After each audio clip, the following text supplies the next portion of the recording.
Greetings. My name is Apollonia Sirius Fleur, and welcome.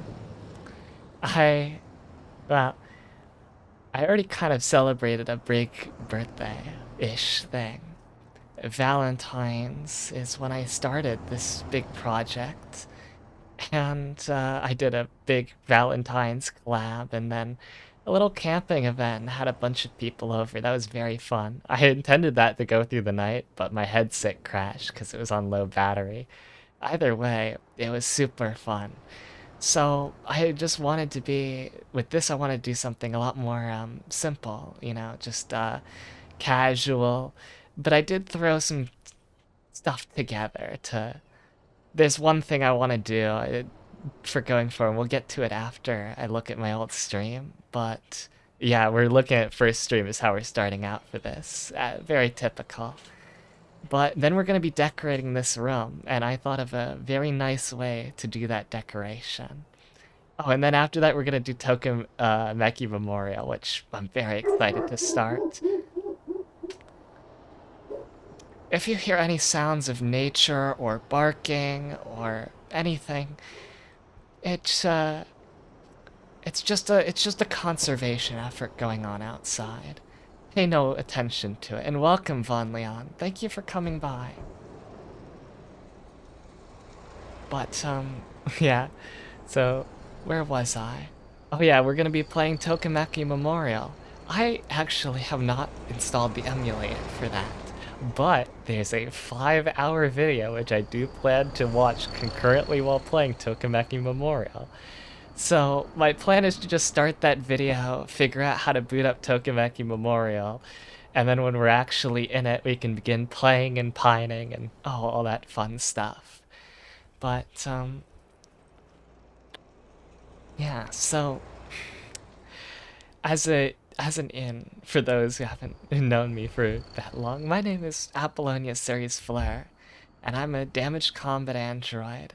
Now just here to do everything humanly possible. I also run a center for human history, but that's less emphasized nowadays. I'm just more free spirited, I guess. The what I've been up to, I was built for combat, but I never really stuck as my intended purpose. I definitely lost a lot trying to keep up with that.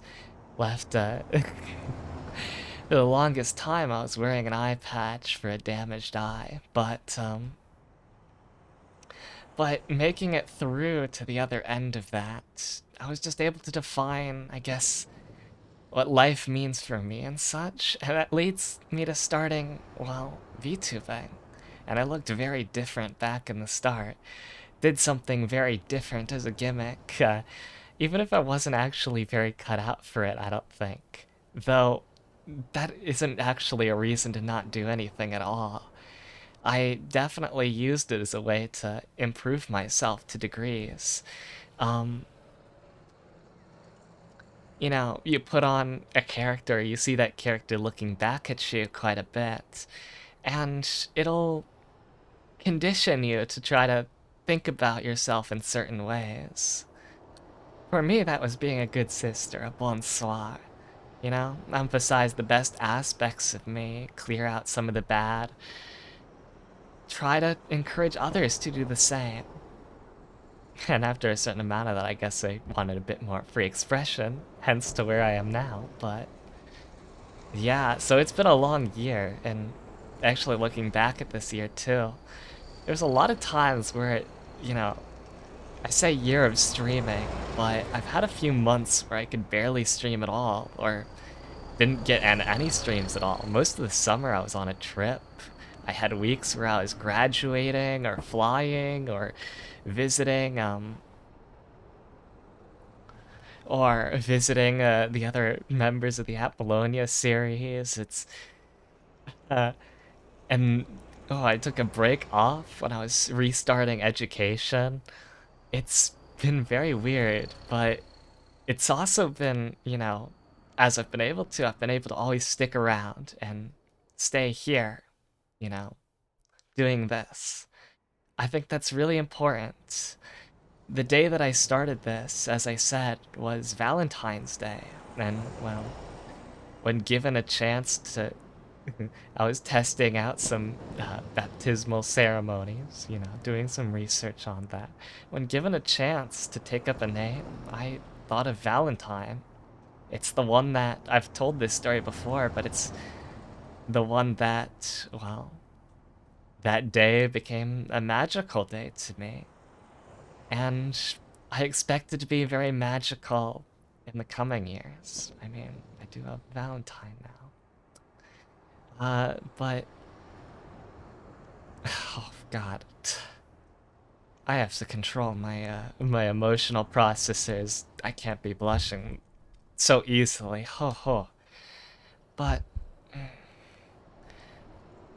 I actually, as you do, I started on Twitter with no knowledge of any of the other VTubing scene outside of Hololive and Niji Sanji to a degree. I really just thought, why not just hit and try stuff out? I thought of something which I thought was a cool idea, and I had no idea of what else to do. But you figure it out on the way. And yeah. I realized within the first day as someone followed me, and then I followed a bunch of other people off of them, and it just kept spiraling outwards, and I saw people with I think I ended that day with 17 people following me, or about, maybe 19 or whatever. I know it was an odd number. It's the weird things that stick with you. But within that day, I had seen, there was absolute titans and so many cool people. And oh, and welcome Ginny and Gyari Big Sis. But yeah, I learned, and I was like, whoa. Uh, I just and when I also realized, the absolute over, how much of it there was, how many different people, I was like, yeah, fuck, now I'm tipping myself up. But I realized just how many people were out there and how much different stuff was going on. It was it was overwhelming. I realized in that, wow, you can really use this to be anything, explore anything you want to. Um, and yeah, sky's the limit. And with it also came, I think, an early realization as I discovered somebody who would lead me to many other people, that being Channel Void or Void Channel, who is doing linguistics with a like computer drawn PNG of a suspicious man doing linguistics. And then we collabed and talked about Wittgenstein a bit, and I got introduced to many people from that small little interaction. I realized that I basically found a way to sort the internet for the highest value, or like, people were doing shit. People were doing so much shit. People were um people were and it was all happening in real time. It was the most awesome kind of multimedia improv theater. It just, yeah, and yeah, I was very timid at first. I didn't do very much. But I was also, as much as I was like timid, I was also completely unabashed, starting up multiplayer AI dungeon streams, which I didn't know if people would come to, or inviting like a bunch of people I didn't know to watch Higurashi. I just got ideas and let them happen. And since doing that, I've also opened up so many fun, cool things. Uh, just just like still following that drive. Oh, you will. Yeah. I I have to check on my old AI Dungeon account because I know they made it much hard. They got strict. They got strict with AI Dungeon. They kind of shot themselves in the foot. I think I have a Novel AI, um, Novel AI subscription though. I'm not sure if that can be done multiplayer. I trust your writing ability. I also trust your writing ability will probably lead the computer to generate really fun things, but I'm not sure if their like content filter will be like, because it actually, this is terrible. This is a terrible thing about AI Dungeon now, is it catches things in its own content filter that it generates, and then it locks the story. Oh, this has happened a few times, and I hate it so much. I just like lost any desire to, um, any desire to try to continue with it. Hmm. Well, yeah. Now I'm wondering if it's gonna be as fun as I think we'd make it. If it's gonna be as fun as I think we'd make it, would the content filter even know what to pick up? That's the question. What? You're so bad with that AI dungeon stuff? Well, anti-ADHD. Hmm. I know I do a lot of tabletop stuff, Ginny. Is you saying that tabletop makes ADHD worse or better? Actually, probably just the worse. I know that a lot of people can't sit through tabletops. Though actually, I've been doing tabletops for a lot longer than I have been doing VTubing. And that was another great thing about VTubing. I was always destined to kind of run with a large number of people because, well, I just love doing tabletops. And hey, when you get people with like avatars and trying to do stuff, they're already practically role players. They fucking love role playing, even if they've never played a game before. And even more than that, they love role playing and they also put out consistent schedules too. That is very important. Uh, I have had like there's been flakes, okay? I've like, I've canceled and moved stuff around. I've had to do that to other people too. Most of the time it's because I get sick in the winter. Something breaches my security firewall and then I'm just dead for 2 weeks and I have to move everything back that I planned. Mhm. But but it's really nice to be able to get an RPG going or whatever, and then like people have fun, and it's really great, and then they come back too, because like, yeah, even people I know IRL, it's hard to get people to come back. Like they have to set time aside every time, and sometimes even if they're having a lot of fun, that's just too much for them, and I don't hold that against them. But, people have already set their time aside for VTubing, so you can get people for games most of the time, and it's just that is something I very much appreciate about doing all this. But, hmm, yeah, when I started out, once again, I was just on Twitter, looking at people, looking at what they were doing stuff, uh, knowing nothing about how to do social media or whatever, contacting random people for the dumbest of ideas. And I actually wanted to, for a first stream, I was like, there's this debut craze. I'll do a debut. And so I got my ducks in order. I said, this is when I'm going to be streaming for the first time. This is my debut. Come out and see. And actually, a lot of people did come out and see. But like, it is just peak first stream, no nothing, uh greatness. The total length of this is 1 hour and 8 minutes because I was just, I think when I got done with it, I was like, I felt like I had gone for a lot longer time than I felt like I had gone for a lot longer time than had actually transpired. And in that time, I played like 2 games, one of them mostly to completion. I think I actually do.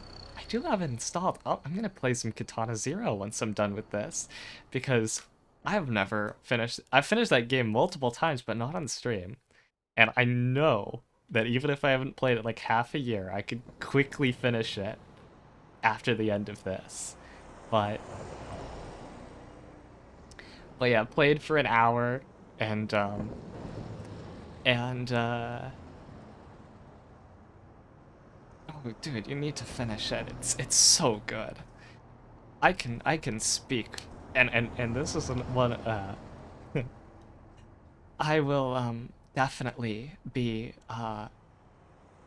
talking as I play through Katana Zero a lot about its story because it's wonderful. It is Slaughterhouse 5 in video game form. It is it's the perfect kind of really emotionally hard-hitting mindfuckery. It's so good. I I remember in the first tweet I made I said I want to be a philosophy focused VTuber. And though I've done, so many collabs and tabletop stuff, you can't really go into long tangential conversations like that. And sometimes even when I wanted to be a philosophy VTuber.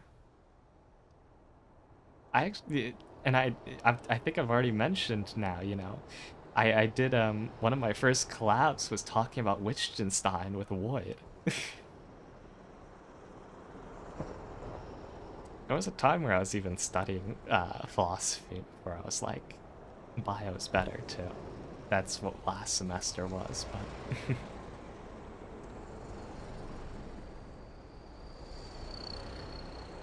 hello, Tira-san. Yeah, I'm just giving my thoughts about start of VTubing and stuff like that. Thank you for coming by. Yeah. So where was I? We were just about to start into the watching the stream. I was also talking about Katana Zero being the best thing in the world and philosophy. Oh yeah, I commissioned an image from Hailey, Kacha, uh, artist goes by many names. We'd known each other from playing Lobotomy Corp, which is a game I'm still yet to beat, despite having started it like what 2 months after starting VTubing. That's been a long grind, uh, but I do intend to still finish that game. Uh, I actually commissioned like a poolside Romanesque PNG to use for lectures. And then I didn't get to because I was working with a teacher on putting together like a repertoire of stuff I wanted to talk about, using his like class presentations and stuff because like I'm totally gonna do that reuse and whatever. And then then he dipped off the map, so that got put on hold.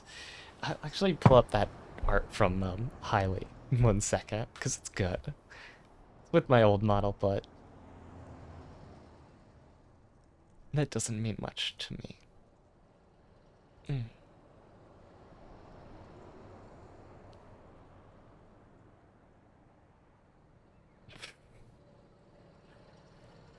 Behold. It's very cute, isn't it? And then, like, for when not talking.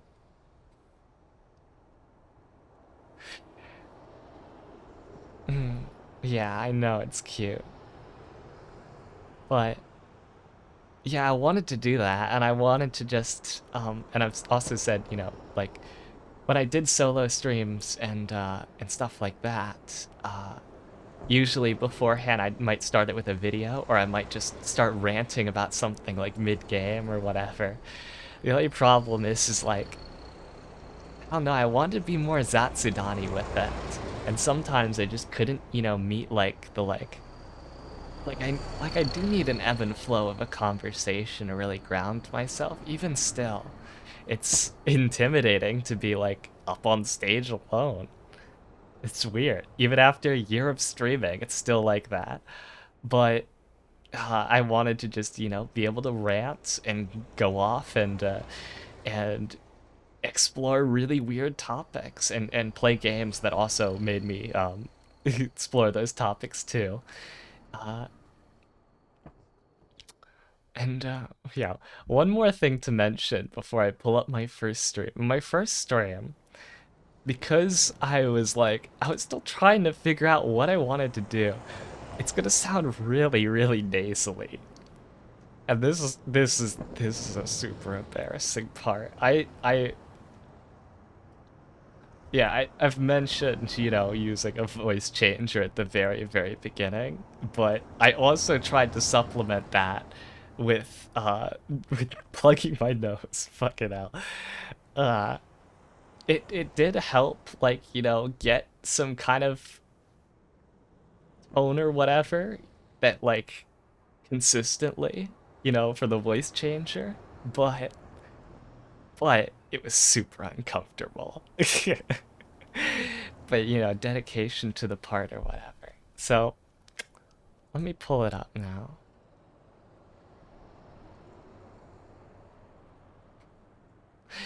I know, but it took me a long time to develop this voice. Actually, like, okay, don't go back through my thoughts, but I sound like a complete zoomer in them. Um, I I was dissatisfied with my voice for a very long time because I couldn't hear my own emotion in it. Like, it was something I was able to notice when, after I started to work on it, but I really like to be able, like, I like it to be more expressive. And what it was before was something flat, dulled, you know, something meant for communicating more information than what was inside. Uh, outside information than what was inside. Yeah, if I already said I really appreciate VTubing for, like, basically being a selector for um people people doing really interesting things, You you construct an interesting image for yourself. And you do things through that, represent yourself. That it's all about sharing, what's inside. But also with coming and developing that image is a really meaningful self-discovery. And so I'm really thankful for that part of YouTubing. It's done a lot for me. Um,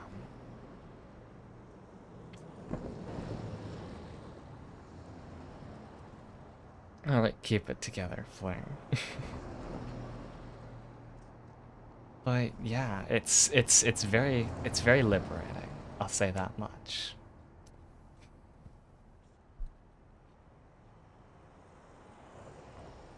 And yeah, first frame because I literally just hit the go live button. Gary, Gary, aishiteru. Big sis. Thank you. Because I literally just hit the go live button, whatever. Oh, there was one stream right before this, which was like 2 days before, where I had my mom pull up Twitch, like, outside on her phone to make sure that, like, it worked. So I did do some technical testing. That was the equivalent to, like, that was the extent of what I, like, checked that I had audio, my game was captured, that kind of stuff. But, um, otherwise I was pretty much winging it. I actually did get a lot of help out of this early one. There's like a few I invite.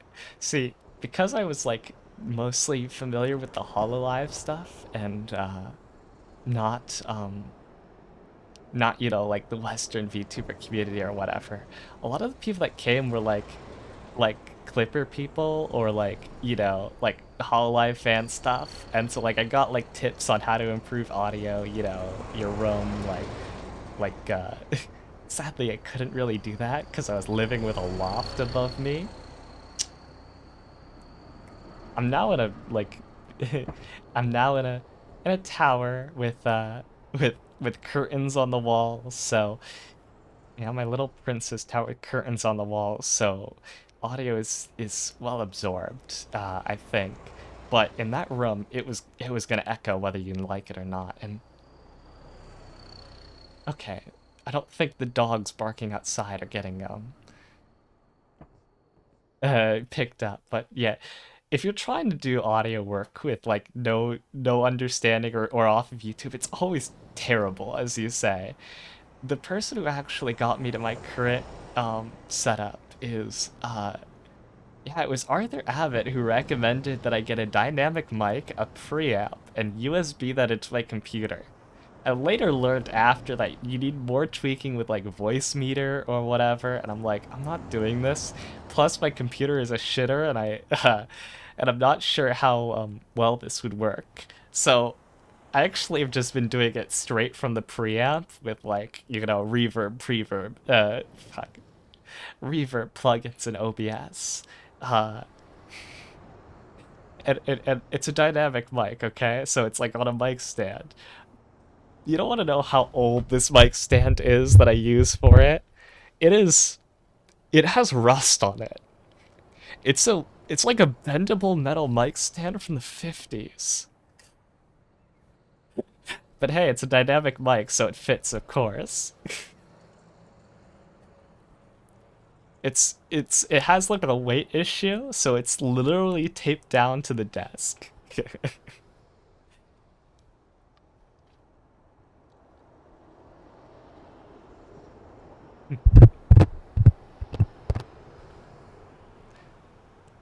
Yeah.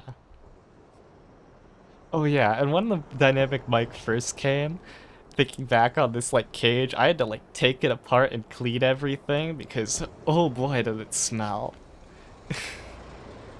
And I would just moved into a dorm room, so I'm like, I can't have my room smelling like chemical.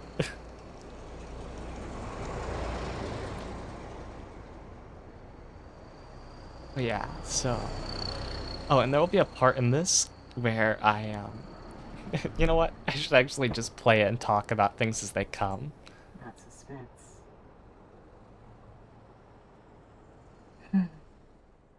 Start of Bonjour, audio. everyone. Jonathan Fredel. This program and others like it are brought to you by viewers like you.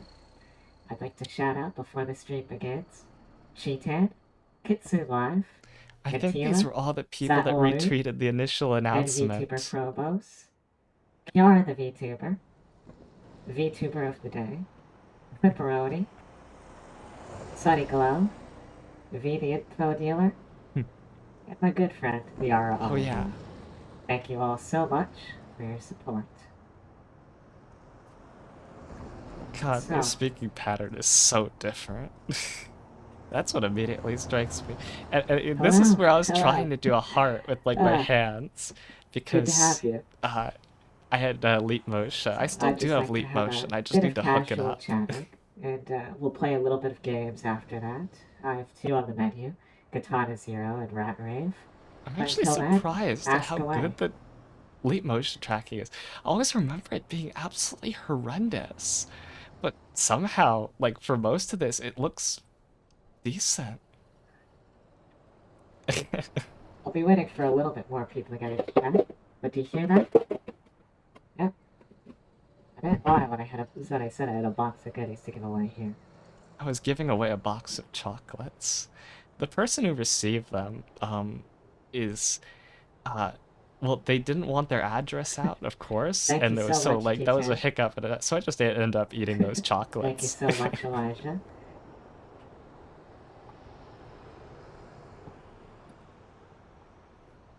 They did actually end up showing up to the stream. So, I don't really have a fancy PowerPoint or introduction or anything like that. I was winging it. Rather, I'll just, uh, I'll just pitch it, whatever comes to mind at a given moment. Oh yeah, I did want to try this, but if I could get my other hand up. I love all you. Oh my god. Hey, nice to You see you, the Melee dork. Bros. Nice to see you, Shiska. Good to have you too, Zedaniah. Ooh, we got a small little raid party going on. Hopefully you can clear the dungeon in time. Yeah, did I actually get a raid like this Hello, early, or maybe it Tony. was a host because I don't remember something appearing in chat. I just remember people saying a raid. Welcome, Sir Dimples. I'm good, thank you very much. This is very, actually TA for French and philosophy, so I had a little bit of a background with streaming, but just because of COVID and stuff. But it's very different Yeah, when this you're is up true. here. I did So teach a few I took all this classes. stuff to get all That's the it. nervousness out of my system. Shower, work out, take a nap. All things considered, it worked pretty nicely. Which it had worked better when I actually was trying to go to sleep last night. Like a Oh bunch of yeah, binge watch I TV. super prepped on, making like myself like all So, in order before how's the this. audio? Um I didn't want to ask that much. It was a problem the last time. yeah, I think yeah, Thank you, I thank you. remember Good to eating hear, good to fuck hear. a bowl of Lucky Charms that morning to prepare for stream. So you want to be at your top of your game. This was also like midday too, like 12 o'clock. Aye, aye. The audio Here, is let's see. super rough. Come on, hand. Come on. Mhm. Uh, for some reason, it's a lot better detecting this hand than the other one, so I guess I'll have to give you my with this one. There we go. uh, I think that was me tapping out my camera. hey. Hello, Dumas.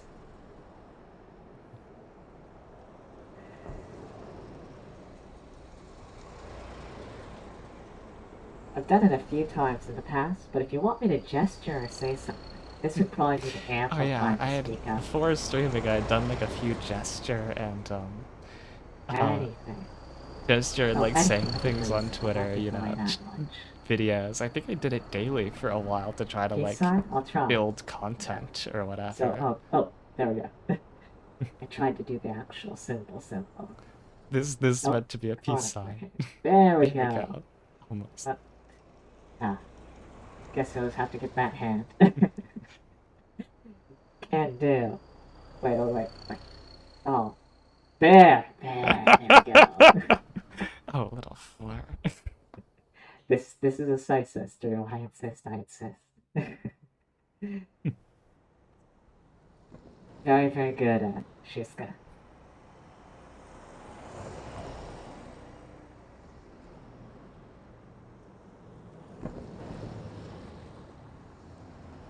So I think we have a good number of people in chat. That's the little thing. You hear that? Everyone, I want you to go to the chat, put one message in, and I'll see which one of you will be the lucky viewer of today. Giving away that box of chocolates. Got that? I'll give 30 seconds. Yep. I am giving away this little box of goodies and treats here. You can't see it, but has a nice heart pattern, and well, it's actually an anniversary thing. Anniversary for a business, not for me. Oh yeah, I think I did get that box of chocolates. Alright, we'll wait Um, until... What's it? Oh, that's the wrong hand. I don't know why I said We'll wait business, until not for me. 18 for... You Might can have be gotten sure of that that. box of chocolate. Like, what? For Hello, my parents' Kamina. anniversary? I'm not sure. Hmm.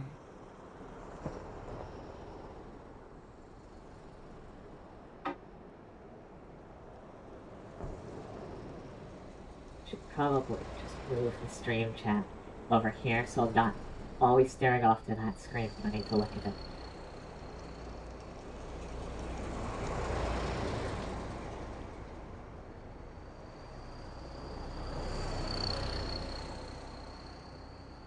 I think I can. Here we go. What? Oh. That's not... Come on, other hand. You can do it. Ready? They seem to want to be jousting each other rather than clapping.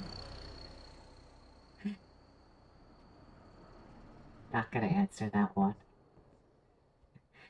Yeah, nice moves. I think someone Yeah, asked see if for I an can do the obscene wave. gesture. Other hand, come on in. There we go. Huh. Yeah, it's much better at this hand than the other one.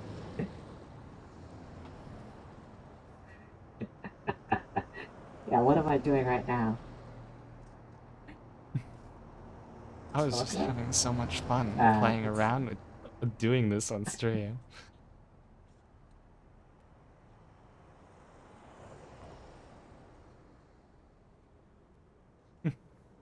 yeah, I wonder what's up with that. It's quite the strange phenomenon. Because, it's really good at getting this one. It's not like it's reading this one as that one or something like that. It's not like it's like completely uh just bad at that side. It's just that this hand, it's like when it wants to get rid of it, it will immediately. Whereas this one I could just you know let's see how fast. Seizure. Oh yeah. Actually, it really could track that hand well. This makes me want to get out my leap motion set. Give me 1 second. Oh, here's I something. should still have it somewhere here. Put a song in here and Maybe we I'll clip find it. it later.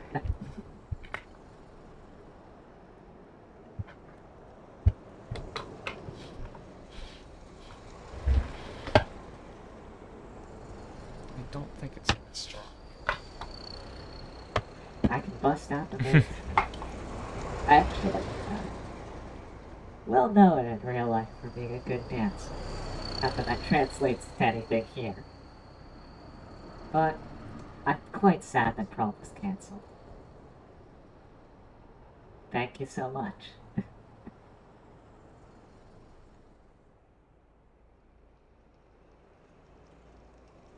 Oh yeah, and there is one thing I have to do for the boss before I start playing. So let's get that out. Let's see if I can get this up onto my chin. Yeah, here. That's close enough. Ara, ara. Ara, ara. Ara, ara. Alright. Take your selection of those three. Someone wanted an Ara Ara. They said so before. You stream even, I think. Alright, now. Let's see how much I've improved.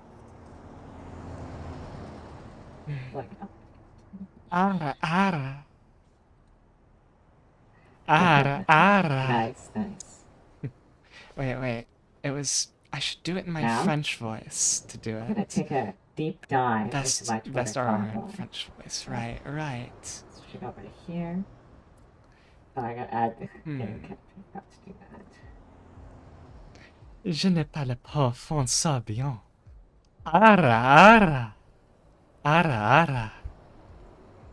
I think that's a bit better. Gotta move that down one. There we go. This So. is a funny little game called Sewer Party Twitter nice Rave. too. Or Sewer one. Rave Twitter Party, actually. It Let's generates see a what bunch of, like, Not so much anymore. conversations Tell from me if it is too loud your or too Twitter soft on timeline. your guys' side. There's a normal Sewer Rave played, I think, Personally, I kind of popularized first, I down think, a by bit. Vinny, which is just a This bunch of here weird is rats saying things. This one is a Sewer bit Rave more Twitter Royale. abstract. It's going to display tweets from my timeline. Alright. Yeah, this is Sewer Rave Twitter Royale.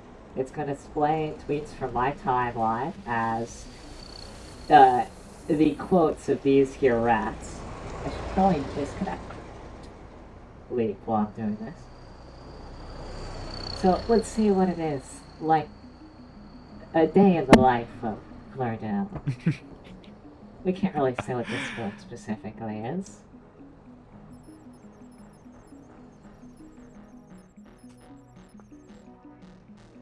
Are you wearing green? I'm not currently wearing green. You can pitch me. That's a better save than I could think of now. I guess we'll never know. I'm so sad. You could have had free promotion here.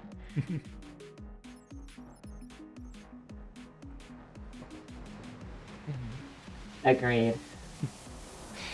I'm really happy for my mom. I'll have to find that after. Yeah, rats. Man, I even Hey, that used one works. VTubing as a way to stay in touch with her in college. Though we ended up just still calling most of the time. But I wanted to try to do some streams with her. I have a feeling that this one snuck onto my timeline. I do not know what the hell this is. Moonrats. I'm guessing that this one is from Soprano, I would say. Not Soprano, Yeah, it probably is Sopralto. one of the ones I followed for a giveaway or something like that.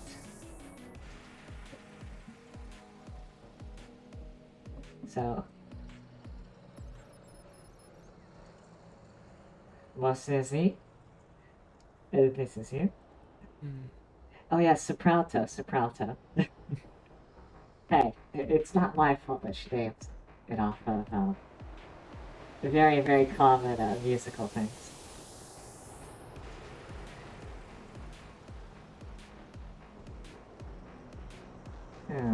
As much as things change, they also stay I the don't same. actually know who plays this regularly, so...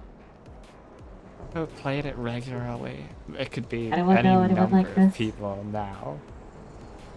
Thank you, Atlas, for showing up.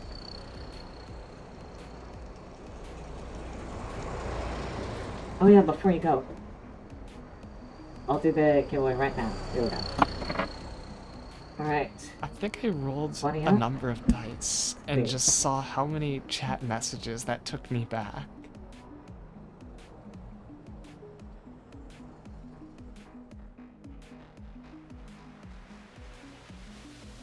Hey. Saturnalia. You're the lucky winner of this. I'll contact you after, but you've won a custom box of The winner was candies. Zachinalia. We'll work it out in DMs, but I'll deliver it Or Zathi I'll deliver Fairy. it to you.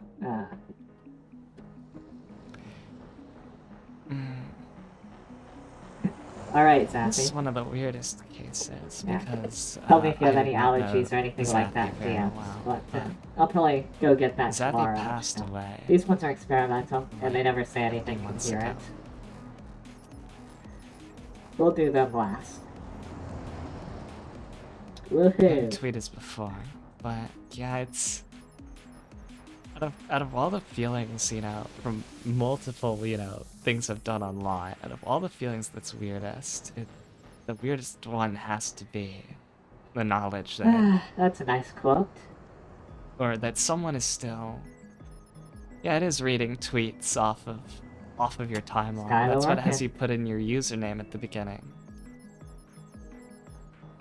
You need to develop mimetic immunity Take all the ASAP. time you need. Out of all the You weird must shield feelings, yourself even from mimetic short-time influences. VTubing or the long time, just being on the internet in general, is someone just disappearing or not being in sight there that day, or Trying to see that. never more I'm again, guessing or this is Lucy Lust, someone and just appearing, well, like you go back through your someone list and got someone nice game appears that recommendation. hasn't been online for now it's years. experimental rat. And you just have to wonder what happened. And because there's just evidence there now that's never gonna go away. This is true. Well, the genes of the soul. And, I can go off, Memes, but the they're quite DNA of the older than what soul. we think of as memes. Almost all memes can be traced back to old symbols of, symbolism that just continually resurfaces across Typos. cultures, across geography. Two cultures completely separate by time, by land, will create almost identical symbols to describe the world. What this implies? Well, I might talk about it in a future stream. I've wanted so I to can do a just go stream off on on Yelp this. for a long time. Kinda can attest to that in DMs if she comes to the stream.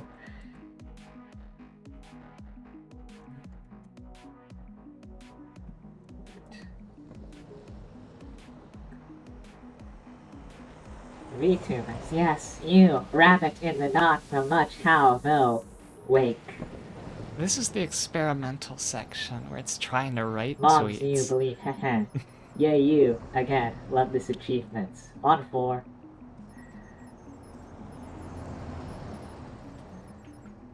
Ha, is not good with. Love Patrick, you work. Look, let's tears. There is some kind of weird level of grammar like to this this honor of that time, shouldn't Laku. honestly For the be win. there. Giddy night. I'm too. I could use a giddy. 2 of enjoy. To come like play. Little going. Believe little.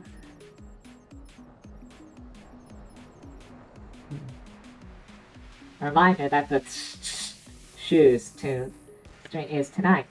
Okay, not gonna do the rest. That you're all here. Yeah, today. I really Help wanted to diagnose say so at the Mizuski. beginning. Oh, that reminds me. Alright. I have I a think that's all that geared this has to review provide. thing to do, you know, at the very So end we're of gonna the switch stream. over to the Just to main show buffet how for much tonight. has transpired in the Let me past wash it year. up.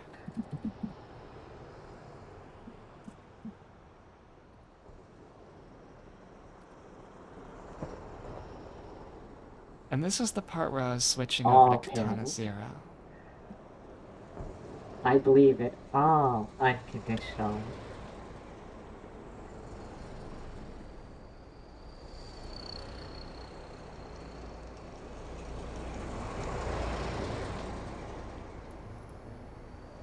This here is one of my favorite games. Oh, I'd say it's good for a first stream.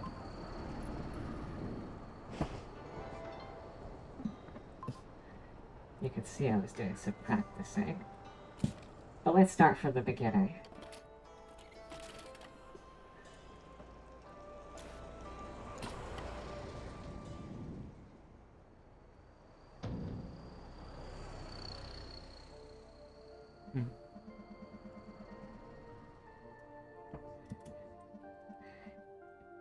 This game, like what it was based off of, Slaughterhouse 5, is very messy with time. But thankfully we get to see it in so much chronological order. Yeah, for those not familiar, Slaughterhouse 5 is a Kurt Vonnegut novel about a man displaced in time, reliving his life out of order infinitely. Cutting Yeah, it between is kind of a descriptor of cutting between place a and time and war mindset, you story, could his say. time in World War II, where he experienced the I bombing think that of Dresden. any kind of, what's it, overly And dogmatic thing life afterwards is as strange and odd that probably going to is. bite you at some point. And alien segments where he encounters far-off It's always strange funny to hang beings up on that this. put him in a human but zoo. It's all one big You have metaphor to for pick up this PTSD, one you call. know, All the being others not so much. disillusioned or estranged from Time, again. living the war, living his life afterwards, and even his sense of humanity, the truth or reality of the world. But Yes, also in it is You'll see what he that comes to is almost, you know, very this quickly resignation of it, when this we start hacking and slashing. if you're familiar with the concept of eternal return by Nietzsche, you know, everything will happen over and over again. He has come to accept it 100% from the moment of his death, where one of his former buddies will assassinate him after a conference of some sort that he's been invited to speak at, to, you know, his powerlessness at various moments throughout World War II. People closely associated with Hotline Miami, and it plays a lot like it, but it never got that kind of, je ne sais quoi, appeal.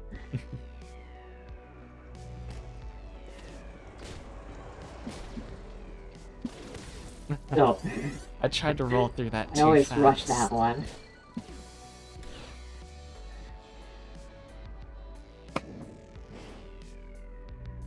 Oh yeah. This game is so slick And and once I start to have to stylish. use slow-mo, you'll see that the replays look awesome.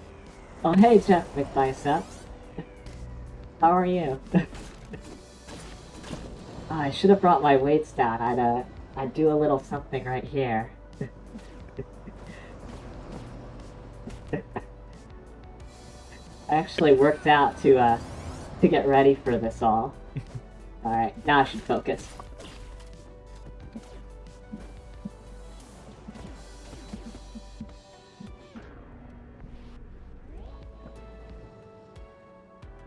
Usually you just get blown back by that fan. I'm really unsure of how I actually was able to manage to die on it.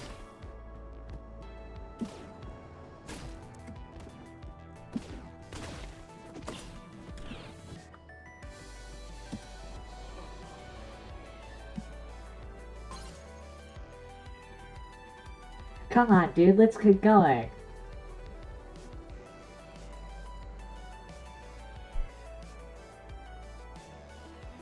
That is true, I didn't notice that, Elijah.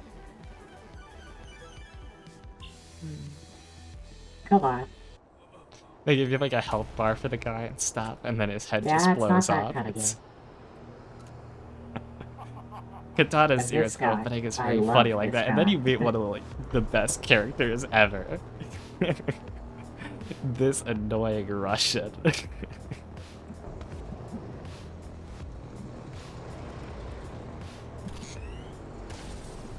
Oh. Oh yeah, it has amazing, it has amazing pixel art. Kind of blew that one up. Oh my god, thank you so much, Gyaru.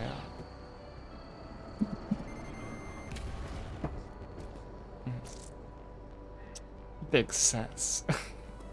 But it's worth it, because look at that.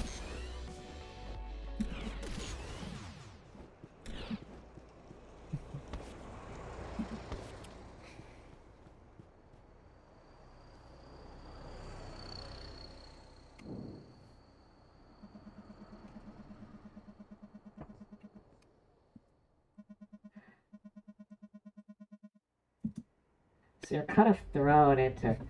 Big ups indeed. It does kind of remind me of Metroid. Oh, just what is in it? terms of, style. Just Style look of, at this. the art. Just look But at this shot. No, it's not a Metroidvania or anything like that. It's aggressively linear. Playing things on keyboard is really nice, Gyaru. And you'll see why. You play everything with a controller. I mean, I mostly did first-person shooters, before V2A, and then that and simulation games, like, Prison Architect and that stuff. You definitely need a mouse and keyboard for that. And this, like, it's absolutely tell me perfect. If it's too loud or anything like that. Everything on a if you twin want me to adjust stick. it so you can hear the music better, that kind of thing. Yeah, for this, it's really nice to have the mouse, control the sword Strange dreams about the swings. past.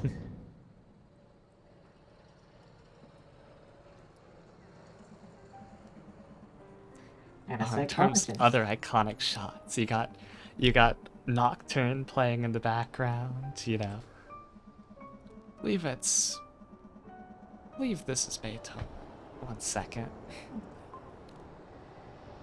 We ought to be honest.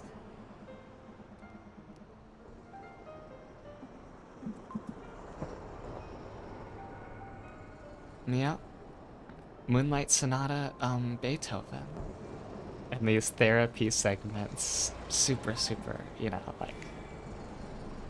They nail, like, this, like, wonderfully, like, calm, but also a little bit disconcerting atmosphere if you look at the sky outside. And then in these segments where, you're going through it and slowly, like, picking out what the dreams are meant to be. It doesn't actually have too much of an effect. But like, going through the story, you get different information from interrupting people, from going through all the I think that's a choices. strange slowdown. It's a game about, you know, looping time, repeating time, whatever. You can really mess with you can really mess with it, try to explore like everything that there is to learn from the game. Josh Rhodes, Um, well-regarded but tech-affiliated also, philanthropist, chairman you of the know, New as Method you could Foundation see, for at certain Post-War points you can Reconstruction. interrupt people. Ooh. Clandestine involvement But I in the realized that you can Trail of do War that not Funds. just because you're being an Help design asshole, it. but because you already know what they're Assassination. gonna say. Welcome, welcome, our guest Thought of that was honor. super Watch it cool. go. And welcome, Footer Syndax. Nice, Shiska. What? It's not a phase for well, I don't think I'm old enough to be your mom, but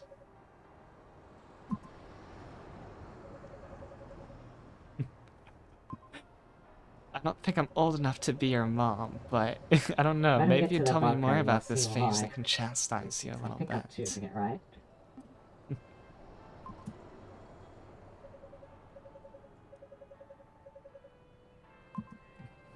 So yeah, to get in, Yeah. you can. There's multiple ways to get into this hotel. Like you can just talk to the receptionist. You know, like just basically tell her to screw off or let you in or whatever. But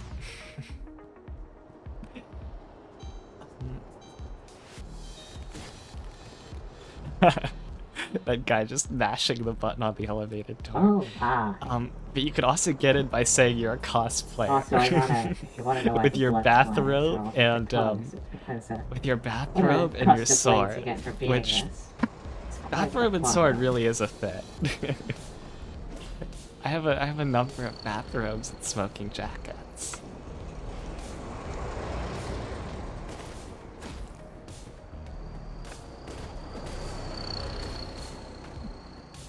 And you know, it's really comfy to wear them too. You know, when man, my moves were good. Whoops. But Fine, it's really comfortable man. to wear them too when you don't have you don't, for whatever reason, when you don't have like, you just have a skirt, when you don't have a bottom, you know, you're not wearing like shorts or whatever. It's actually in some ways warmer. Like I've been really cold in jeans Fire is fun. and then If changed only the into, flame you was just a know, little bit faster, and robe, I'd be able to dress, use it more. etc. And suddenly I felt like, well, it still was cold out. I'm Look very at that sensitive guy. to heat, but it was less. That's really funny.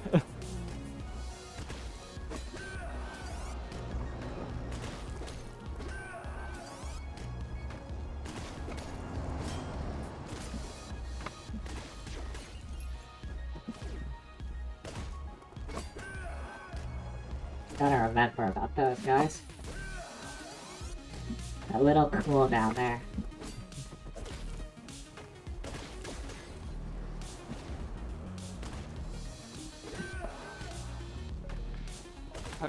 I had practiced this before, and I was just like going for complete speedrun while playing this.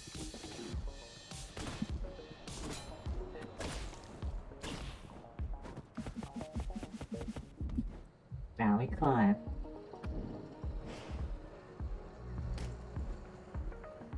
I don't think I actually used the slowdown in this at all. There is supposed to be a time stop feature, but I was just like, nope.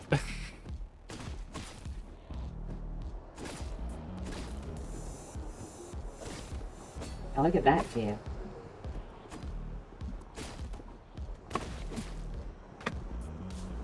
Take the bust. This guy will jump if you don't do anything, so... Sadly, no answers from him.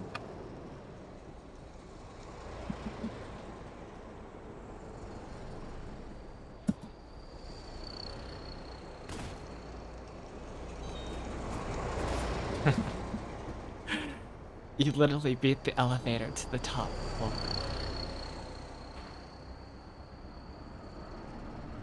It's not a Really? boss. It's I actually got them the before intended way to flying. do this level is to kill him that way. Otherwise, you start a conversation with him and he's just like, I know your employers, you can't fuck with me. What do you mean? And then he just jumps off the balcony. It's a fake out boss. Your post season 17 Pikachu. There are many benefits. You're free to go, electric sir. arrowhead. This is one of the less immaterial ones.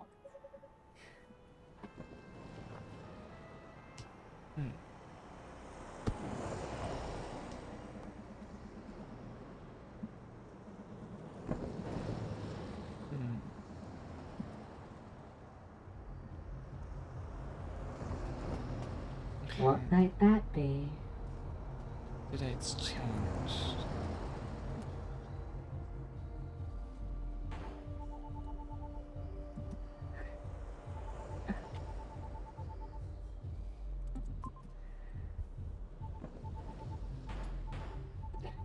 As you play through Katana Zero, you'll encounter this girl a bunch. And it's unclear as to whether she's actually real or not. Yeah, why is there a kid at this dumpy place? Something's familiar about this. Thank you for elaborating, Fleur.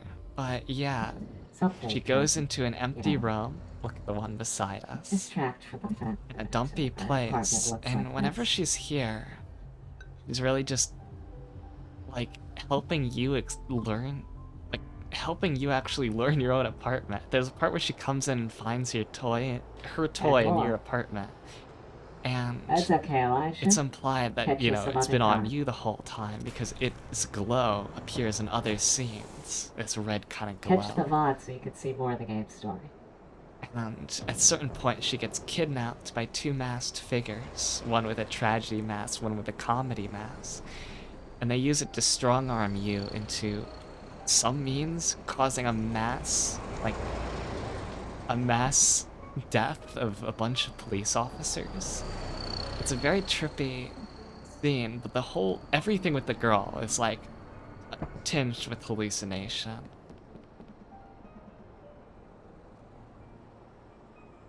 Just like she's also in your dreams, too. More questions raised.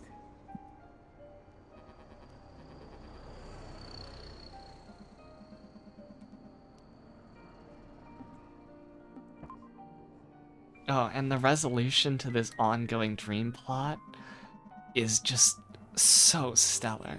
It is one of my favorite sequences in all of video games. Yeah. And it's one that isn't, you know, it doesn't tie up every thread. It actually ends very Let's open, be honest. with a lot unanswered. But it answers fundamental things, and it Maybe. answers in I'm spirit. a And terrible singer. when you just realize Practically tone deaf, so I'd have to memorize whatever the song your I'm doing. perspective, it completely flips around your perspective, and you realize just how broken your story is, how messed up and out of order it is, you know? Like, if there's one thing that you're running from this whole game, Strange. it's those events in your dreams.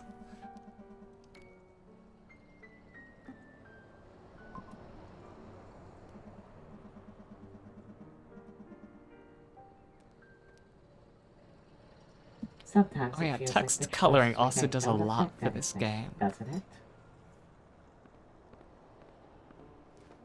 There's, like, they use text colors to emphasize different parts of text, but not information. A lot of emotional stuff, like the very cooperative, the productive. Let's just listen to Nocturne for a little bit longer. Good idea, Fleur. Bye, Zathy. I'll contact you later with your gift. The skies, the office, the quiet Nocturne in the background. There's something off about it all. And then this whole game is off. That's part of the charm. That's exactly. It's too peaceful, and I think DJ Electrohead. it check. I'll actually Yeah, play this the is next a few stealth levels too. I mission go for up the to the first first part. boss fight, I think. A stealth mission that you dance to get through. Yeah, this is a really awesome sequence in Oh, what? Katana Zero. For no reason. I gotta make sure my mouse is in the right place. The way you make it through this club is it's loud. So you sneak around by just posing with all the dancers. Look at Fleur go. Honesty, I love this Well, song. you know, the guards can't hear anything you do.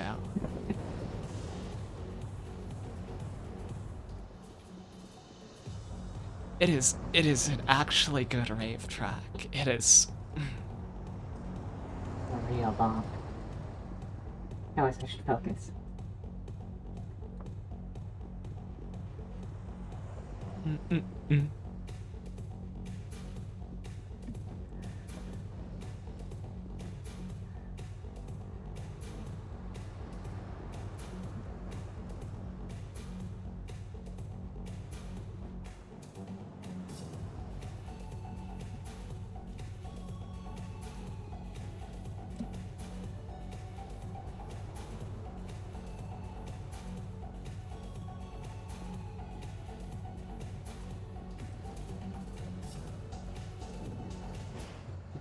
Alrighty.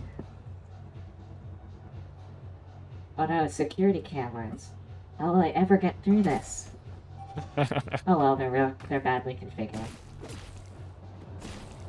What did you do to Strong Terry? There was guys in the previous level Awesome talking about security Strong system, Terry. I yeah, cut off his I wanna say. line, but that was the guy that was supposed to take us down. This game is pretty funny. Oh, that was quick.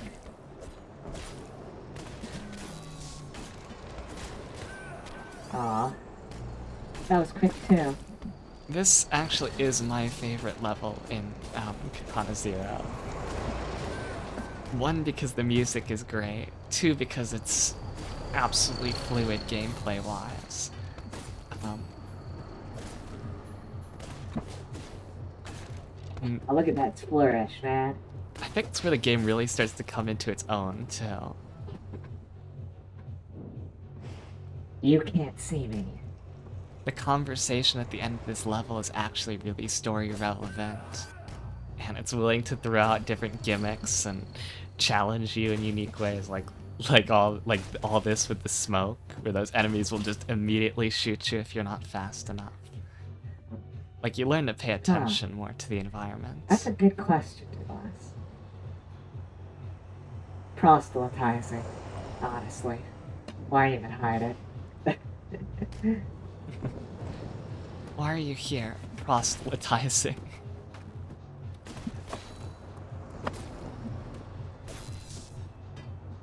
If I'm gonna be here, I'm gonna cause property damage. It's just the way it is.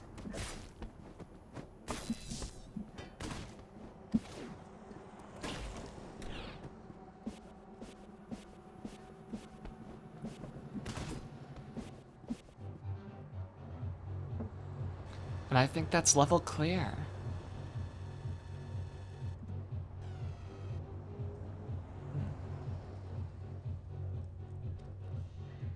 You can even hear that music in the replay. Blasting. No, it's not level clear. I think it's after Coming this. through. Watch this. This part is great. Yeah, that's how I like it. Yeah, at the end of each level, you can see it all back in real time, completely fluid. Maybe I should remember what I did last time and go here, here. Oh. Blew it.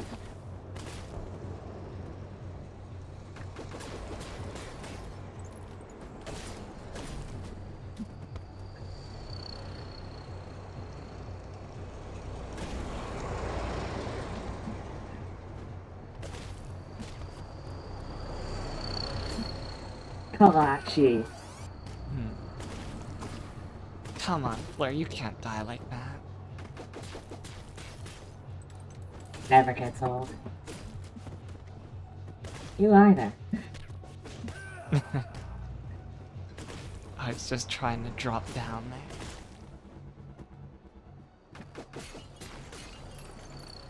Why even fight you?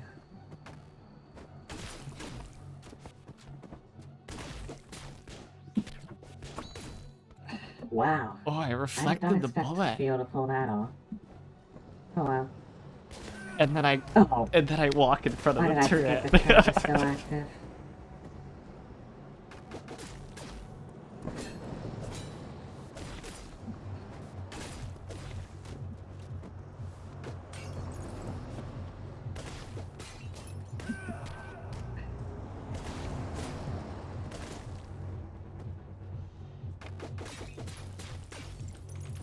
Hmm.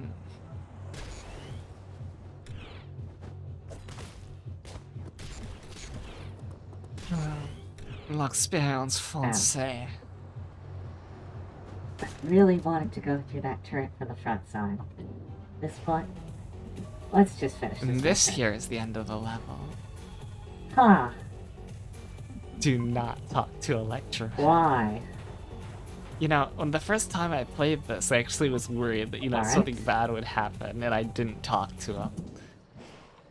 Like, he started to say something plot relevant, where it's like, oh, he might spill some secret, and then I just, because, you have this kill him bar, while he's Yes. talking. I just, cut him off, dead.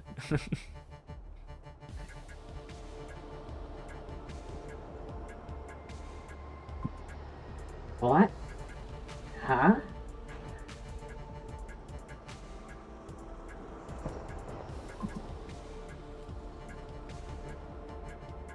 My ship? I mean, I do have amnesia. Yeah. And the drugs? The drugs in blue that our psychiatrists have been giving us this whole time. This part, it's like when I saw time was slowing down, I just cut him off no, it immediately. is. I was like, oh no, you said But too things much. are repeating for him too.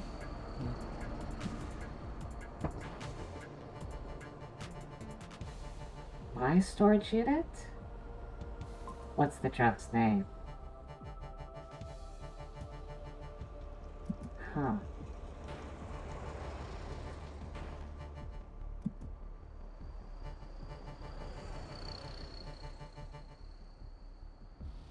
Yeah. Your boys are dead, kiddo.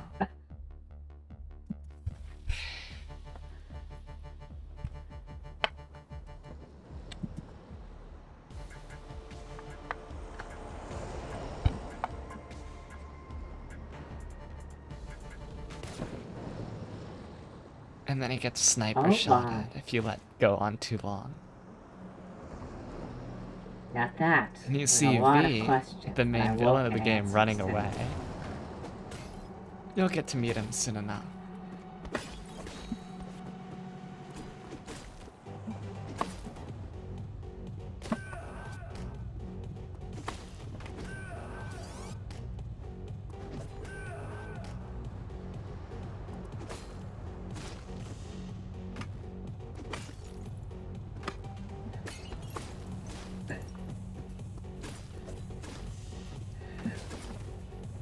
Slice.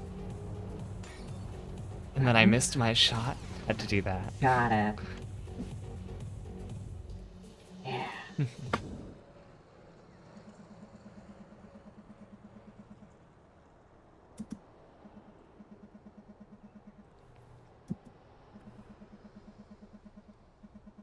So, chat, what do you think is going on?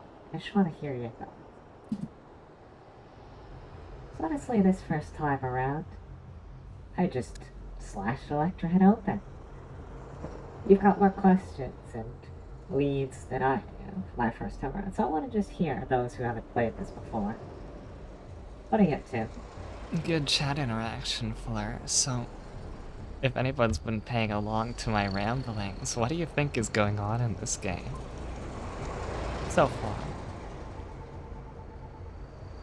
Leviathan.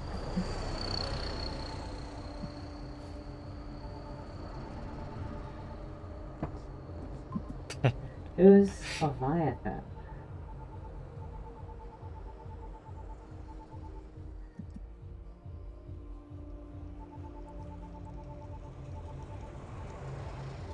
Yes, sword go rainbow colored Sorry. slashes.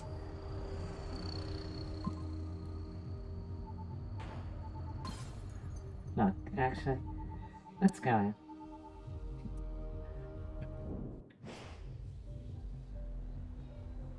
Yeah, you could make a meme out of that.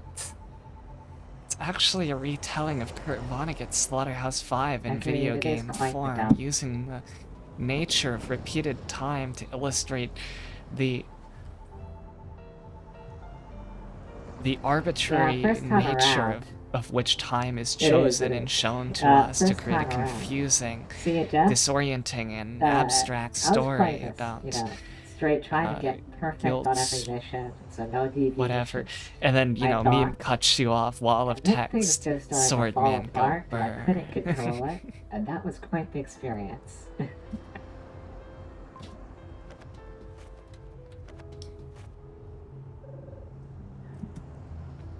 Young Flare.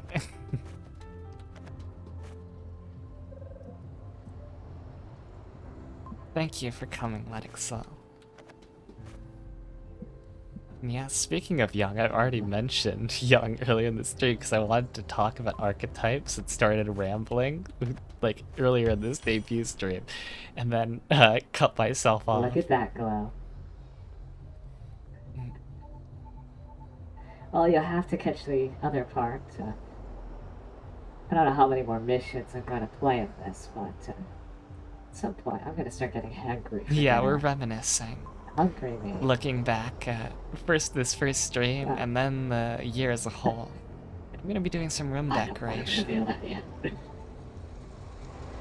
then, once we're done with those memories, we'll go to Tokimeki Memorial.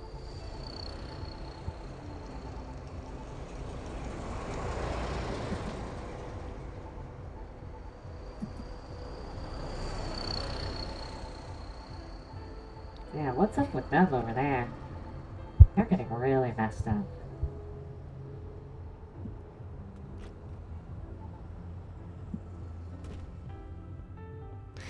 Oh, don't worry about it. I didn't, do much hype for this event. I was just like, I just kind of threw it out there as like, this is happening, whatever. I put a lot of effort into planning so many different things, so it was just a nice change of pace to just be like, alright, happened there. I'll just do what I want, nothing too stressful, something super chill.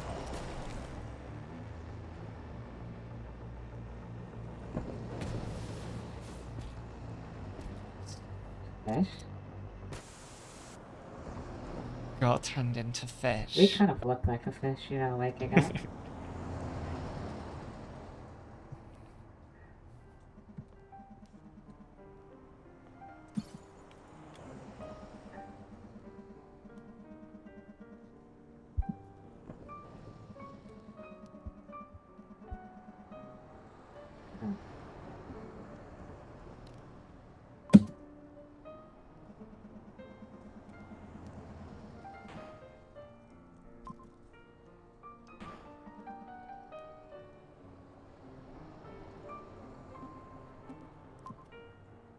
I don't know.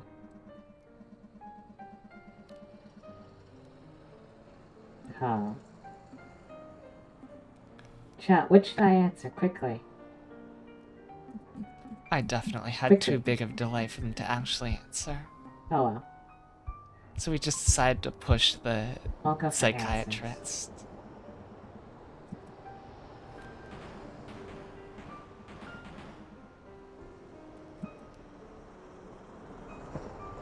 Actually, never mind. The stream delay. I realized it too.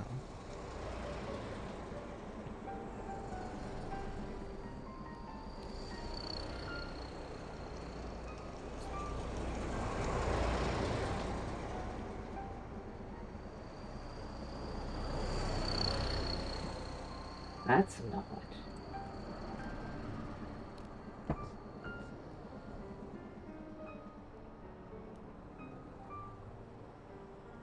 Huh. And you get a I understand. choice. No, I don't want it. You Well, can we haven't seen accept anything or to refuse your disturb us so drugs. far. Besides, we get to keep looping because of our drug. Isn't that nice?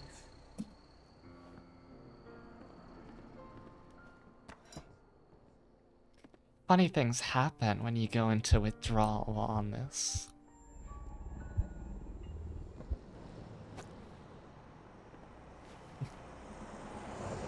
Hey, it just said that you need years of swordsmanship and training. The drug just helps you with the precognition. It gives you the reset button.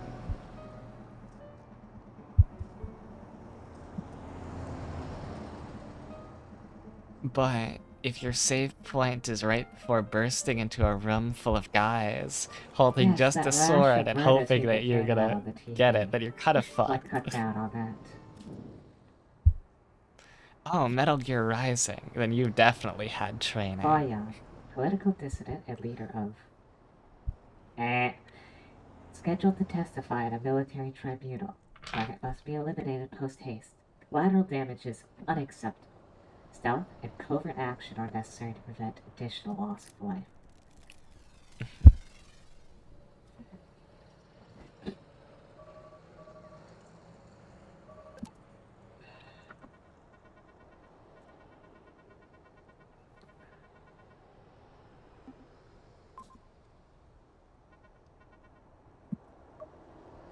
Will I do the stealth? No, I still can't do that. You can do this one stealth. Everybody is already dead. Enemies will appear. But I've tried to do this level stealth. It sucks. You should just kill everybody. How are we gonna approach this?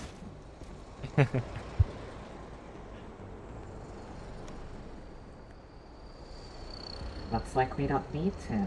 Someone else. I love it how they do the music switch there. You got like sneaky music. And then you find everybody fucked up. You just take out your headphones and it goes to the horror track. Look at all that. Slashed, pierced, to bits.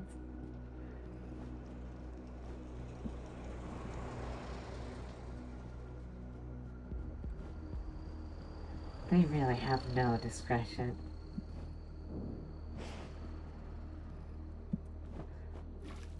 And there's our guy. There's our guy. Still warm. Old habits die hard, I guess. And they have the dragon?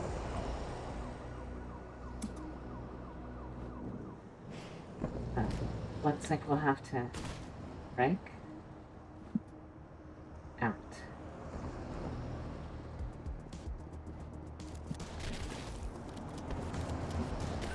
Yeah. This part can be very unfun. Aw.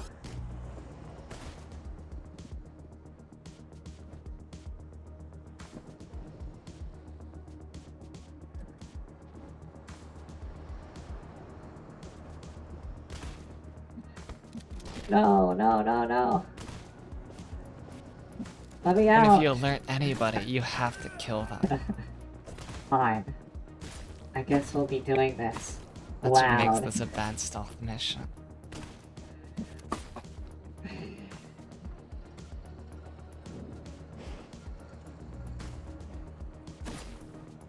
I'm all a pacifist until being a pacifist is inconvenient. And I am the sword.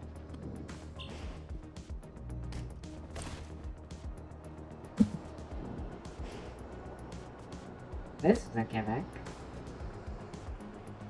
It isn't annoying in the slightest.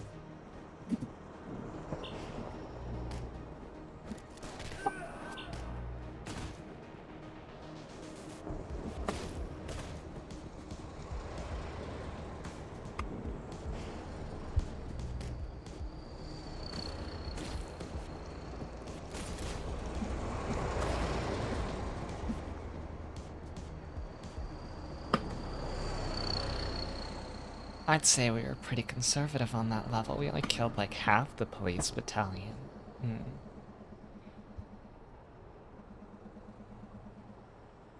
Oh well. can't serve them all.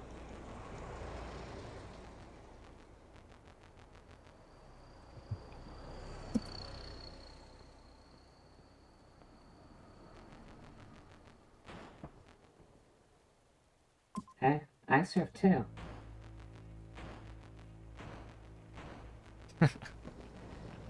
He's not very nice. The dialogue in What this else I can game say is about raw. Okay, I served with you back in.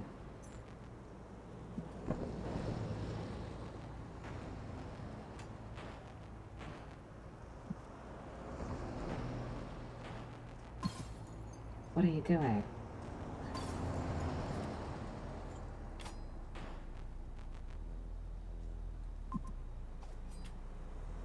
There's no reason to do that. But we got a little bit worked up there, didn't we?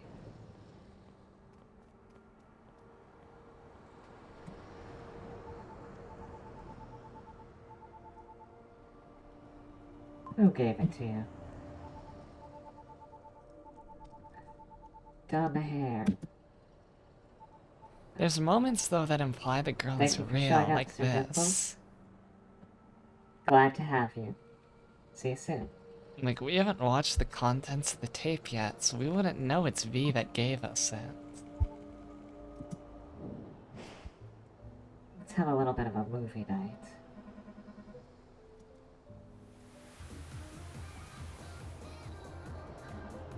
Hey, it's the neighbors. And this is a wonderful entertainment for a child.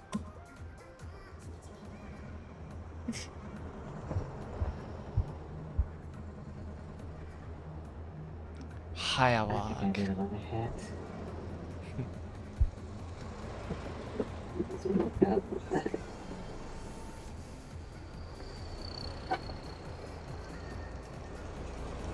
Worst music ever.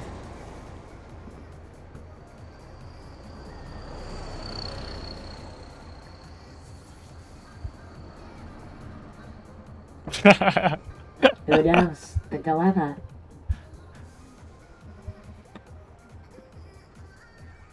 We gotta risk it. Yeah.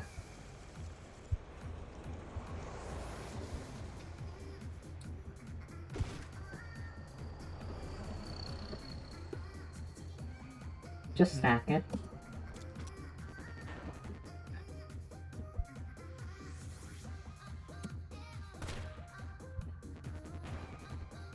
Welcome, welcome. Greetings, Brett Minimalist.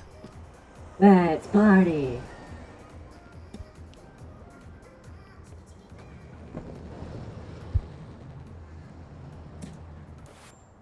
This is quite the appetizer. That's a cute emote.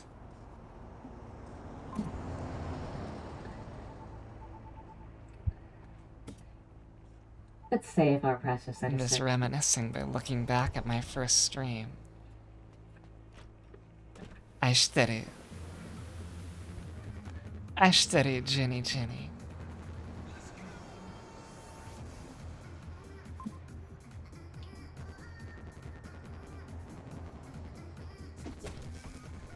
Oh, don't worry, I'll flare you off to sleep. If that's what you need.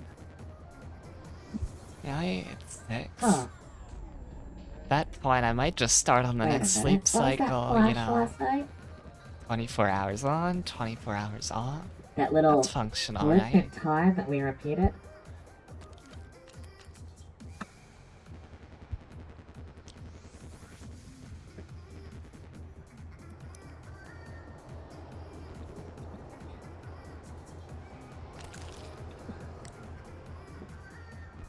Alright, I finished my appetizer. Oh yeah, I think I got brought a snack during this stream. I still eat on occasion while Be the streaming, party animal. but it started early, that habit.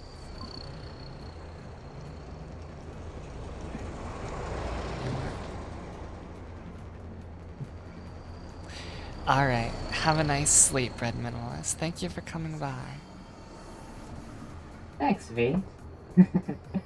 This is his gift to us. Yeah. Hi. Let me see You're if I back? can find my food. Thank you so much. I'll be downloading this mod and all the clips after the stream.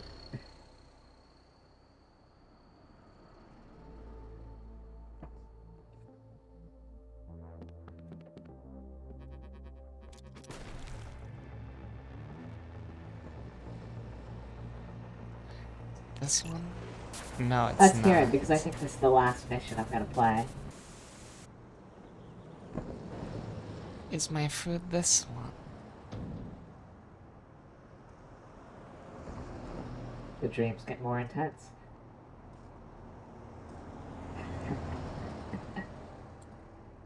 Let's see this. Ah, food.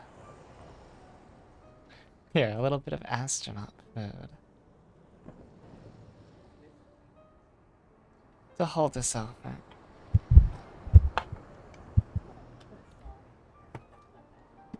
Honestly, Fleur, you can't just eat on stream. You're gonna make me want to eat on stream.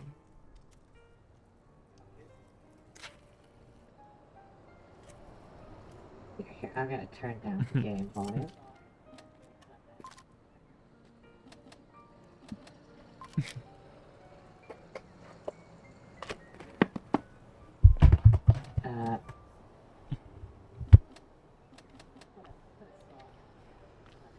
For whatever reason, I forgot how to turn down the audio.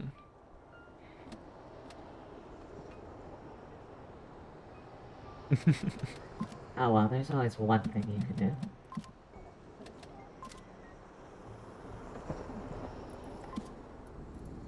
Okay, point I taken. don't have a capture set up for the, I'm not sure how much of that was for the, chewing. It was just a what is it? chewy piece of candy. I don't have a capture set up for my browsers. I'll just have to... Like Watame eating chips. Alright, there's the music.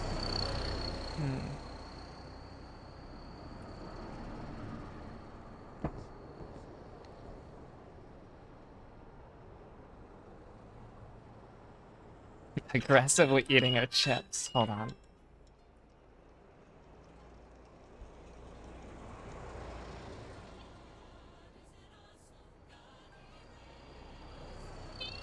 Hey, there we go.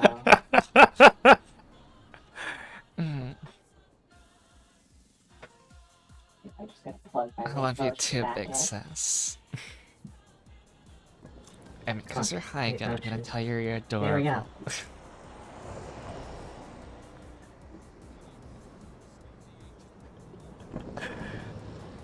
I'm not sure if the clipper put in the chips or if she's like moving it around her OBS setup, because that's funny. Like,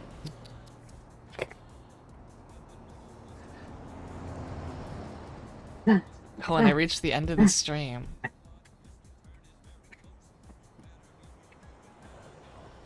Awesome girl.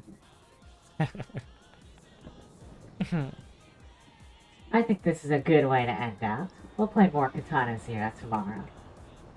I'm getting hungry for dinner. God, I guess I was cute when I debuted.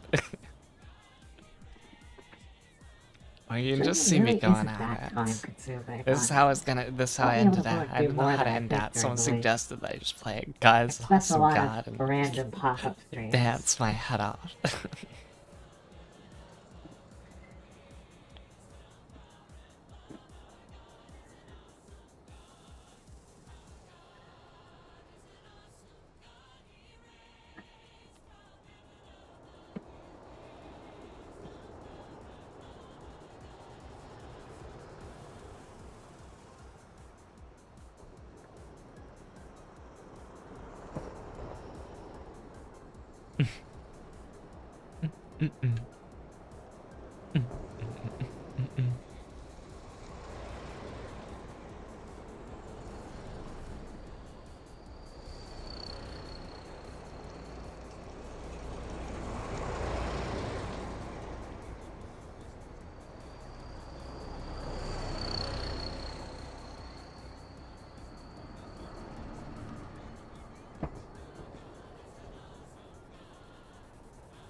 I think this is the perfect moment. Christ is king. Au revoir. And see you the next time. Thank you all for coming. Goodbye. And just like that, it's over.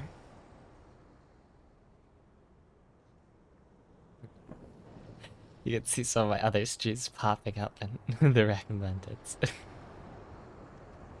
But yeah, that's where it all began. I was really kind of nervous about taking a look at that, because I like knew it was so rough, it was so rough around the edges. But that was actually pretty fun. You know, VOD watching is super hard. I do it. I look at stuff. I go back to like moments I think I wanted to work on or moments I really liked, but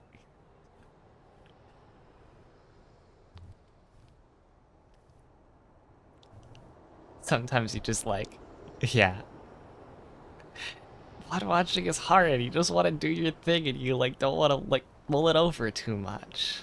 I think a lot of people like mess up in streaming by mulling it over too much or taking it too seriously. It's like it's all about having fun. I've treated like since the beginning, I've treated all my streaming like a bucket list. Like I want to do this. I want to do this on stream. I want to like do this with this person.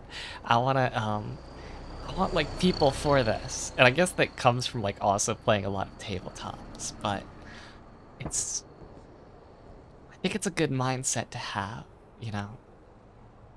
Well, they'd be very unfocused because I have so many different niche interests and like so I have streams where I'm listening to music that I like or streams where I'm playing like super niche streams where I'm listening to music or I like streams where I'm just playing weird music or AI dungeon. Um but yeah. Yeah, the only thing for me is like I'm zoomer, so I don't have my hidden gem James to pass on to the next generation. I guess I have a lot of RPG Maker stuff I could try out, but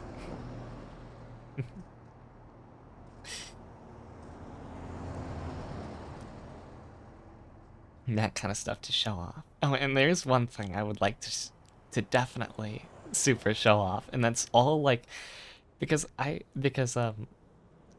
yeah, the game I've probably played most is Doom. Doom 2 specifically, Doom 2 Hell on Earth. I've made levels for that in the past. I've done like a lot of stuff like when it comes to games like wanting to try stuff, wanting to do stuff. I've always like had that creative spirit. And so I have like a number of levels. One of these days I'm gonna put them all together. I'm gonna like put all those together. Maybe I'll even go back and check out some of my Minecraft worlds. Like man, now I'm just in the pure reminiscing spirit, but yeah, I do have things I can reminisce about. Even if I'm super, super young and zoomerish. Now there is one thing which is very, very hard as a streamer, and if you're trying to do that, and it's that you're gonna forget a lot about, what things you want to carry forward. Because you're gonna get an idea and it's gonna like you're gonna get an idea and it's gonna sometimes you'll even write it down and then I like have because I have ideas I've written down and then I've forgotten for months like you should definitely play Yumaniki and Dot Flow. And it's like that sounds awesome. It's like and I know the perfect time. That is literally the first like thing on my stream ideas list that I haven't done it. Haven't done it yet. But I'm definitely gonna get to it. And yeah, I got plenty of time to do all this stuff, explore all this stuff. And well, yeah, I'm glad I have awesome people to share it all with. I'm gonna go take an idle break, fill up my cup, And then we're gonna play some Katana Zero and then the room decorating because I do want to finish. Yeah, I want to play more Katana Zero. Now I'm in the spirit. I want to go back and experience that. Pure reminiscence for here.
Okay, my maintenance pit stop is over.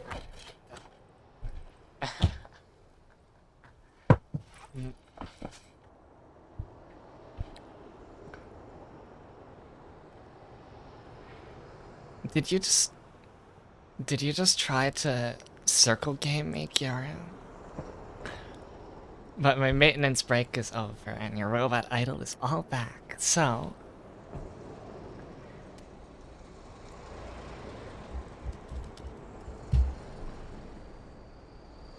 oh yeah, I still have installed. Oh, chat.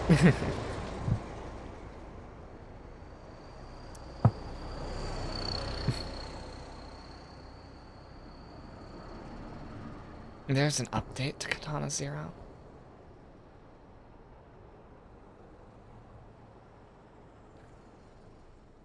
Oh shit, is it that update? I have to check this. Is it the update I've been like waiting for forever?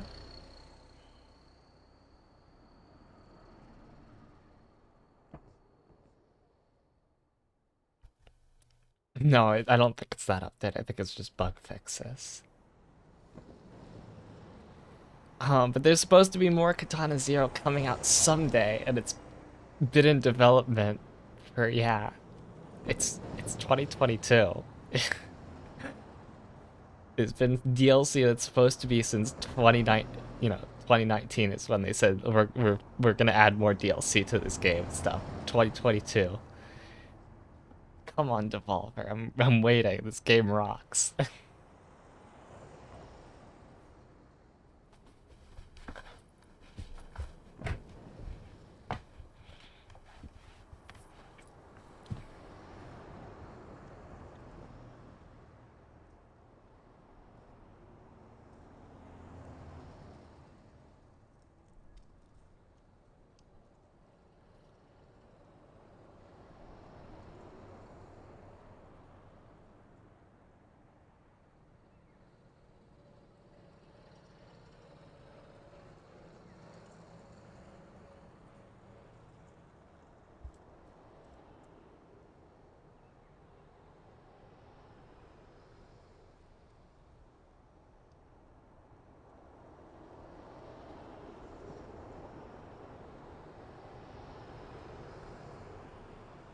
I think Steam is stuck in its updating forever loop. What does scare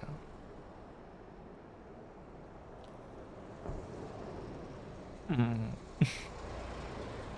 I knew it was coming. It still works.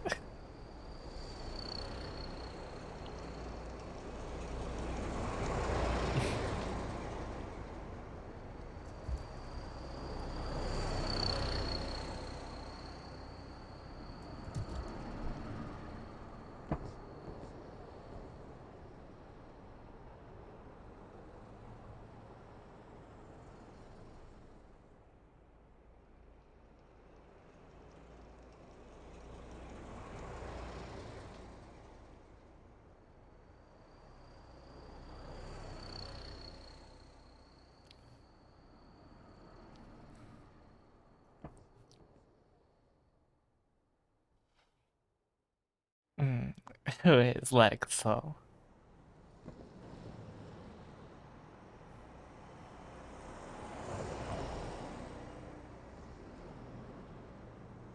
Mm.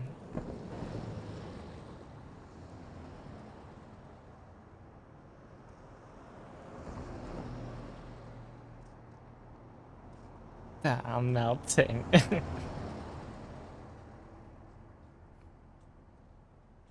Thank you.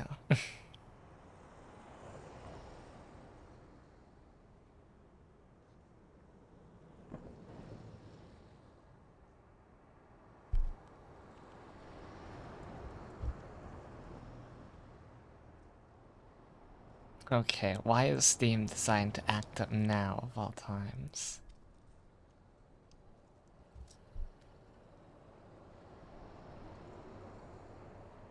Yeah, that's what I think you have to do.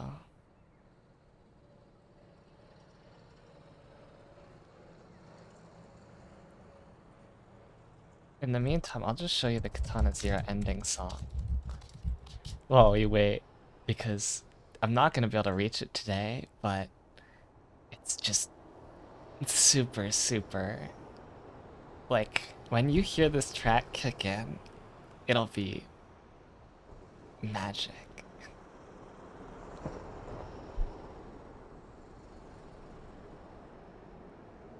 Okay.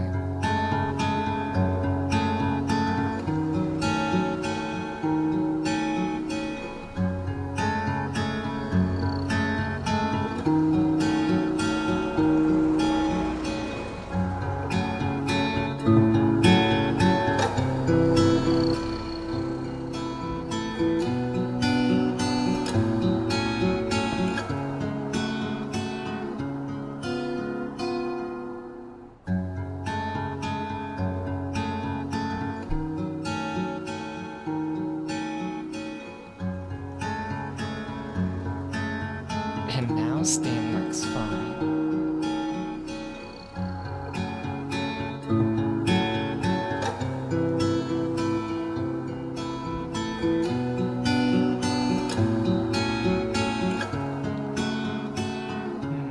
Supergiant.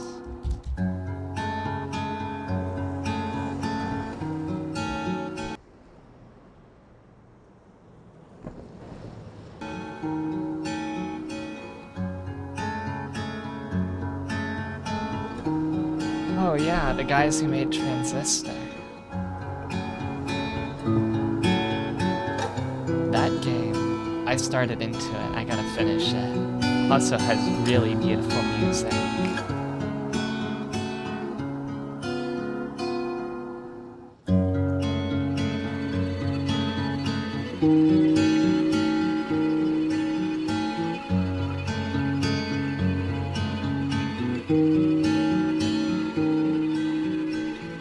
This track sticks in, not just because of the moment it plays, but it's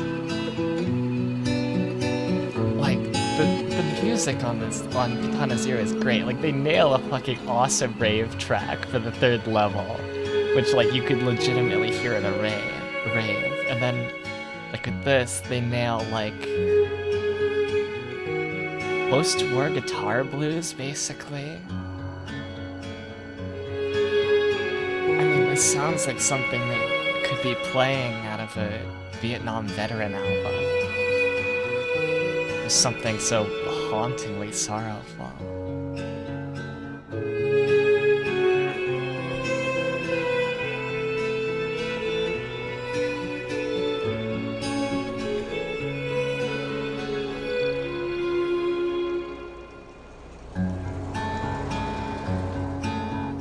Missing executable.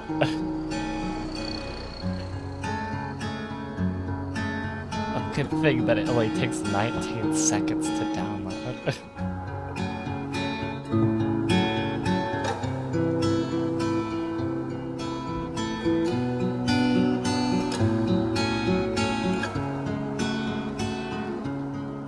Other soundtracks from this game that are really phenomenal would be... I think it's Last Confession. But this is the final boss theme. Full Confession, it's called.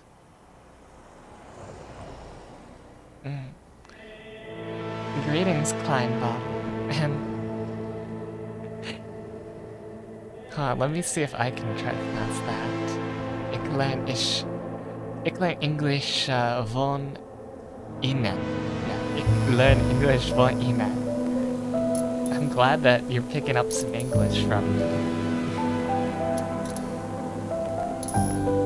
Oh, Katana Zero is booted. So I guess you'll be able to hear the final boss theme later.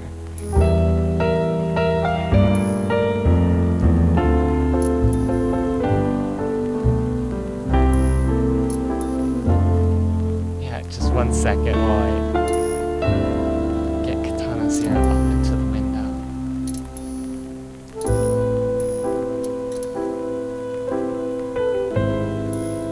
Okay. Oh, that's too big. Let me just bring that down. There we go. We're just picking up from where Debufler left off.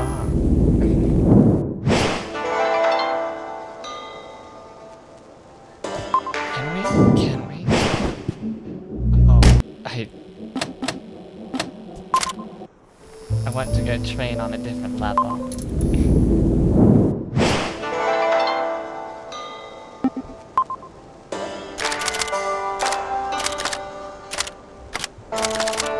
Who's in the studio? I don't like the studio level. We'll just get a mansion. And nothing really happens in the studio level. Do I need GFX? Like an overlay and stuff? Well, most of the time I just put it here, or I go to... So switch scenes. Or I just do this. Yeah, I'm finicky about overlays. 1 second. So I don't usually do them, but yeah, I could use some GFX.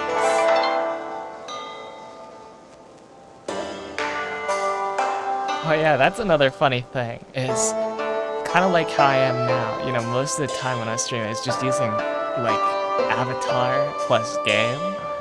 But, like, sometimes I'd throw down a desk, or, yeah, desk or some books or whatever, like make a little area out of like PNGs and stuff. Yeah, if you have any recommendations, I'd really appreciate it.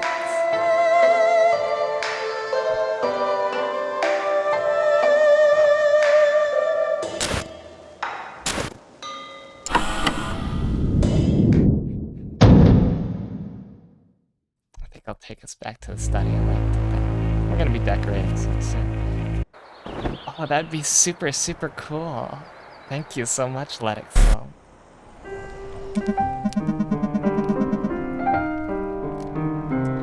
So, tell me again about the men in masks. And we're suddenly at the psychiatrist because things are starting to break down.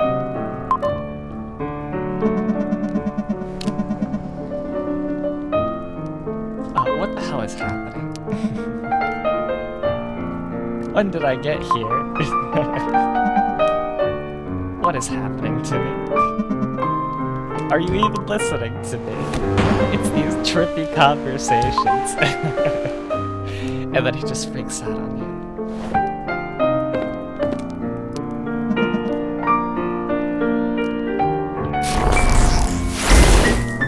And then it's this guy. Alrighty. I look forward to hearing from you later. And then you're in the fucking bad shit level.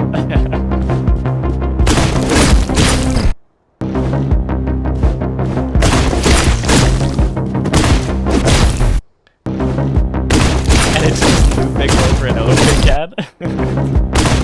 Like you start into the level early, and it just breaks down until it... This is where this game gets fucky. Oh, and this is one of my favorite sequences. 28 years in that godforsaken jungle. Killing soldiers wasn't so bad. I hardly remember it. But burning those villages, watching those naked peasants cry. I see it every day.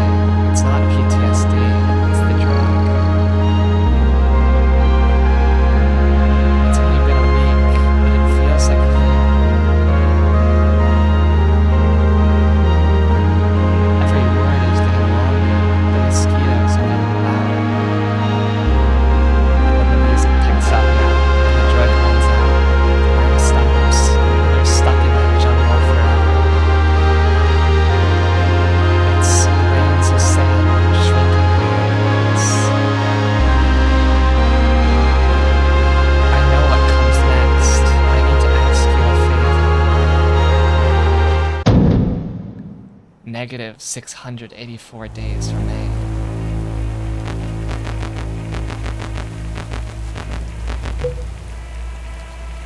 And now we're that guy that was lying on the wall.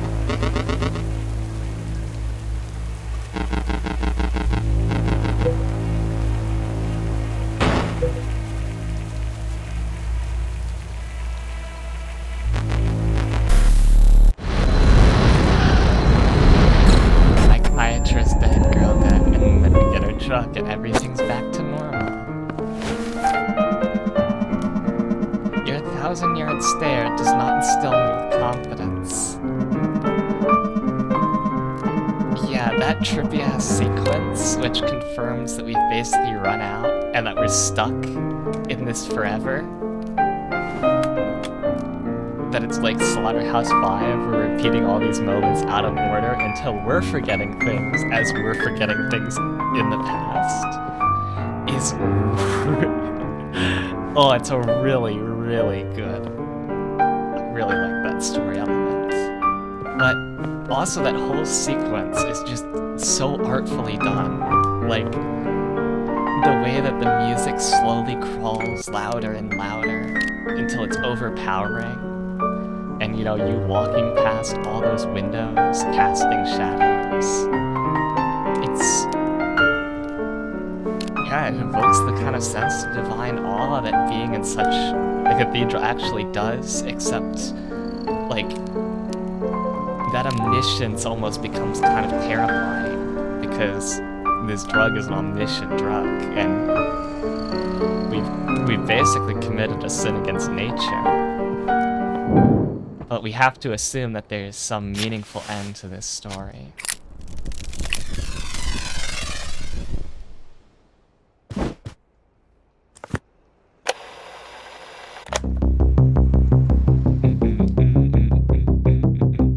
Ludovic is the artist who did the soundtrack. This is his signature theme.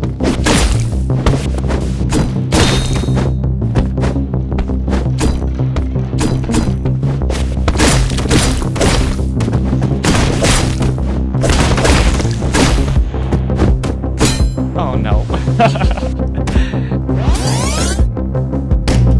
That was dumb.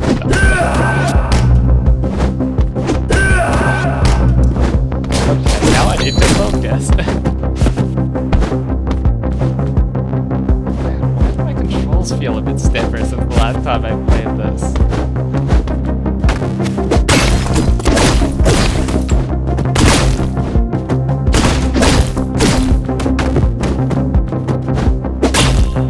No, no! It's just a gap.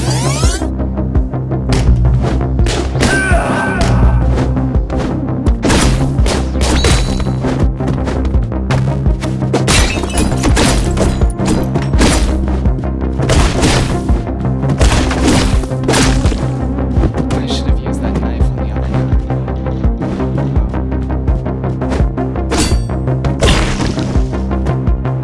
Yep, that should work. Now this skylight portion is really funny to fuck around with.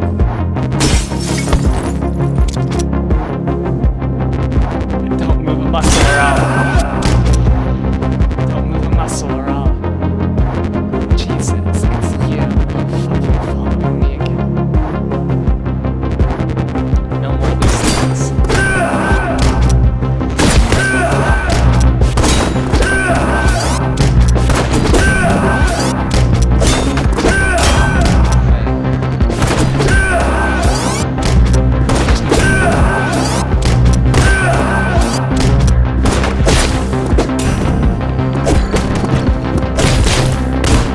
And he gets in the door.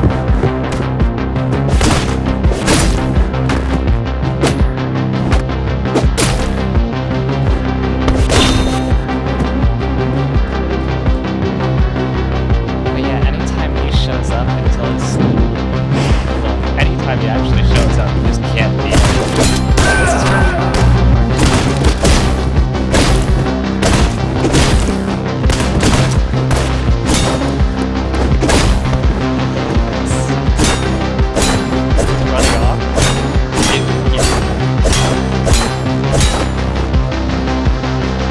Oh, I should turn down this a bit because I don't realize the game could be super, super loud. Sorry.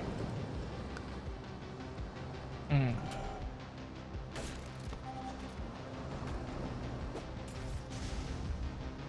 And now it's dark mode.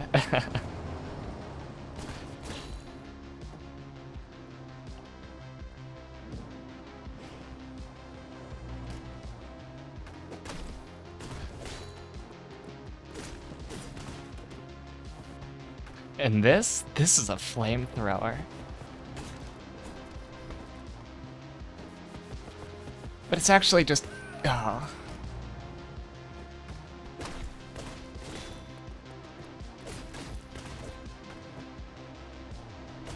Since, you know, flames take a while to travel, it's actually just easier, in my opinion, to sword slash everybody. See, like that.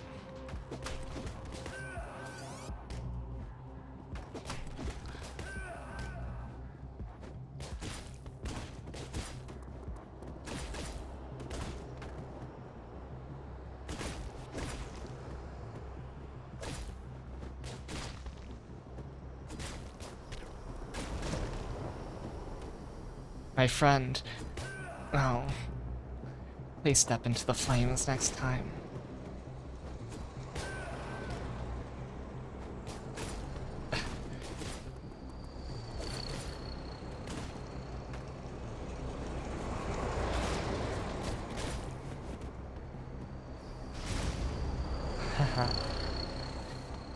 Whoops, they just blew up.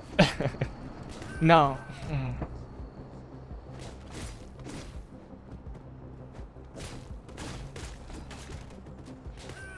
Mm.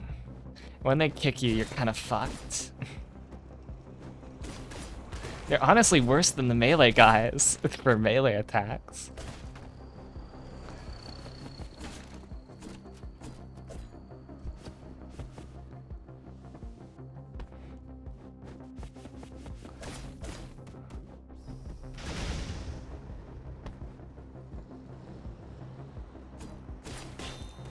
Ta-da.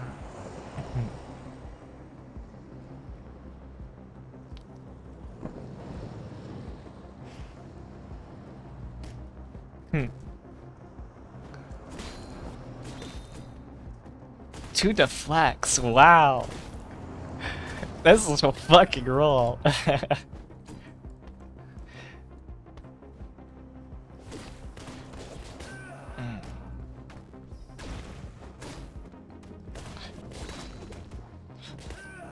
Mm.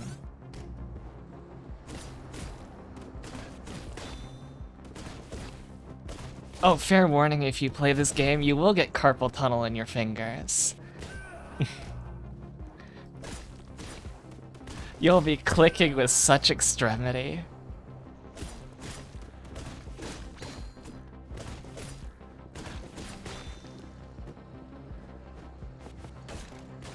Mm.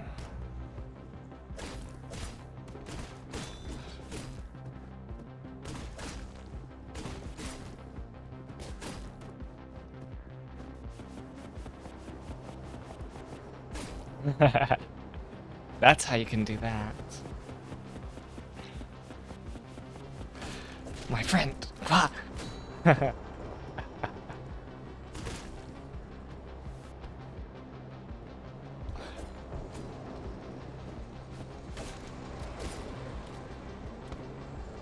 Oh yeah, there's a guy doing stuff over there. We don't know what his deal is.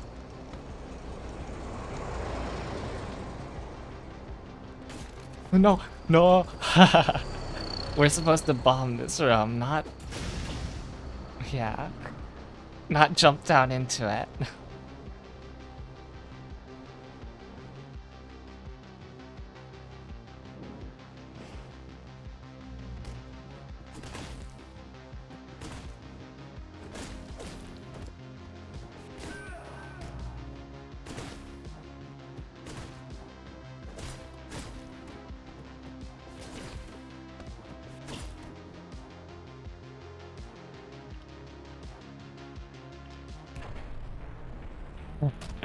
It makes you replay that one because there's something in your precognition that you couldn't have predicted. A bomb.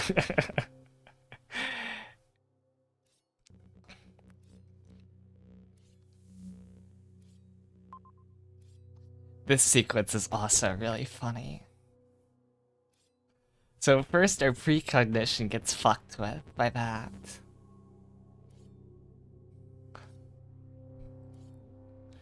And now our fanboy's having a little moment.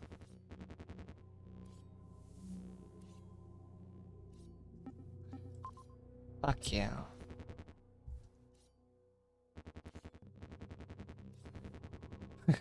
Mr. Kissy Face cut off his head, put his body in cement. Well, now we know who Mr. Kissy Face is over there.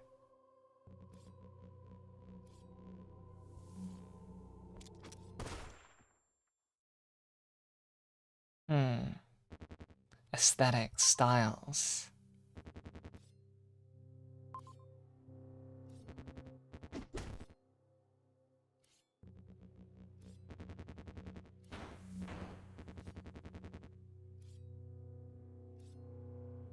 Wow. Thinking about it.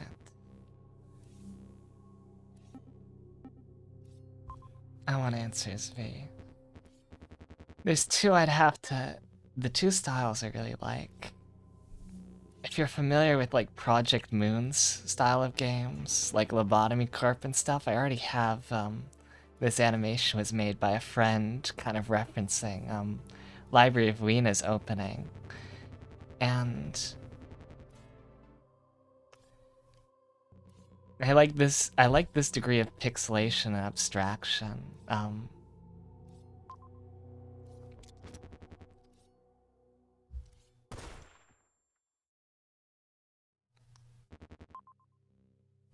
As well as, I guess, kind of analog stuff too. I mean, for both models, I've used kind of an analog room as the baseline. You know, this room here, which we will be decorating as stream goes on. Yeah, I know, that's a lot of conflicting ideas. Yeah, I'll talk to you most about it later.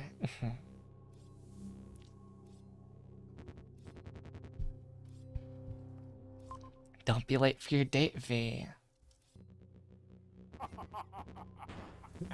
That sound effect is just great.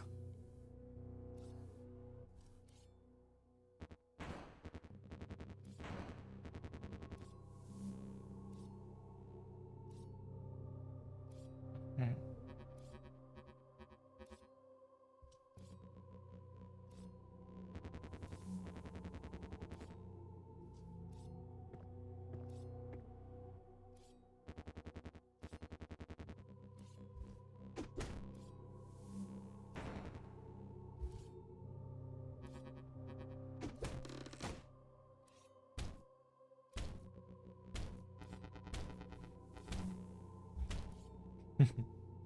So the guy we came to kill, Al-Kazim, was the guy who makes Kronos. And V is going fucking crazy because he was fanboying for our murder spree and he just learned we're on Kronos.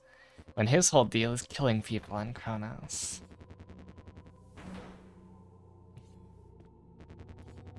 Your tape was kid shit. You honestly thought you were in my league. It's sad watching you grovel for my approval. You think I want your approval? Fuck you, fuck you. Сука, блядь.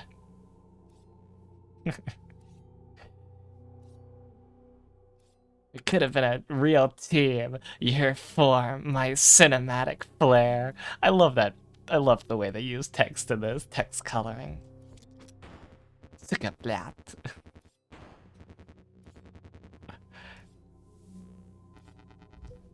He's just trying to get under your skin, V. I'm tied up and you still want my approval. Then he shoots the guy. He hadn't talked yet. Well, our mission is accomplished. Al-Qasim is dead, so...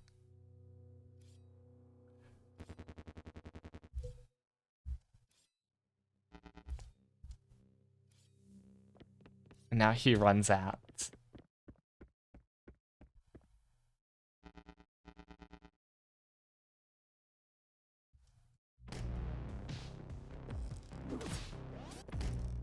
We gotta struggle out.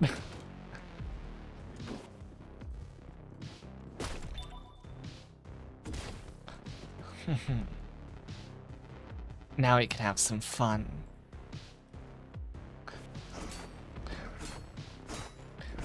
This guy is just a test and can you...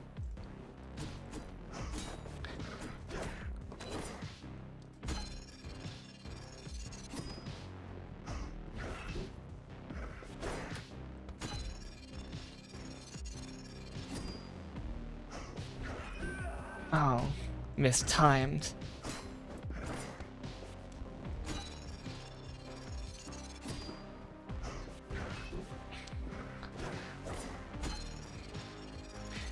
It's just a test in your rolling ability, basically. Oh.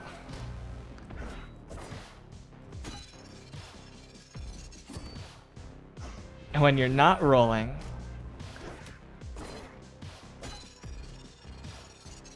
How abusive can you be?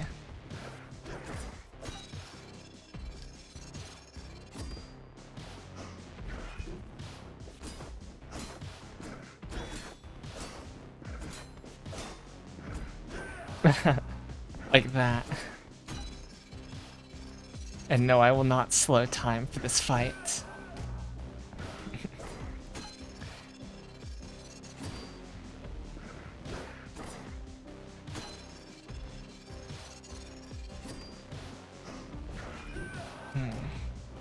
I have to...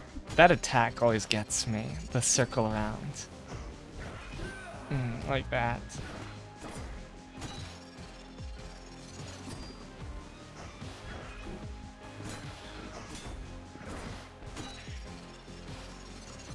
Afterwards, he's pretty vulnerable.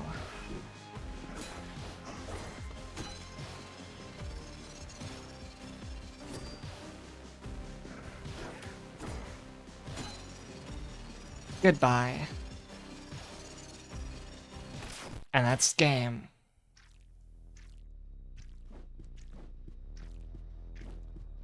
Look at these VFX. It's the crazy vision.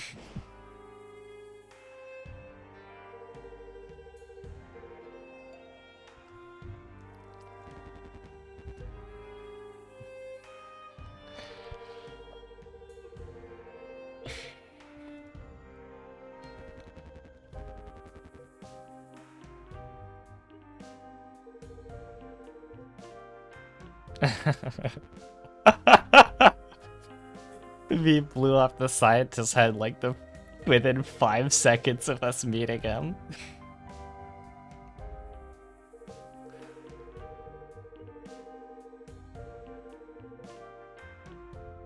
Oh yeah, the swordsman is totally dead. He didn't leave it up to Mr. Kissy Face.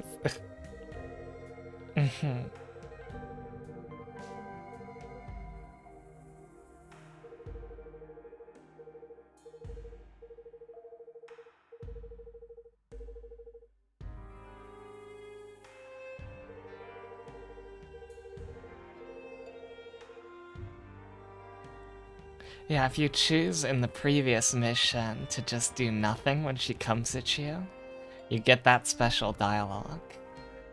Your default reaction is to draw your sword, but you can wait and switch to the other option if you're quick enough.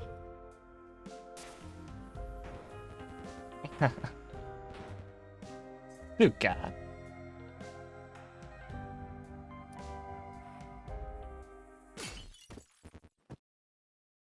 But yeah,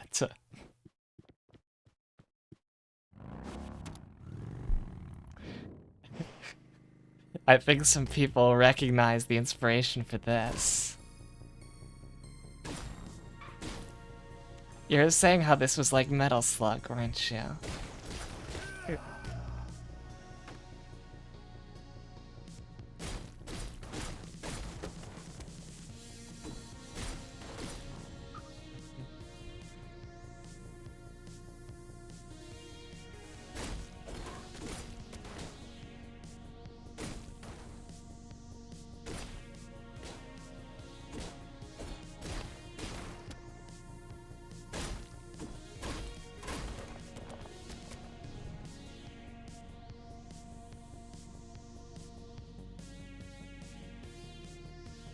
Driving.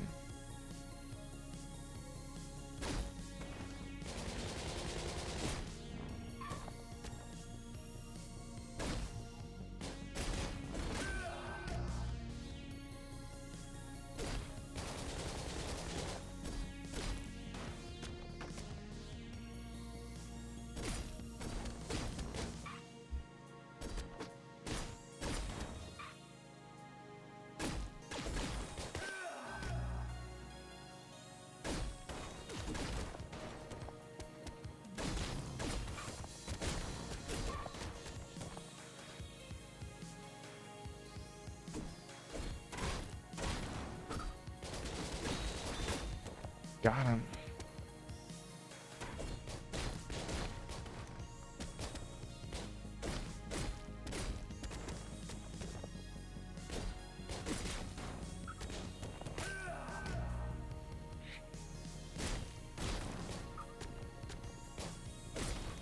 This is so incongruous with the rest of the game, except in tone. It's just great. It's just we needed a motorcycle level.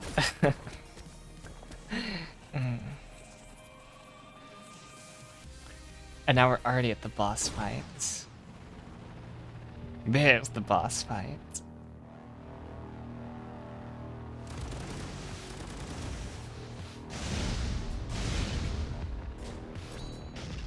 Got him. One hit.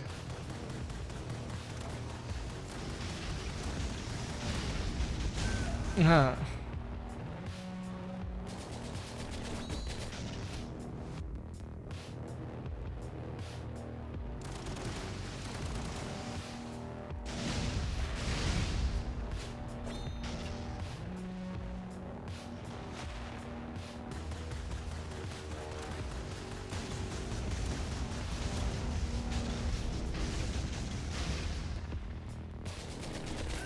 Oh.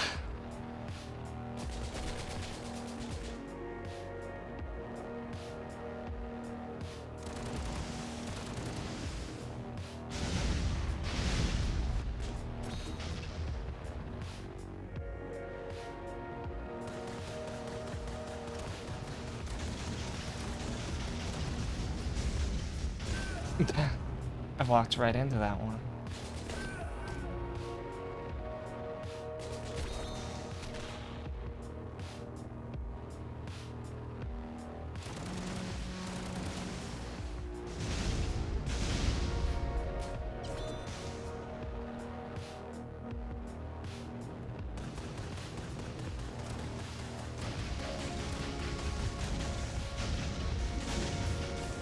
No. I boxed myself in there. What? Those bullets homed in on it and they still didn't hit. Come on, V, just shoot already. Oh.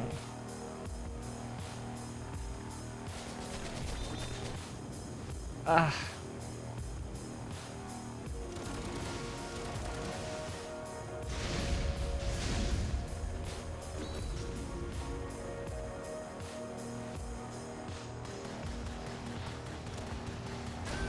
You're very welcome.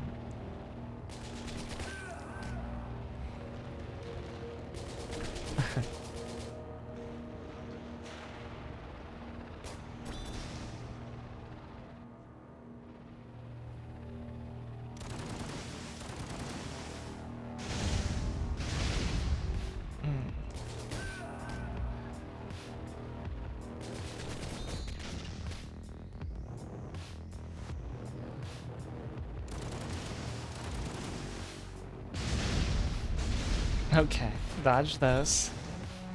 At second shot, we just need one more, I think. Oh no.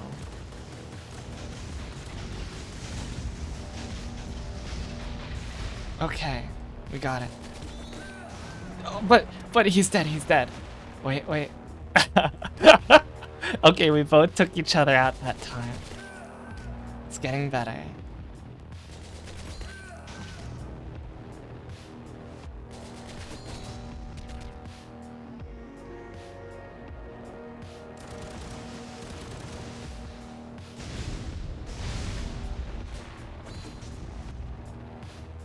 Second.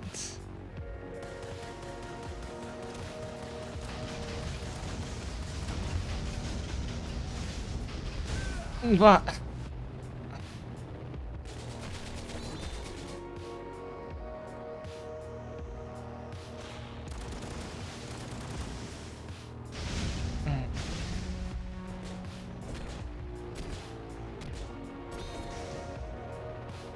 First. This stupid attack.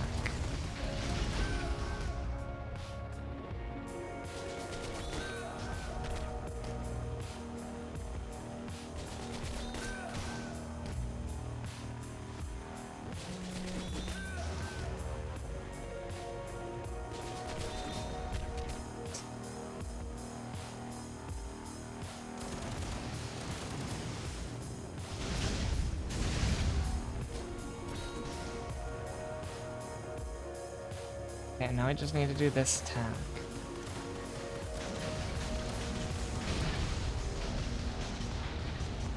Okay. I think we're just gonna wait until he does this, yep. Okay, we took him out. A little bit of thinking.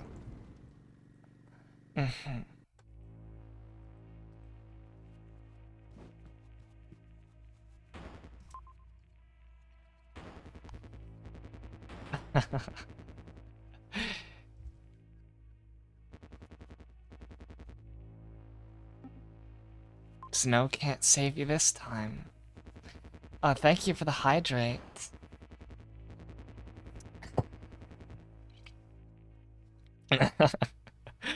It's fun. This guy is super funny.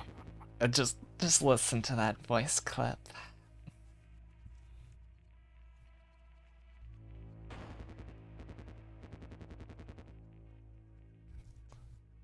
He's still talking down to us. Our sword glows red. We pull it out for a brief moment. It does that, and the actual dragon appears.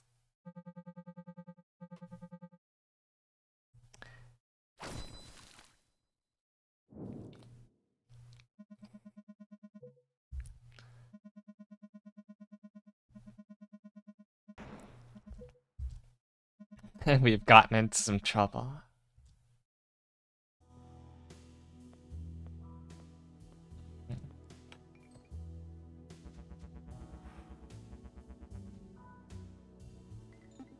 Appletini on the rocks.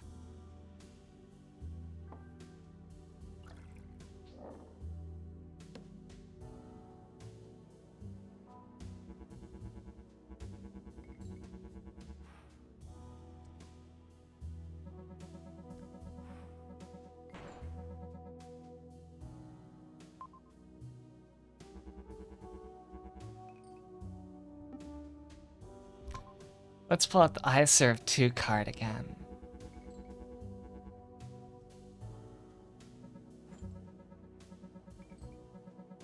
Pawn shop on fish. Fit, you got a real baby face. Well, you can fight with a baby face like me. Ain't nobody but vets and junkies in the 3rd district, and you ain't a vet.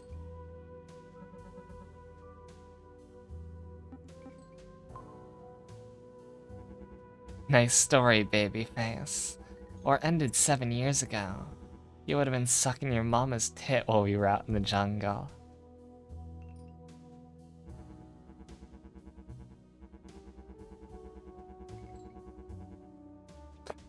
This line won't be very, very relevant later.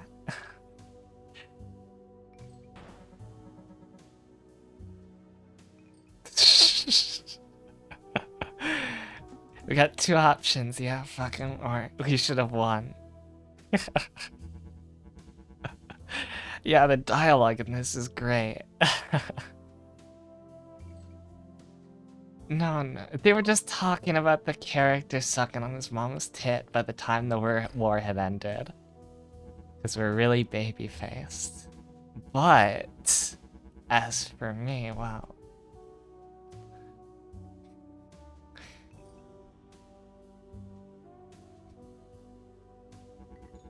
Yeah.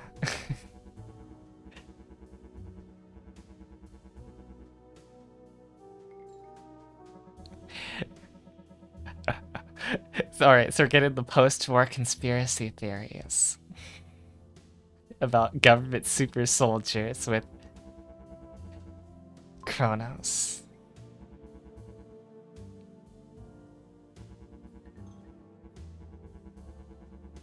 Psychic super soldiers killing people by the thousands, massacring villages.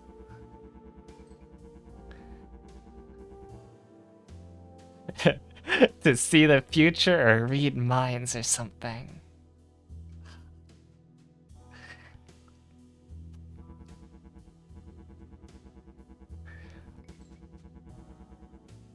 I'll say what I want at any volume I want. But fine, yeah.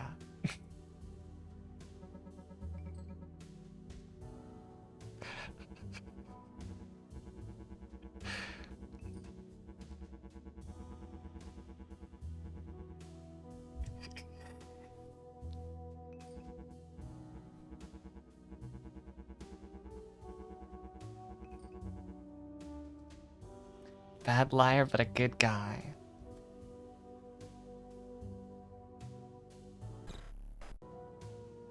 And now it cuts to us drunk as hell. And this, look at this. The animations this are just great. You can tell his hair is already messed up on the backside. Just look at this.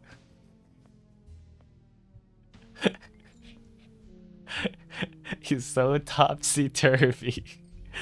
You even pivot on one foot.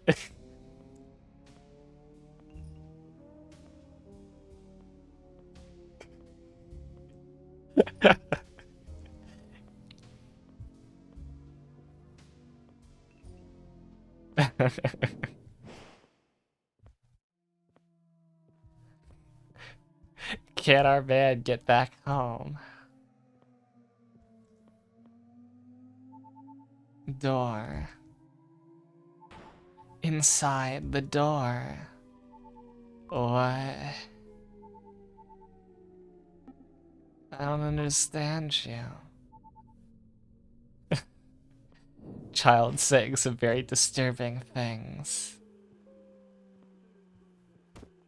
And then we just fall over.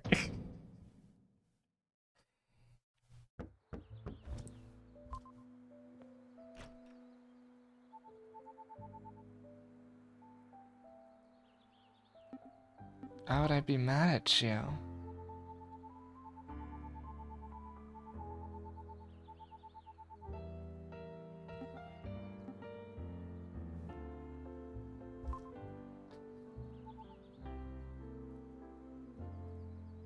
Yeah, best way to describe the influence of ethanol. Something fundamentally wrong. Woo, wobble, wobble, wobble, wobble, wobble.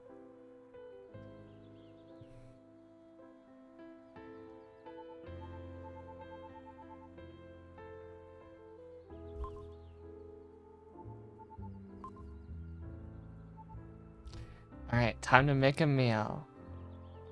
Fetch quest time.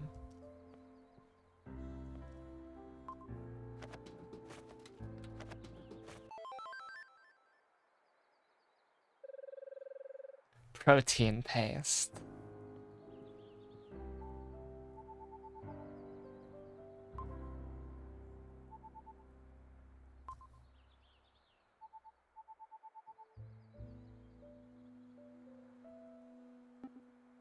Everything here is just telling her to stay here.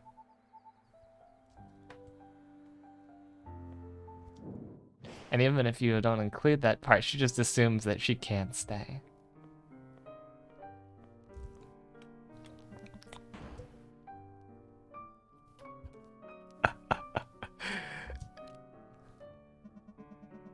When you play this game for the first time, if you're trying to appease everybody, it's gonna be really disorienting when just bad stuff keeps happening. And this glasses fuck keeps saying shit to you. Al-Qasim is dead.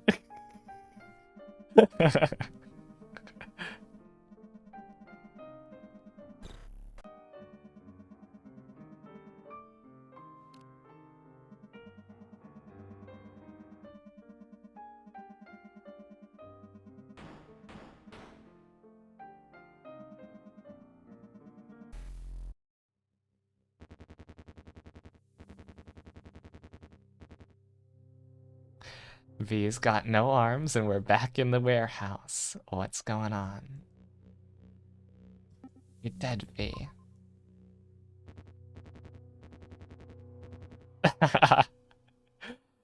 Sounds exactly like the guy.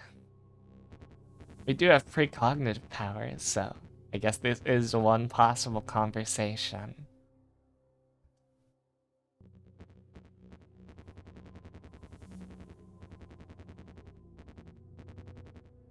The withdrawal.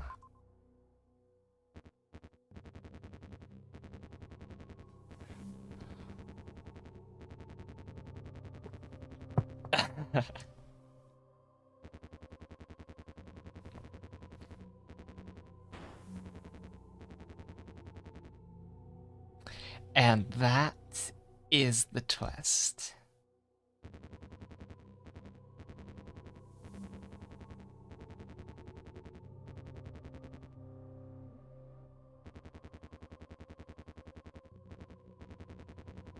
a steep price to pay for precognition.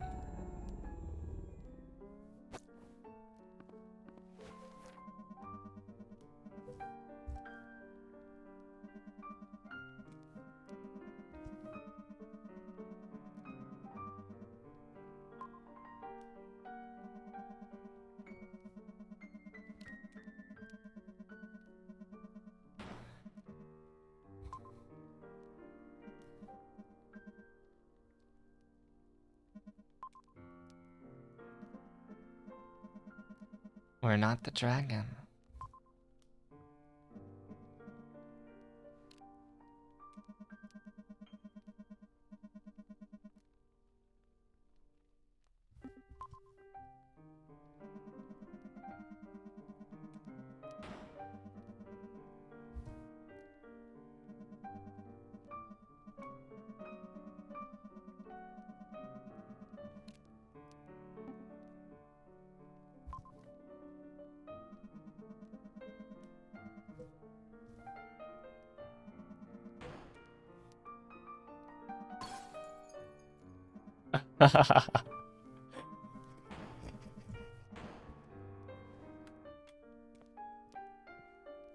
Sometimes you just want to cut them off badly.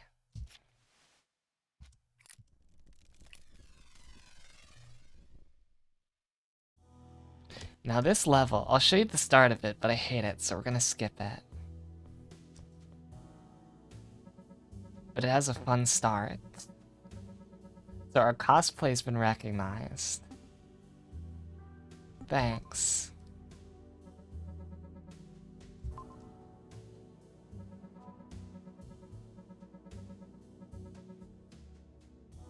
All in. I think it's black to start.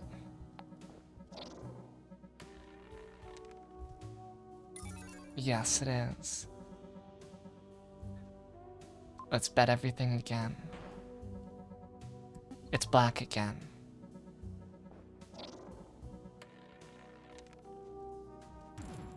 Oh.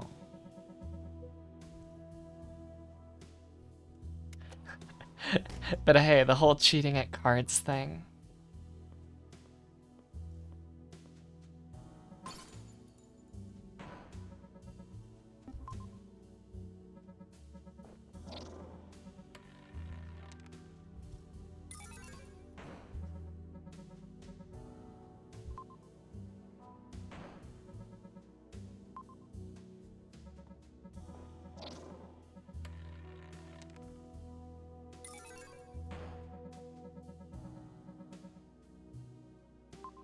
I think it's red again.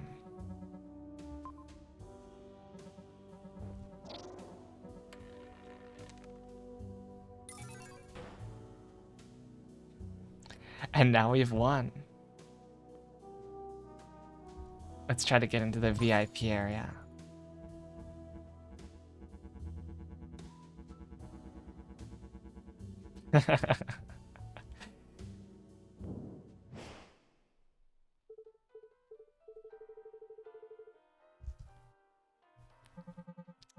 They're off playing their own game, and we're about to rudely intrude.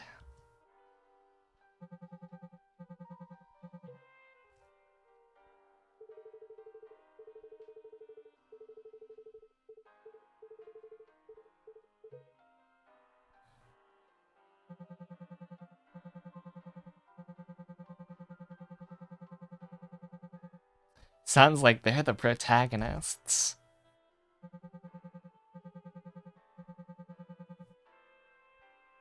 Hmm.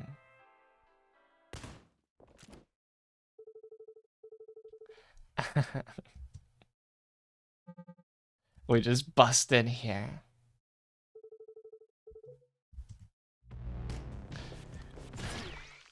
And we kill her. And then we go through. And let's watch the tapes.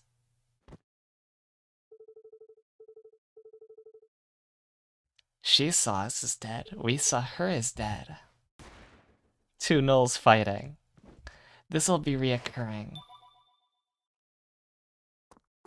However, the rest of this level sucks.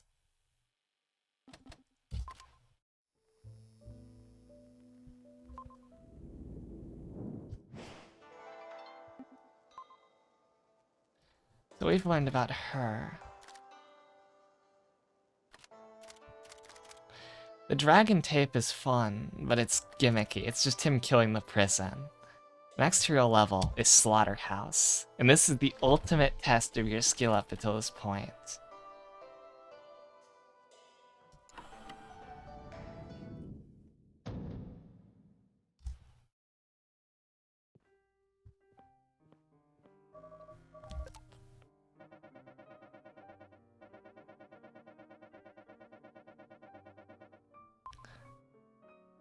He just gives you a name and says to go kill. Well, it's not your psychiatrist, someone else. Different sound font.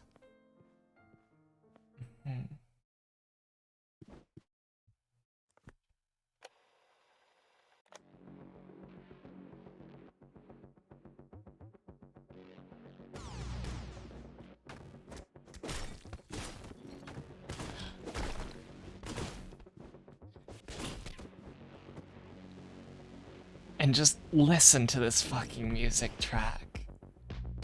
It's called Meat Grinder.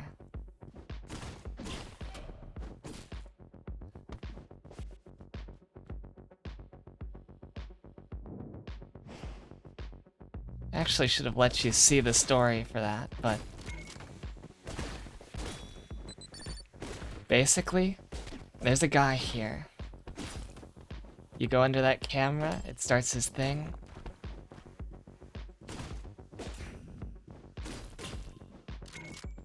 He starts taking shots as you go through this.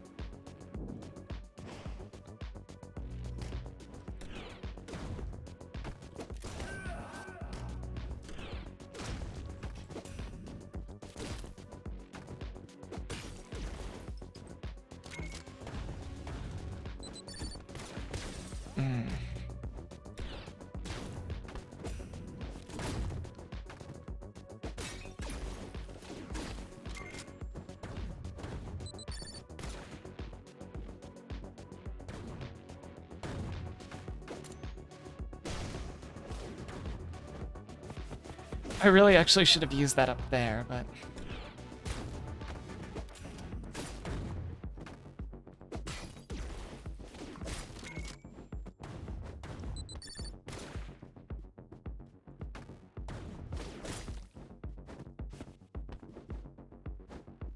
And now... Hasta la vista, baby.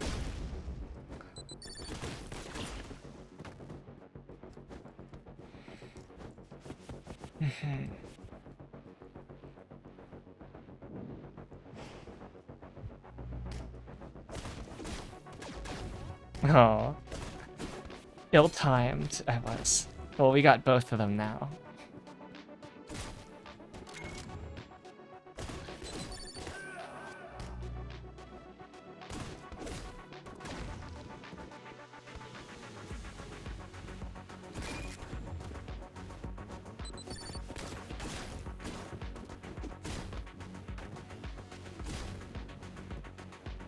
We need something to find something to blow those up.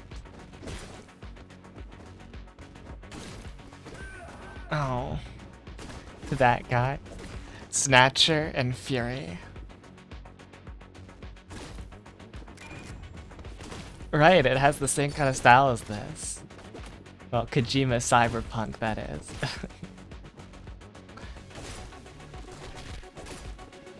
Oh, look at that dodge.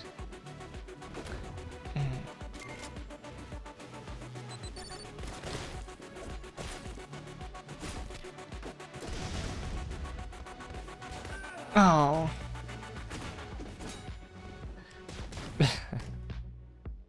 The serotonin rush. What's the... Serotonin's more satisfying than dopamine. So, what makes Fury the serotonin rush? Not just a dopamine rush. Come on, we gotta hold that guy there. There we go.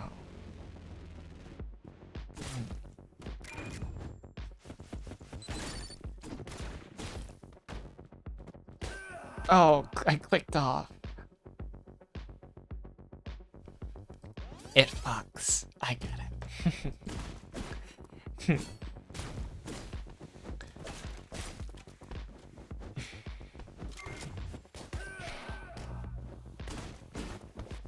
Oh, that's good. Action syncing up to music is, yeah, my favorite thing in video games. Like you just hear this soundtrack and you know it fucks. We'll do it after this level.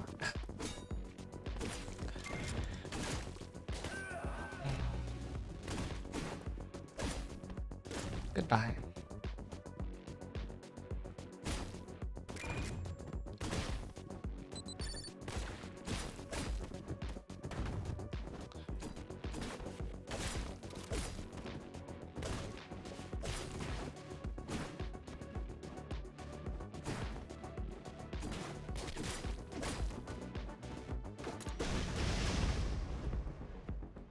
Look at that guy. Oh. No one tell him.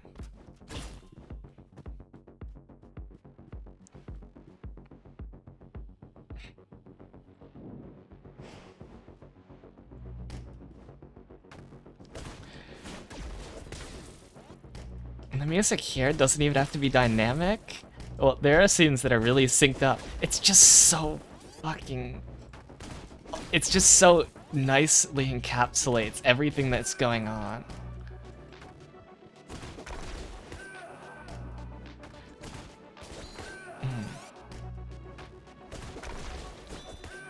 Ah. This section I hate because you basically have to roll.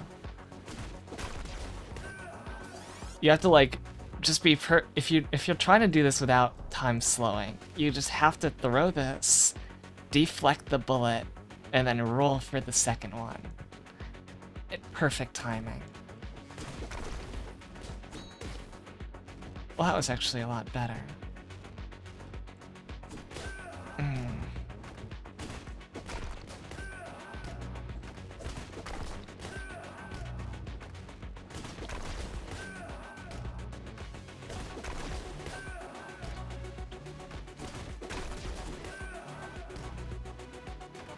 Okay, you know what? Fuck it.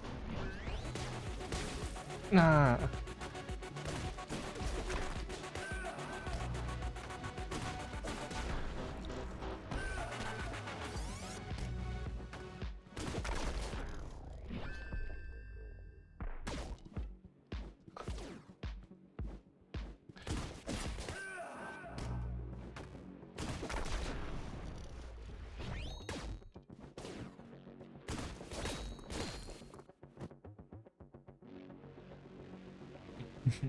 We have to undo the crusher.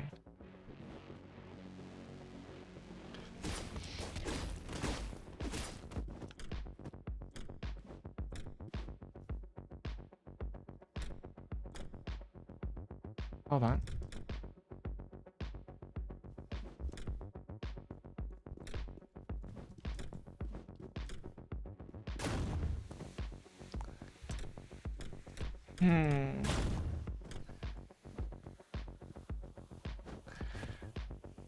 This is a stupid section.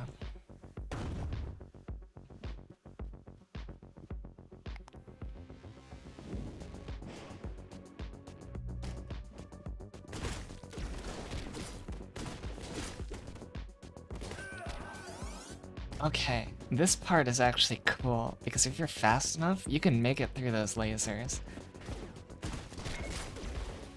I mean, look at that.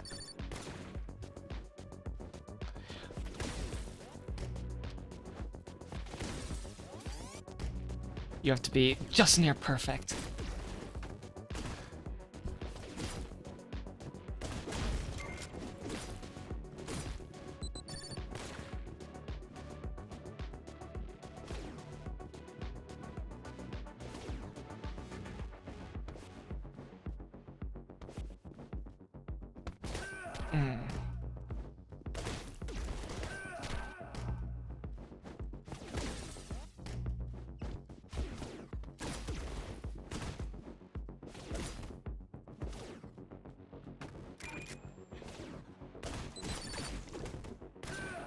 Oh, I got shot back into there.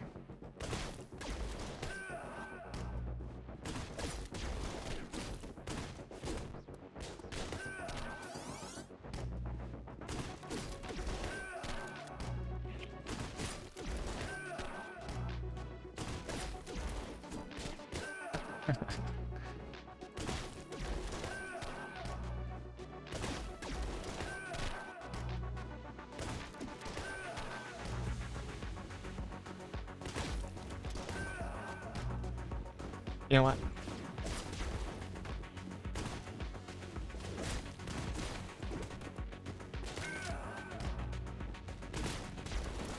Oh, the screen shaking is actually disorienting me a bit.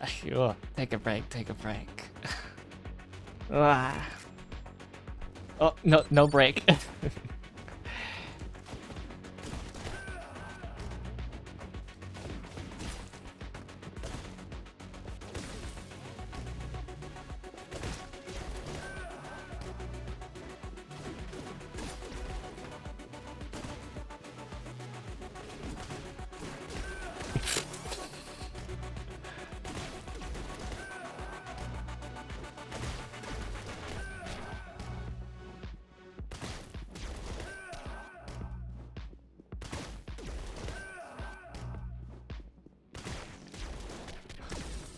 Ah.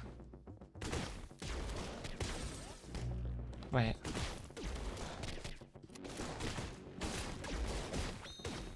Look at that.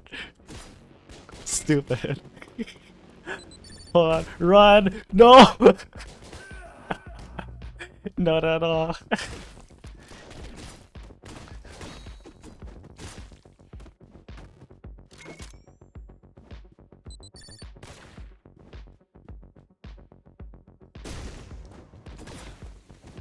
Goodbye.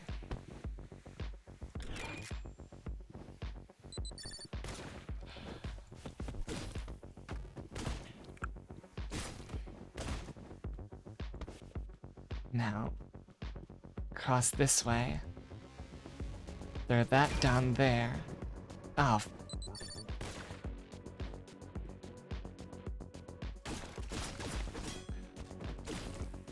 Well, we basically need to run. Oh.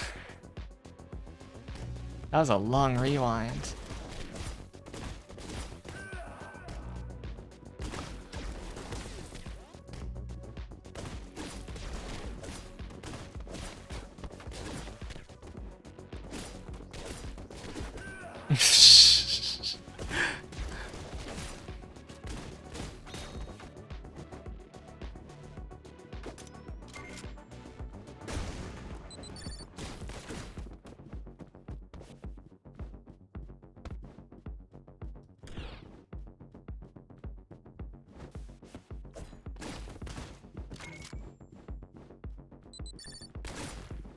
They actually get alerted by the sound of the guy taking shots at you from across the warehouse.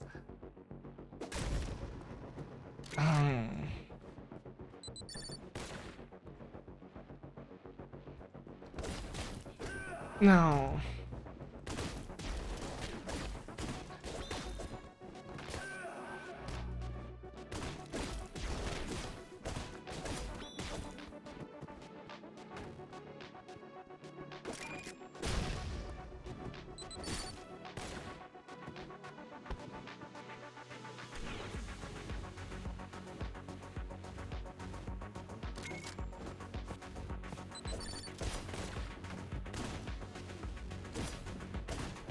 There's some kind of auto lock feature. It's always gonna fucking make it go on that guy.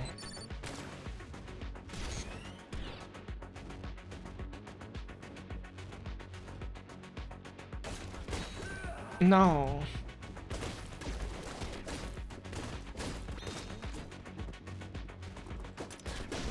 Goodbye.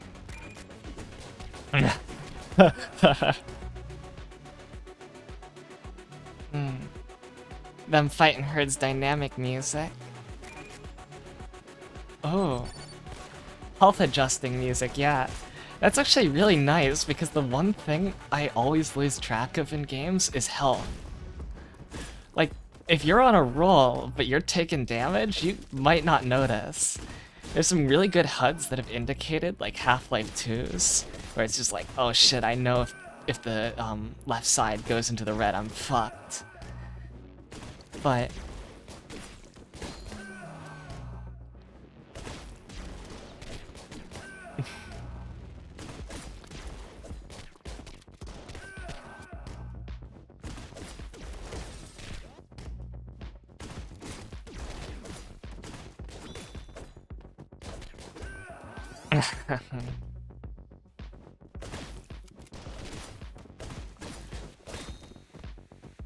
wait, whoops. Mister.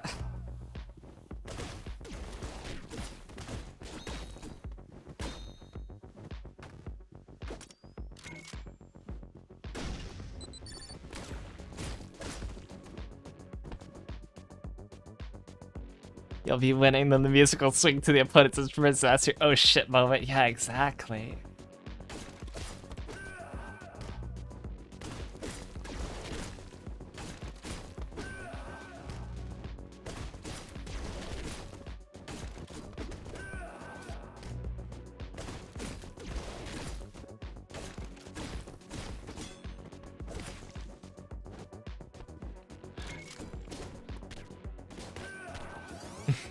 I rolled down those stairs.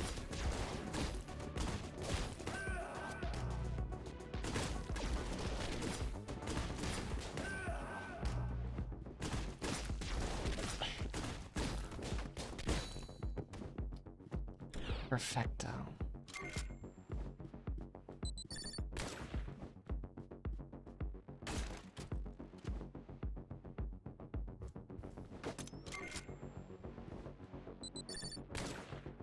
Please move back into position. Thank you.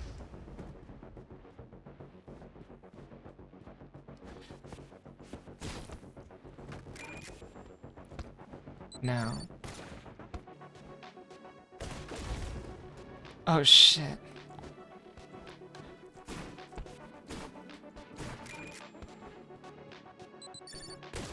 Oh, look at that shit. Oh my god, this is now a blessed run. If we can find more shit to... Okay. So I'd bypass this then. No. I didn't mean to go up that far.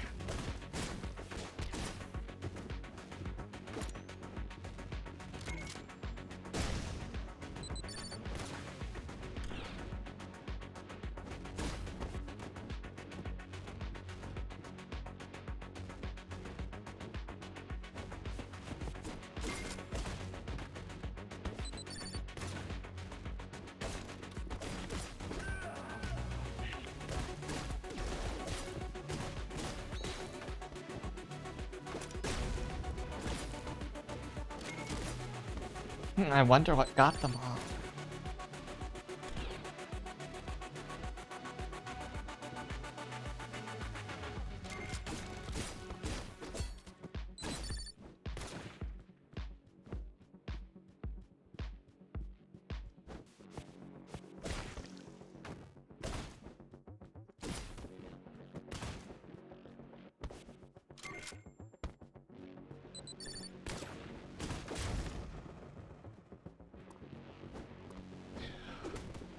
No. Gotcha. Tactical takedown. Tactically getting knocked the fuck out. Alright, now here comes the hardest part in the whole game. But it's fucking awesome. So, we get our guy again. Employer. This is the final portion of the null test. It has an astronomical failure rate.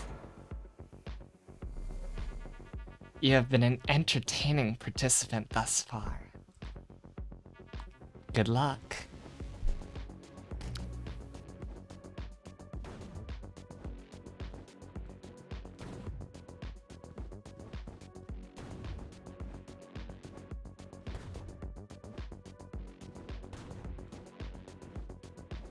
Oh.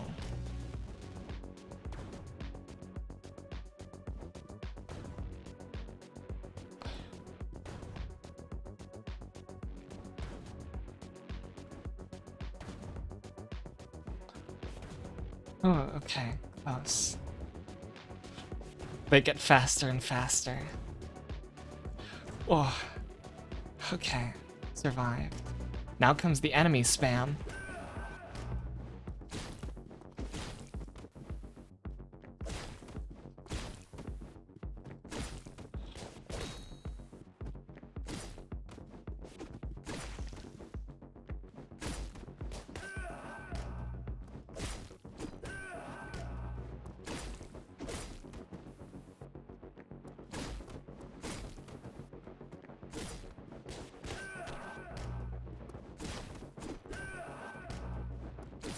Timing is just key here.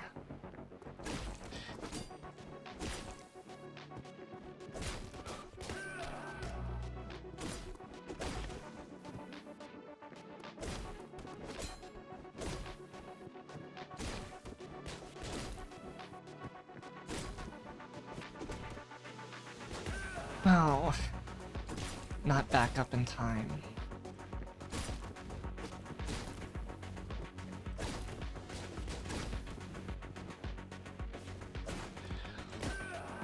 But, you know, if you take too long with those shield guys, the next round of gun guys come out. That's a real mess.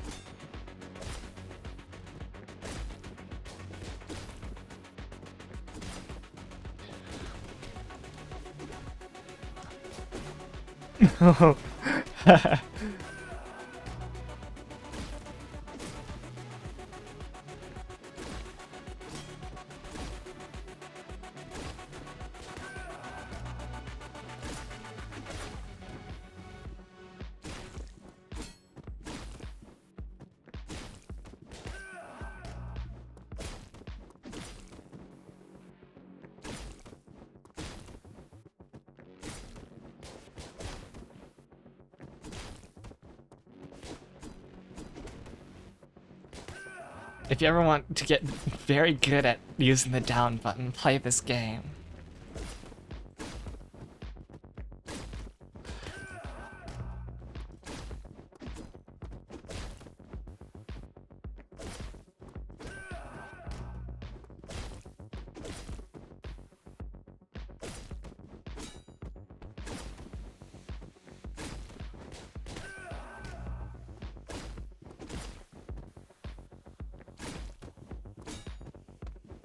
Jumping? That's not for ninjas. Rolling's for ninjas.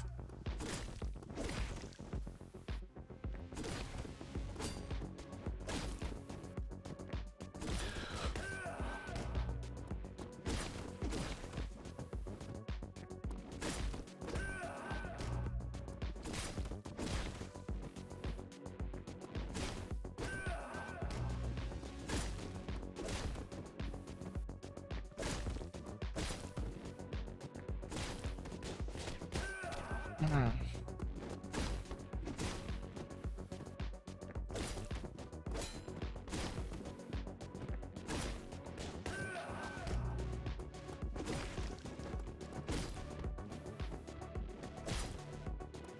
Don't worry, I'll make you proud. It's time.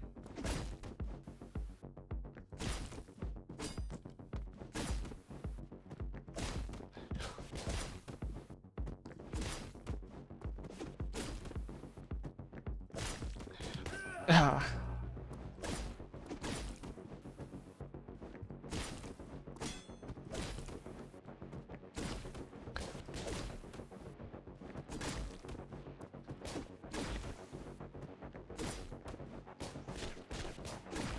Look at that.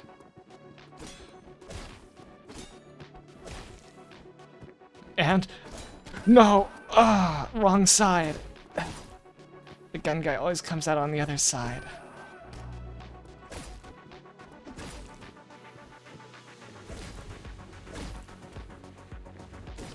Well, better than before.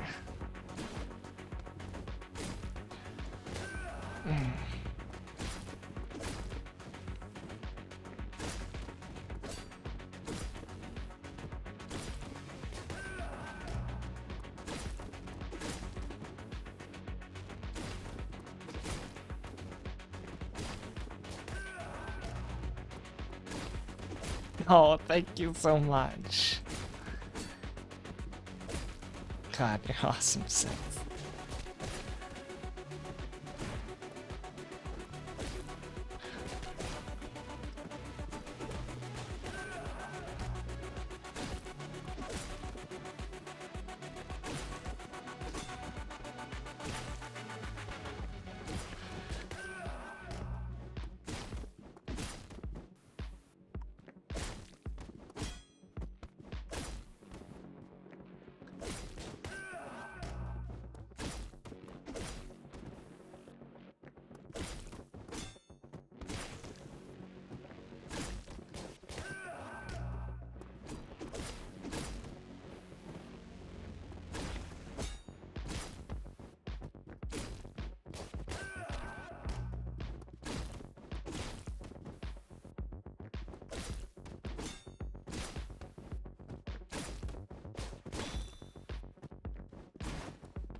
Once we pass this dumb enemy gauntlet, comes the real test of how are your fine motor skills today?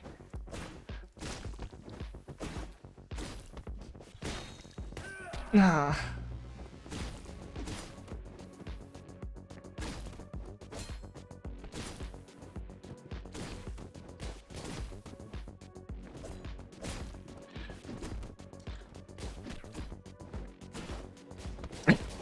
Hi. Well, I lived for pretty long there.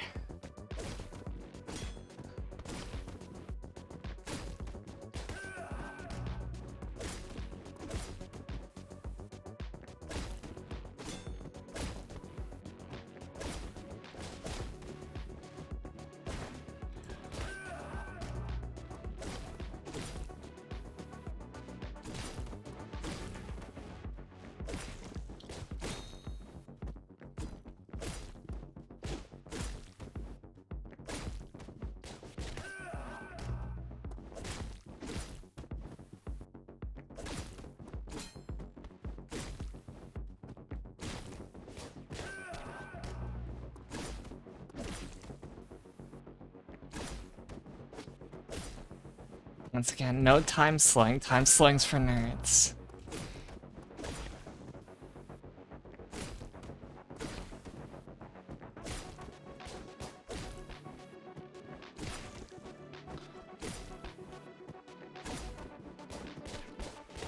No.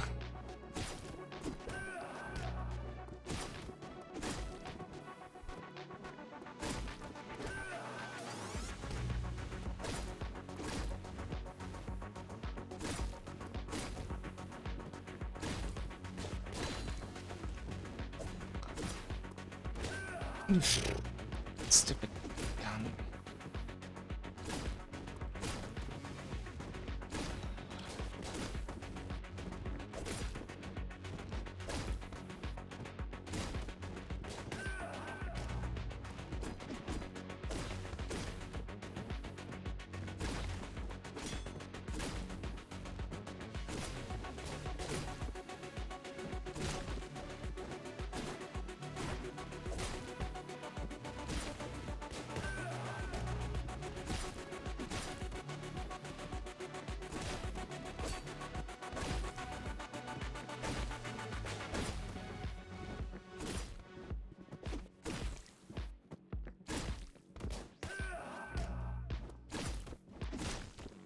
Taking that one bullet to the face.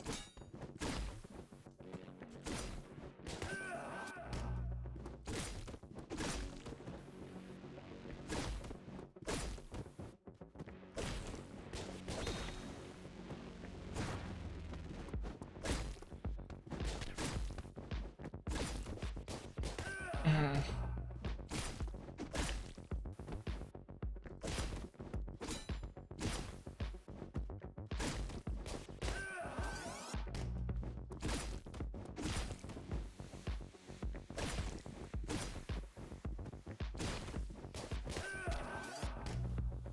Yeah, whatever. We can time slow for this.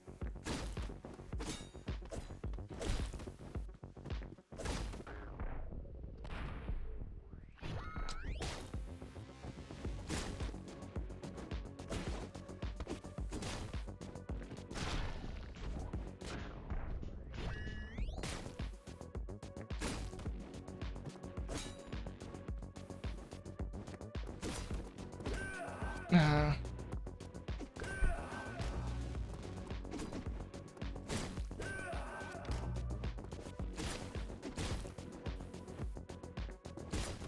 hold on one moment. Power up music. Okay.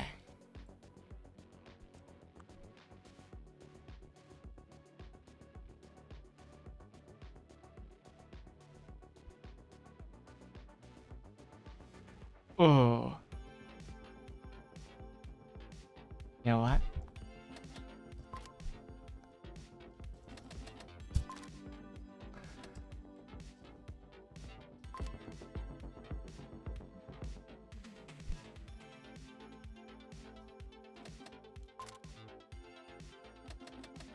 Let's go.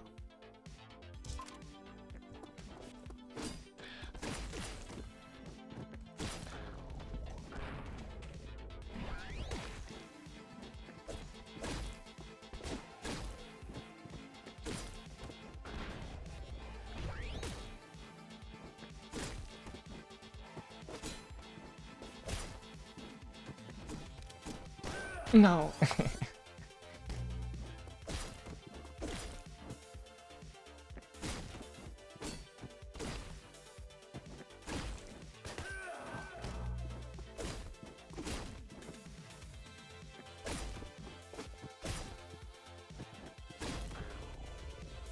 And now this ultimate test of power will be done with no time slot.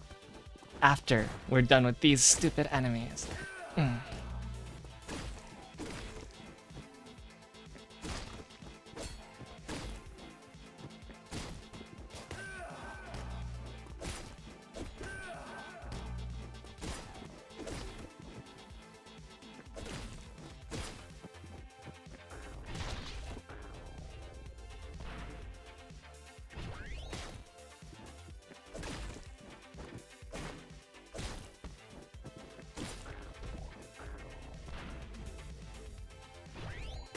Ding.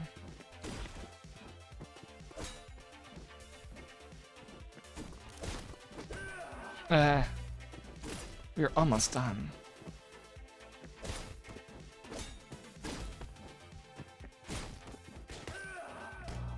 It has been helping.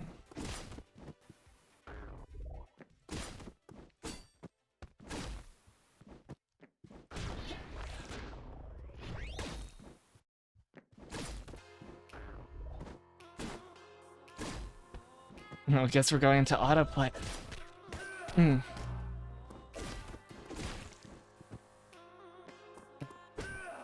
Oh, whoops, I lost attention.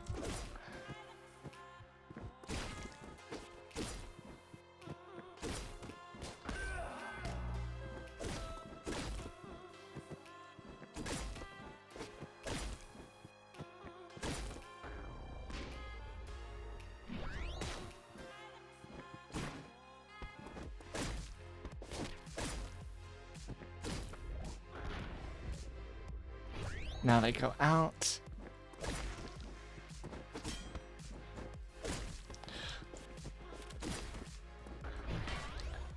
Hi.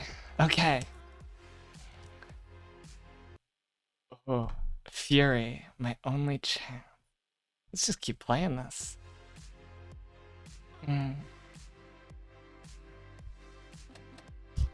Sometimes you find neat things. Or actually. Alright. Ultimate test now. No time stop. You see what happens here with these lasers? They get faster and faster. And now...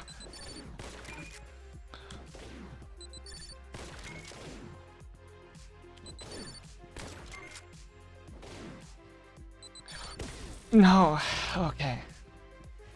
I thought I was gonna one-take that. Oh, fuck. You should pay attention.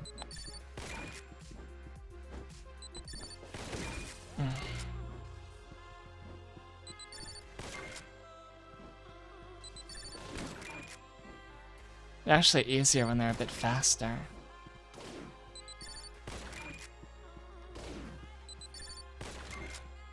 Those may look like just, you know, kill boxes, but they're actually projectiles.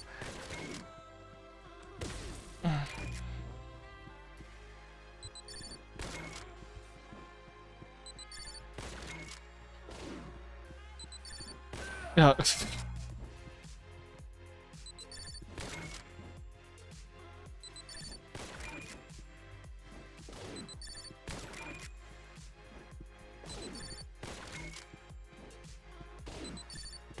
Okay, we're grouping them up. That's good.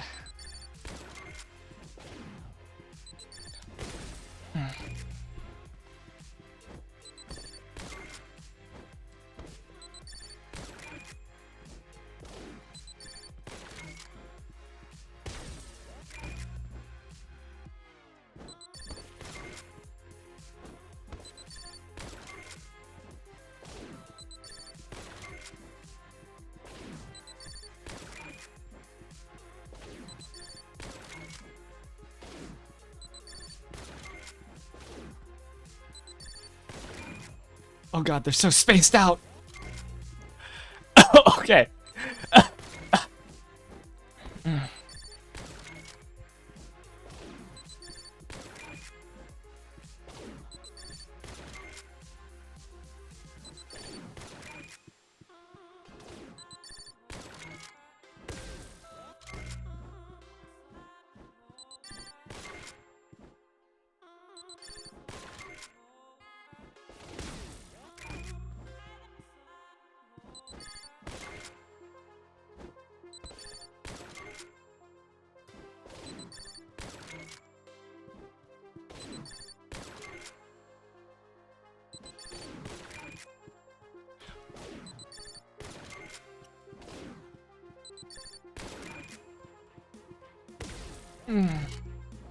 You have to get a running start too.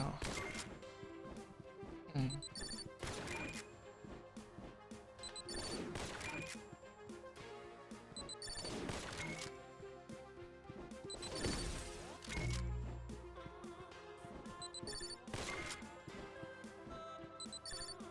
not sure. It's based on number of sniper shots, I know that much.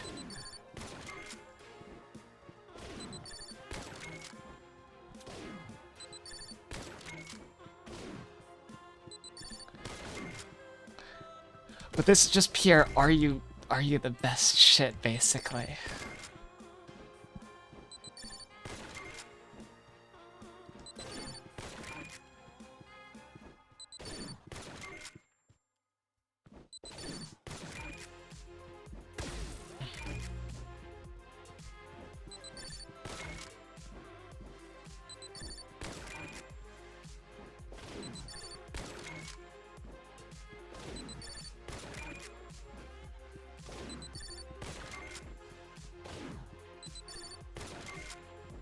This guy is a good sniper.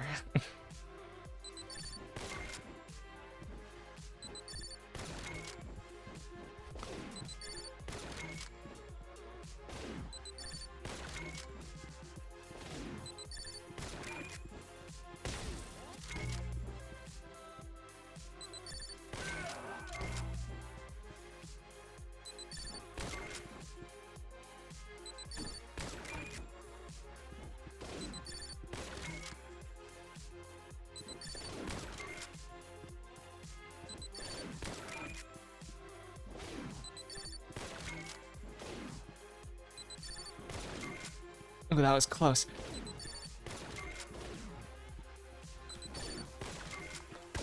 No.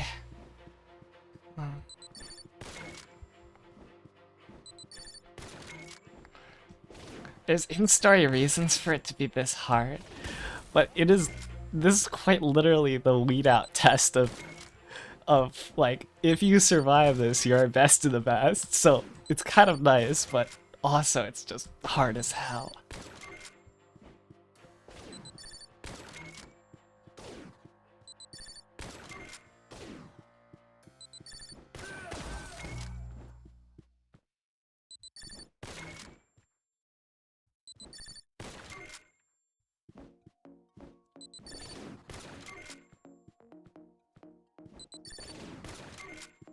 I'm not sure what just started playing. Let's hope it's good.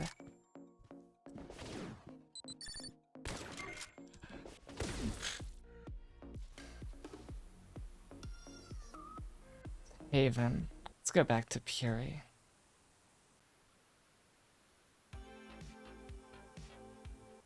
Or we can just put on the actual real music for this level.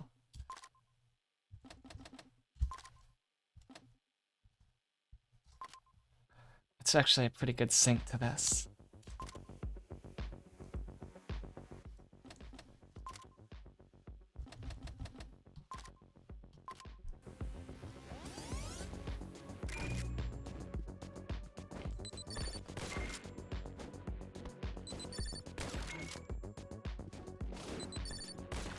Right.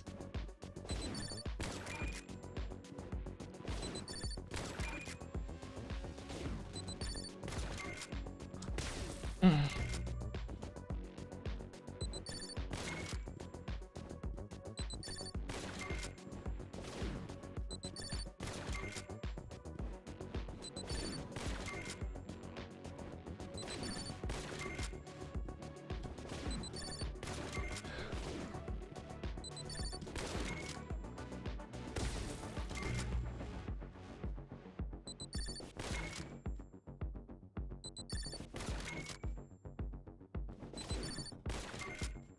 One cycle, 2 cycle,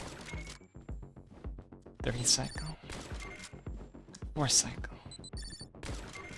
5 cycle, 6 cycle, 7, 8, 9, 10, 11. Oh my god. For Alpha Null, the rate of survival is 7%, for Beta, 13%, and for Gamma, the rate of survival is 100%. Congratulations, prodigal child.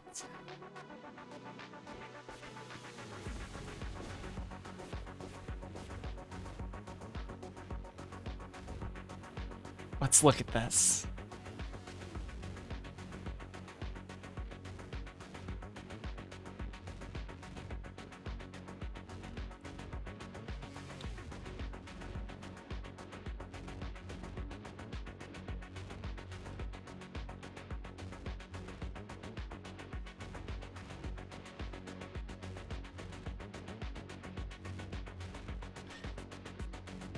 Look at that.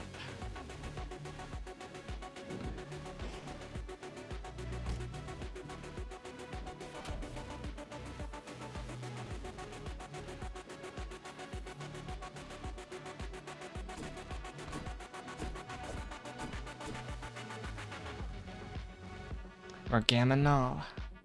An ultimate soldier, master of time and combat. Now we're gonna be taken out. Too bad the ordnance isn't that good.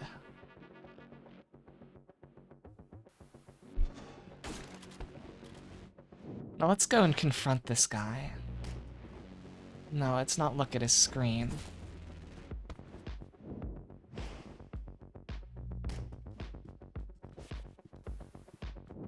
So we can keep going. And this is where he is. You know how I kept cutting those wires on the screens? It's because it's all pre-recorded. Let's go and open up this chamber. And while I'm doing this, I'll check this card. Oh man, I think I hit something on my mouse to make it accelerate.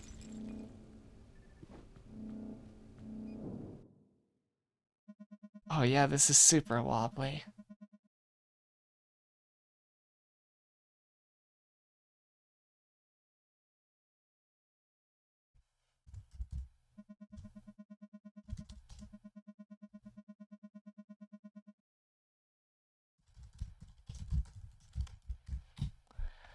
Friend request accepted. Now let me fix my mouse. Yeah, there we go.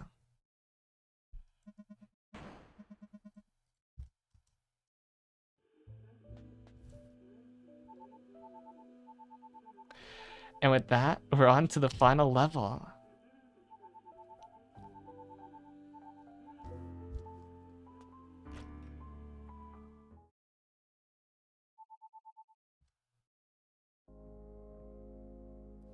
But first, we get this absolutely awesome shot.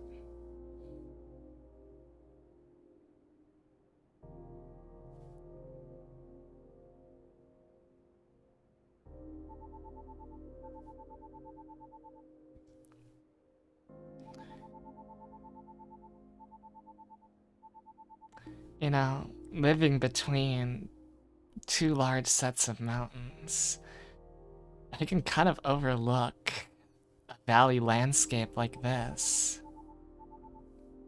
So this shot hits a bit differently for me.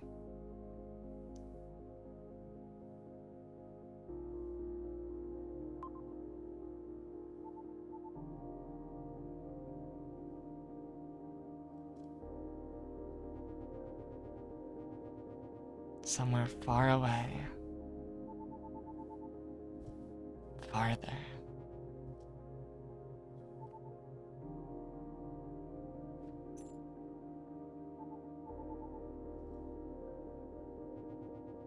It's a medal from the war.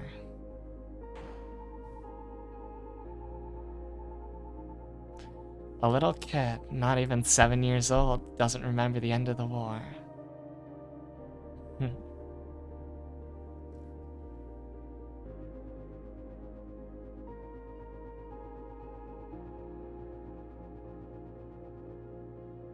Is that true, though?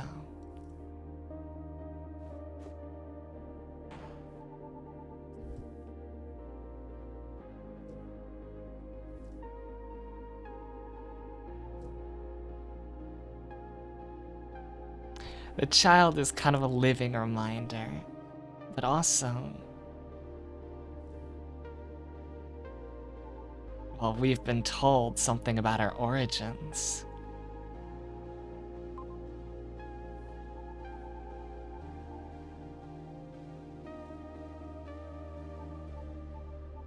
We're literally slowly piecing the puzzle back together, and look at that, you know, the silhouetting, how they are the only color in this frame.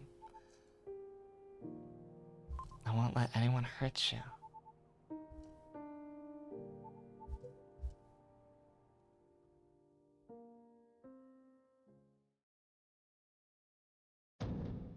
Judgment.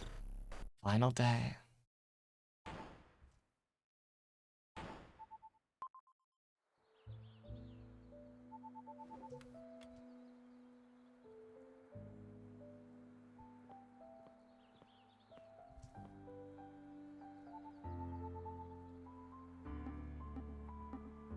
Doesn't smell like you used a recipe.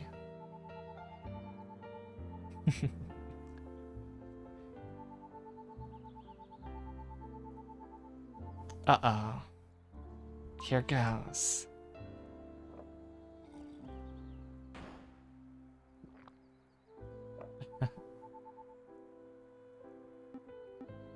Hard to swallow.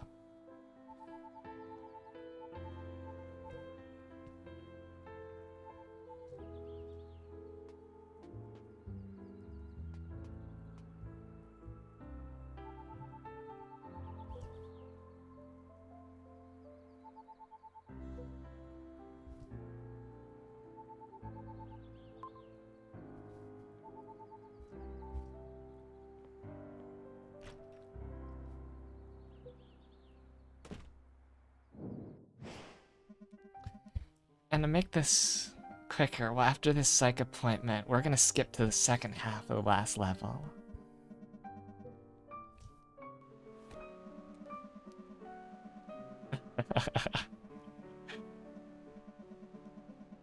As I said, I really tried to be good and follow orders well first playthrough. So getting to this point is just like, okay. Do I need to do it again for the good end? There's no good end.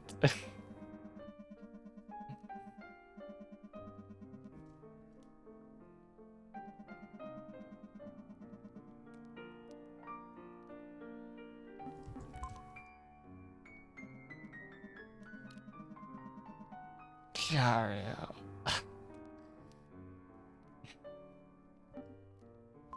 Let's say we killed the creator.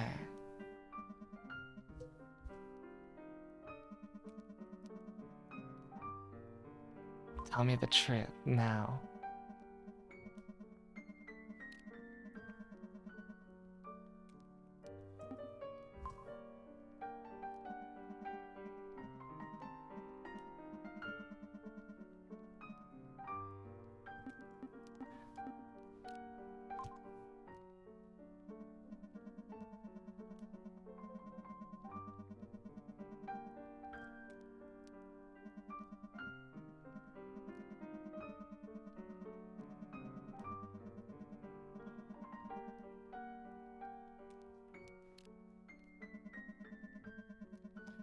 Aggression and psychopathy.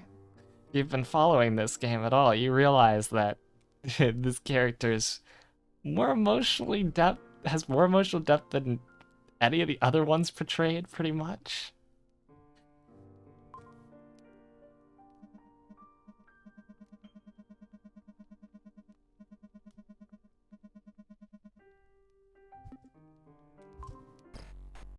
It automatically selects. Killing is the only time I feel alive.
So yeah, that psych appointment basically says,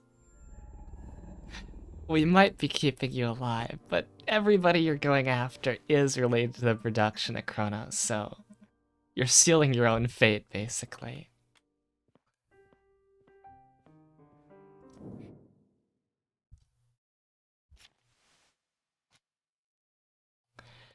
Eliminate any and all sensitive material currently stored in the safe room of Alkazim's bunker, located in the Center for Synergistic Research. Expect heavy resistance, leave no survivors.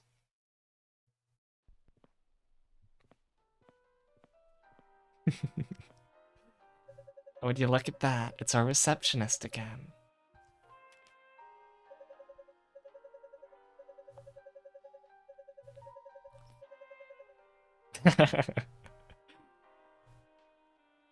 Receptionist best. Pikachu coming through.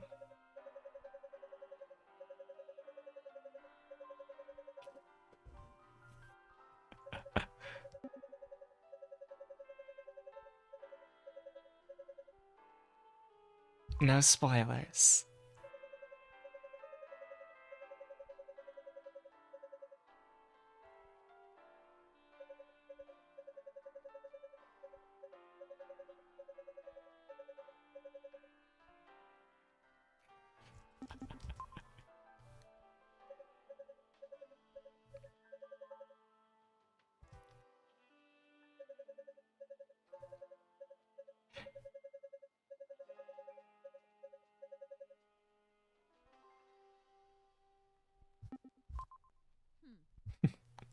And now the reception is bombing us.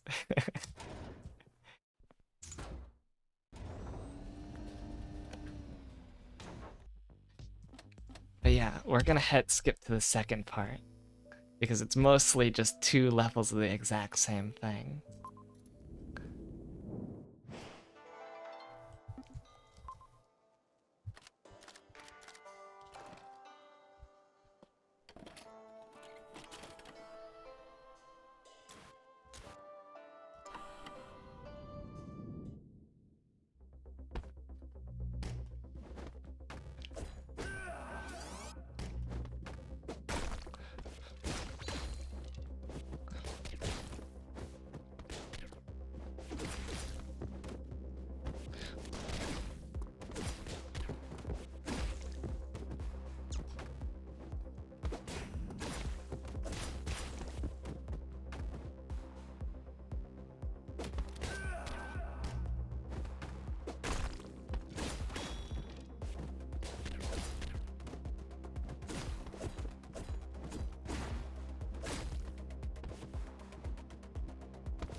My mom always had a saying,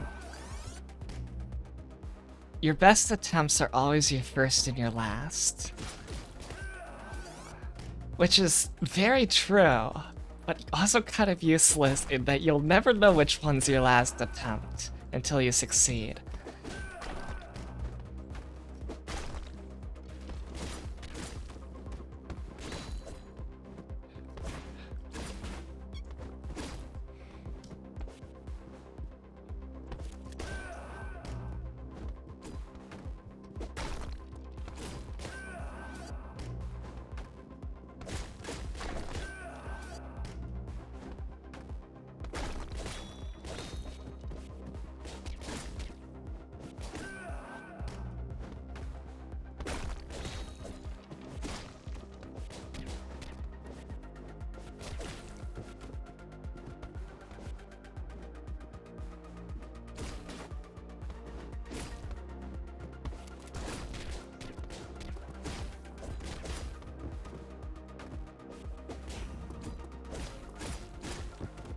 Oh. Holy.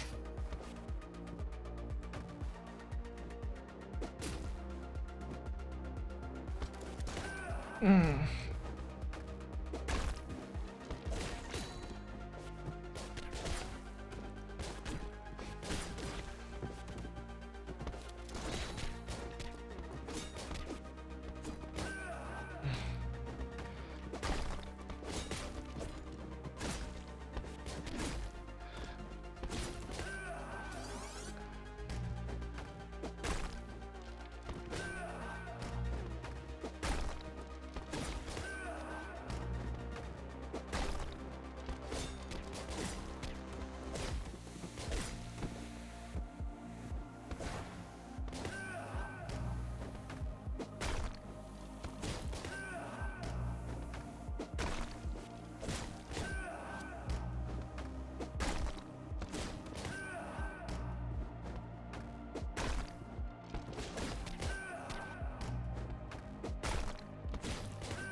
Oh.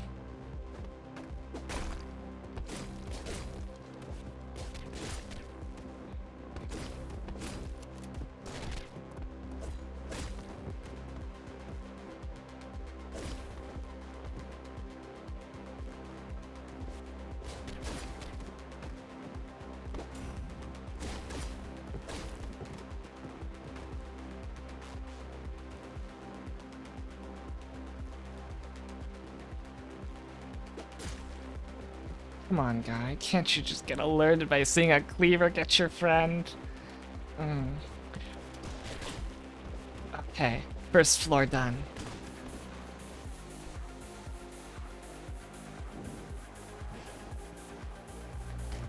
Oh, would you look at that? We get a gun for the first time in the game. You throw it.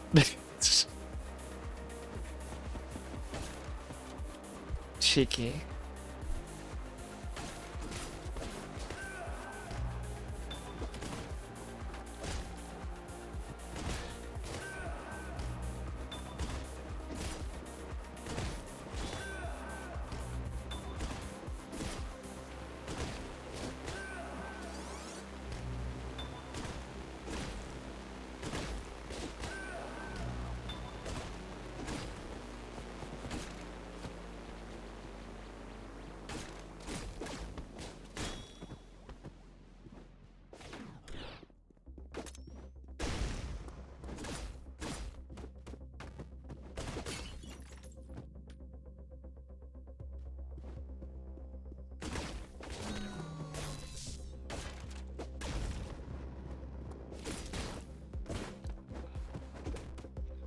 No.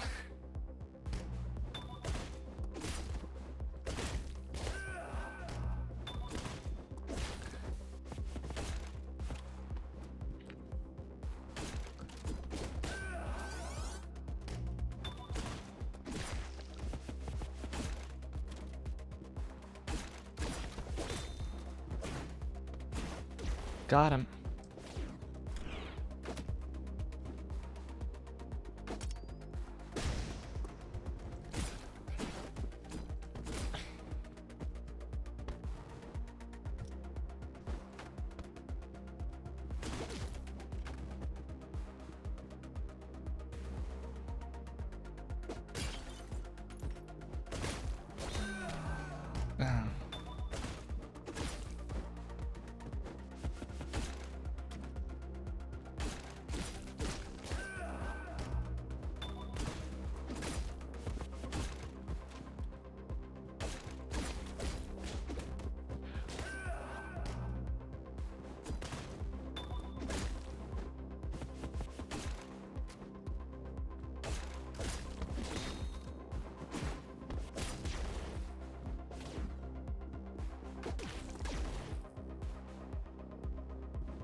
That's one way to finish it.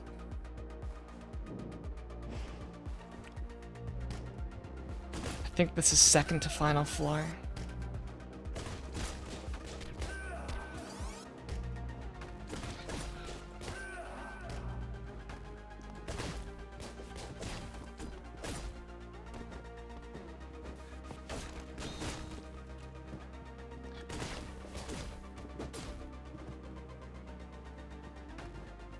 Yeah, it is.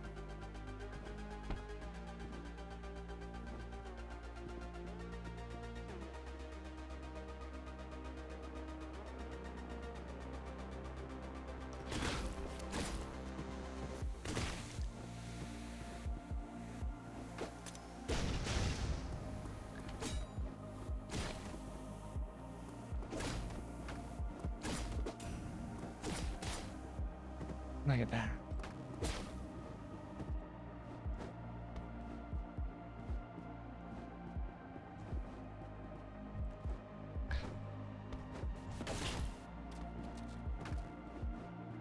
That's the floor.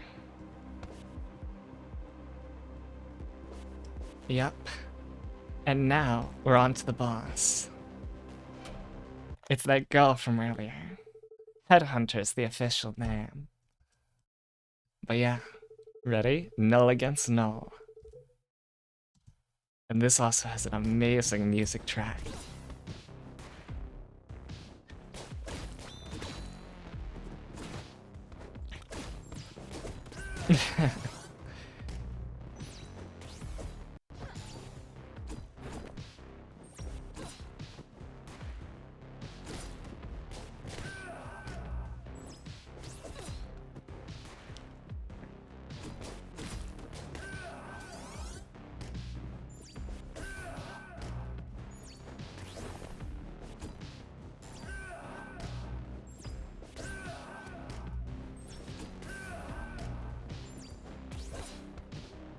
I actually think this phase is worse because the enemies.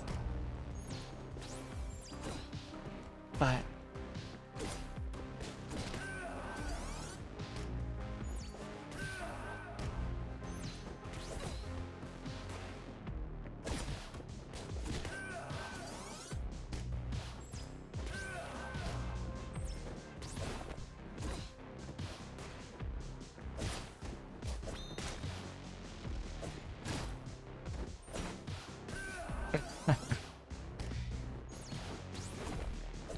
more to focus on, basically.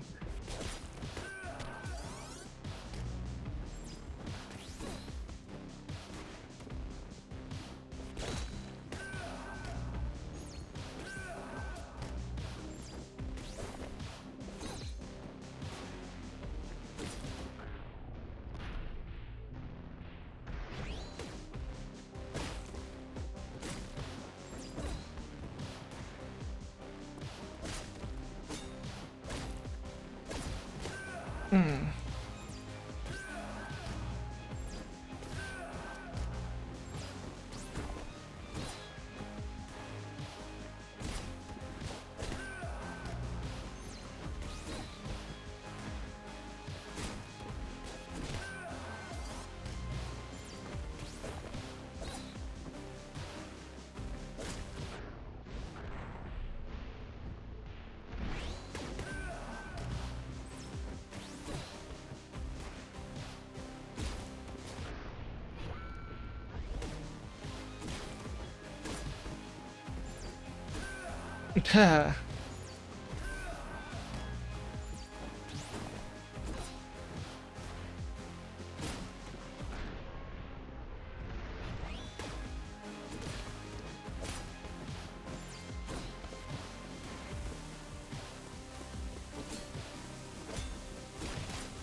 Okay, from here. Oh, I was gonna say from here, pro gamer shit only, but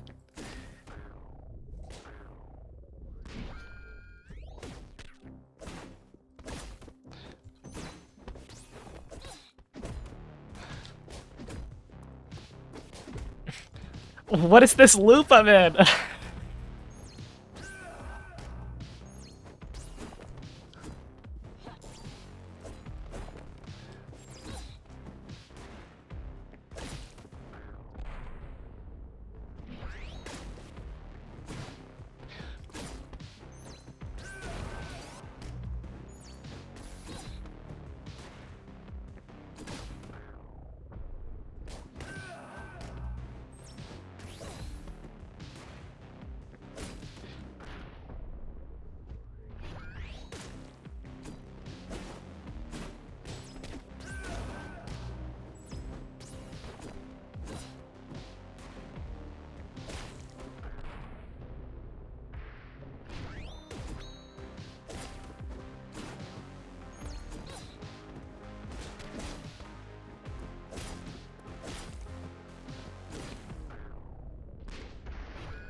Okay. Bomb. Now the real fight begins.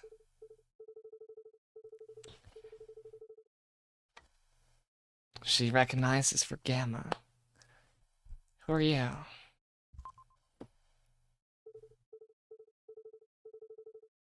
You don't recognize the uniform. I thought 15 and I were the last Null left. Alkazim paid me and Kronos to kill people. That's why you're here, Kronos. There's none here. I don't know where Alkazim kept his, but it's not here. There's almost none left. Certainly not enough for the both of us.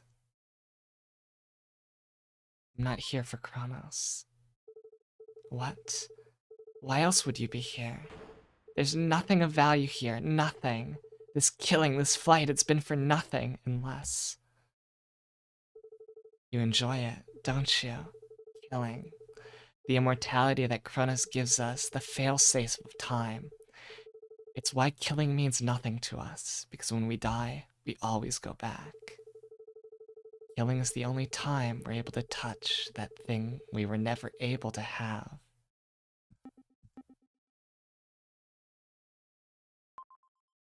This fight will go on until one of us surrenders. This battle is happening in our minds. It's a tournament of willpower. Every time you kill me, I understand a little bit better how to beat you. After I finish you, I'll go after the people who did this to us. I promise I won't let your death be in vain. They'll suffer. You're in withdrawal, aren't you? It's been days since I've taken Kronos. Not since Alkazim died. You know what happens. The visions won't stop. You've killed me 1,000 times, to the point I don't even feel it anymore. But maybe there's enough Kronos in your bloodstream to slow down the withdrawal. Sorry it has to end like this.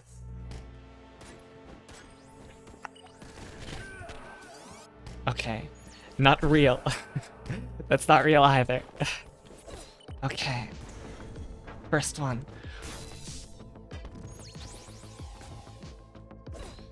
Second.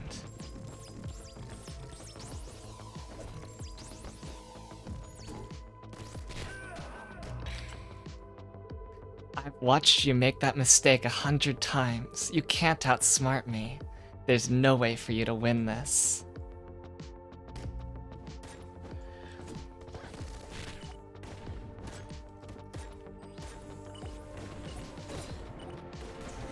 And this music? Full confession? What? I thought I got that one. It rocks. And I'll explain why afterwards, but...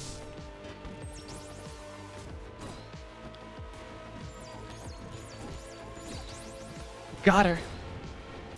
And that's it. We skipped ahead of that fight a bit. But that musical track which you just heard building up... You have a choir opening, just like the church scene. It relates that immortal, omniscient feeling back to this, but it makes it... But they're in conflict, you know?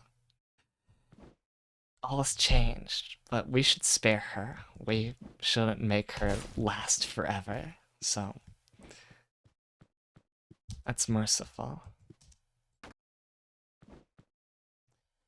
But yeah, that music track would just begin to play. Like, there's a looped video of it extended with just them fighting on and on, like looped gameplay, and that is like the super extended version of it. And it just fits so well because yeah, they're just going at each other and it's a battle of pure willpower. Full Confession by Ludovic. It's one of my favorites from this game. My favorite, as I said, is the ending song, which is coming up.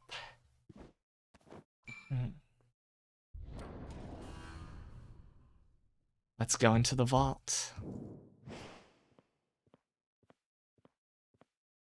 Our sensitive material. That child from our dreams.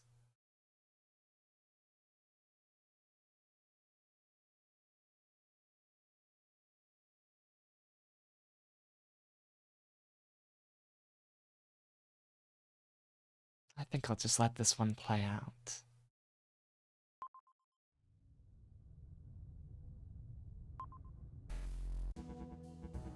You know, it would have fucking won if those goddamn hippies in the first district weren't bitching about the child killings. Something's wrong.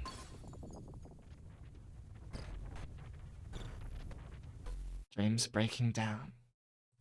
We snapped out of it. We ran. What are you doing? Your targets are still alive. What the hell have you done?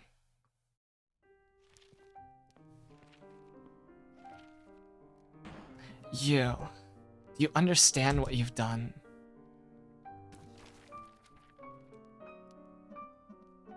I haven't been able to reach my daughter all day. My phone, why do I still have this? I can explain this. They won't come after me. I had nothing to do with this. The dreams were my past.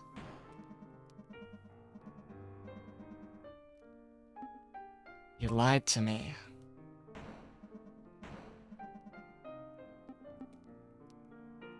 Was my service medal even real?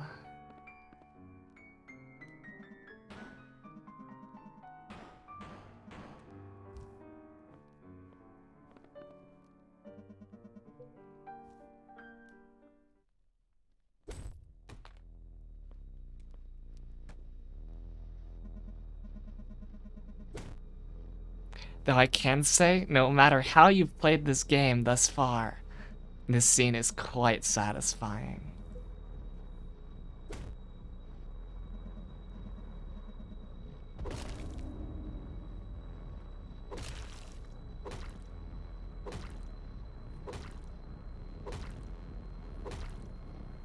Madness.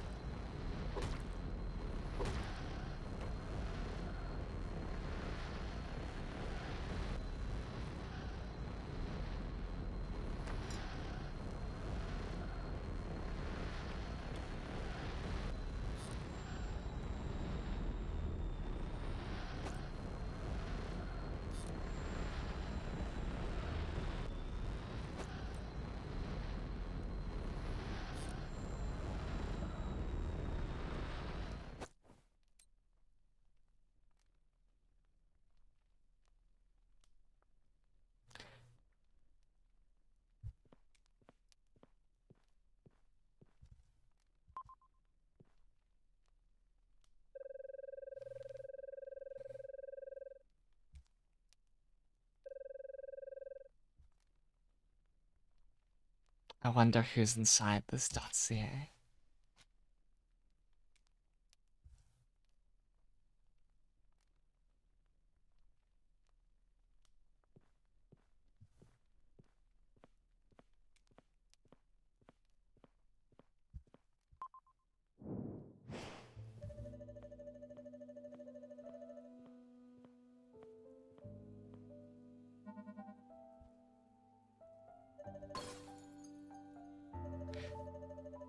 A break-in.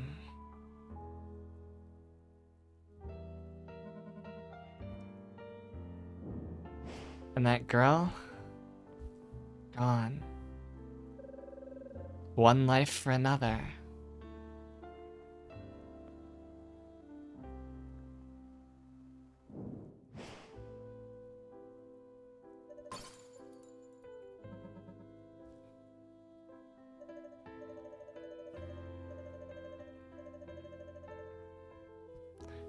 Is she real or is she not?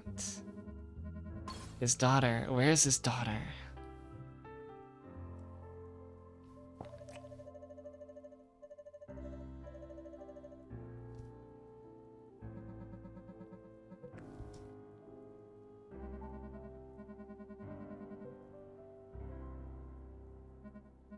Parallelism.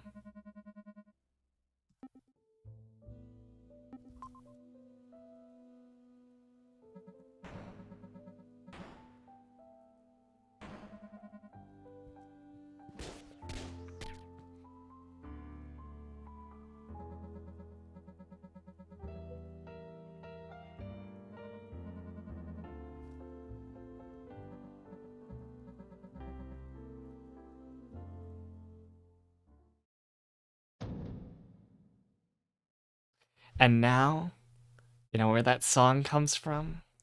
Let's see what really happened in those dreams. Hide quickly.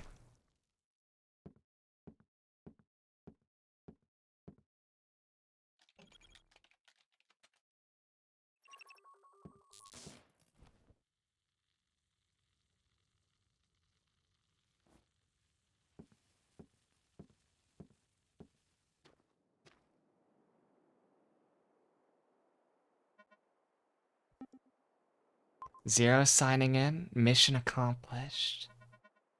0:15, return to base. If anyone gets in your way, you know what to do.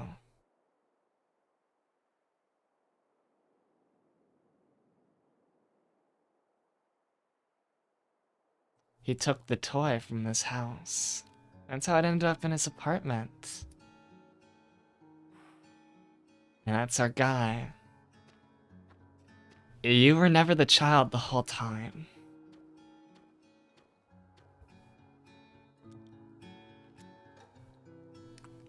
You were always an old soldier.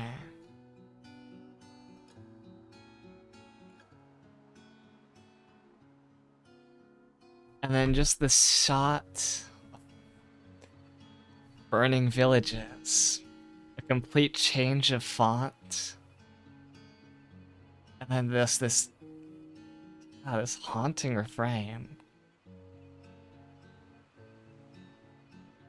And it's an ending which it's an ending which doesn't answer much. It leaves a lot open. It doesn't tell you the end of the story. But at the same time, it answers everything. Because thematically, what we needed to understand, you know, why we were doing this, why we did do this with no memory. We understand that we've always been both victim and perpetrator, I guess, in this scenario. We weren't the kid. We were the one that burned down the house, and we just can't remember. The girl is a representation of, you know, innocence and as I've said, I gotta go back and forth on whether she's real or not, but certainly feels like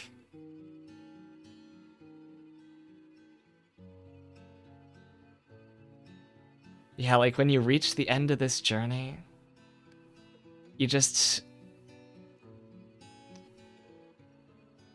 you're left realizing that without the information, that with this chopped up, messy chronology that you've been following and your character has been following too, Zero has as well, you've just, you know, the world is moving on and you're completely lost in it. Even at the ending, it still captures that, despite delivering an absolutely shocking reveal. But yeah. Pachi's for the completion of Katana Zero. That bookends a year ago now. Bookends the whole year.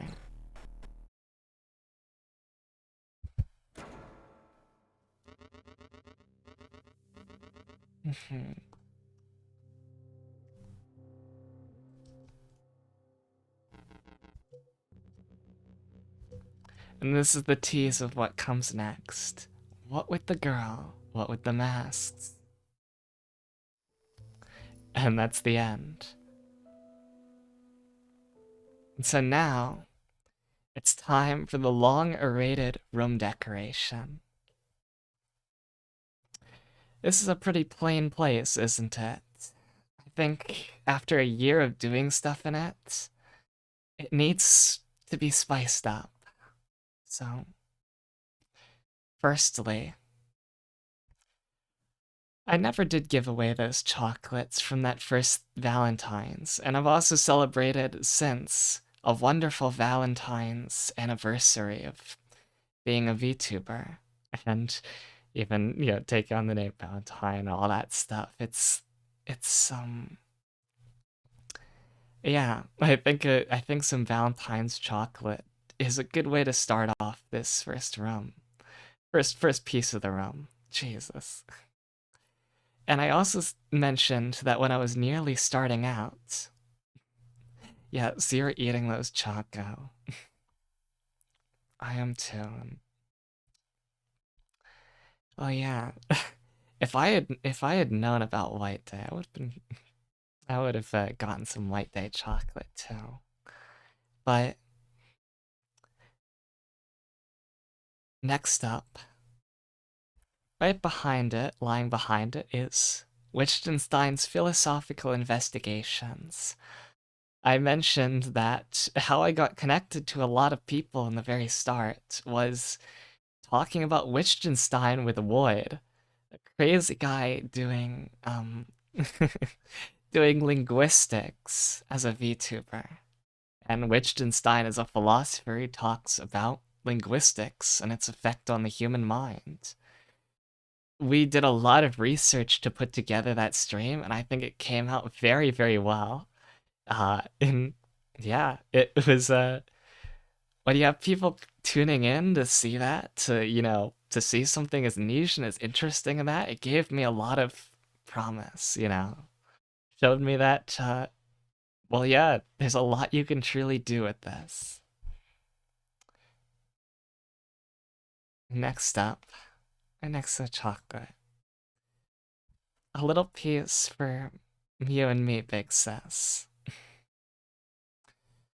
I'm so happy to have you in my life. You are my ray of sunshine.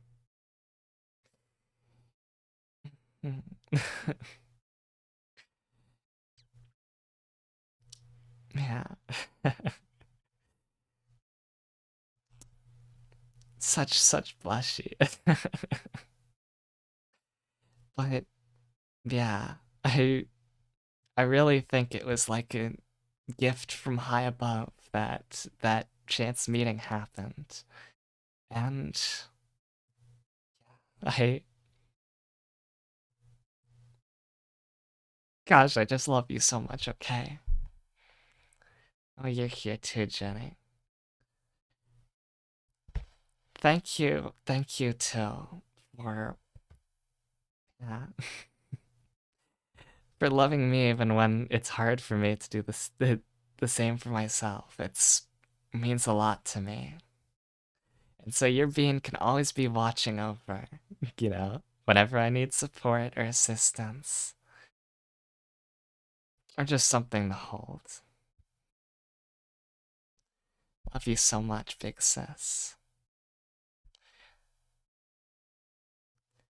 And next up let's get something lively to go across from my chair.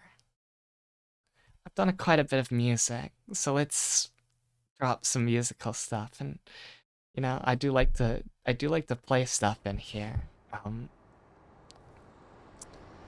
So, first up, piece to go with it, let's attach on the inside Mozart's Ave Verum Corpus.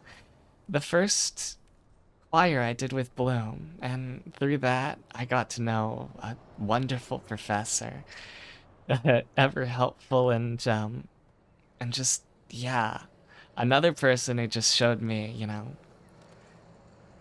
and also welcomed so many people into this absolute creative passion for, for music, for singing.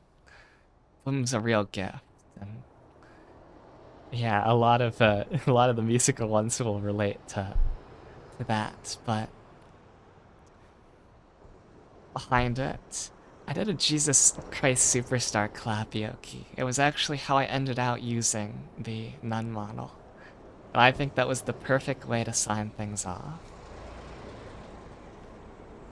Just, and Bloom actually put in a song for that. It was one of the things that yeah, I was asking her, I was like, Bloom, like, you want to sing in this? And he's like, oh, I love Jesus Christ Superstar. And actually hitting the high songs was part of what got me into singing. And that his version of Gethsemane is, yeah, like one of my favorite highlights of all time is just his Gethsemane, and because it's a karaoke, I'm just going so hard to it. It's it's yeah. His version feels more raw than what's actually in the movie, the musical. Um, and you can just feel it. Bleed me, beat me, hurt me, kill me now. And yeah, doing that, like, I just remember seeing in chat as it went by, so many people being like, I kneel, the power. I blew out a mic on that. Like, I knew I need to get a new mic after that because it could not contain the level of of loud that I reached in that little house so echoey and small. And next to it is something singing that I helped do for Bloom, and also, as you can see by the artist, a favorite artist of mine to sing. Frank Sinatra is literally, like, top to bottom. My range fits exactly that, and so I've sung a lot of Frank Sinatra songs. I come a long way, baby, like a Flatboy Slim song. But as you can see, Christmas songs by Frank Sinatra, because I sang "Let It Snow" for Bloom's Christmas relay, and I actually even brought the Bud bottle back briefly to do a little bit of a sermon for that.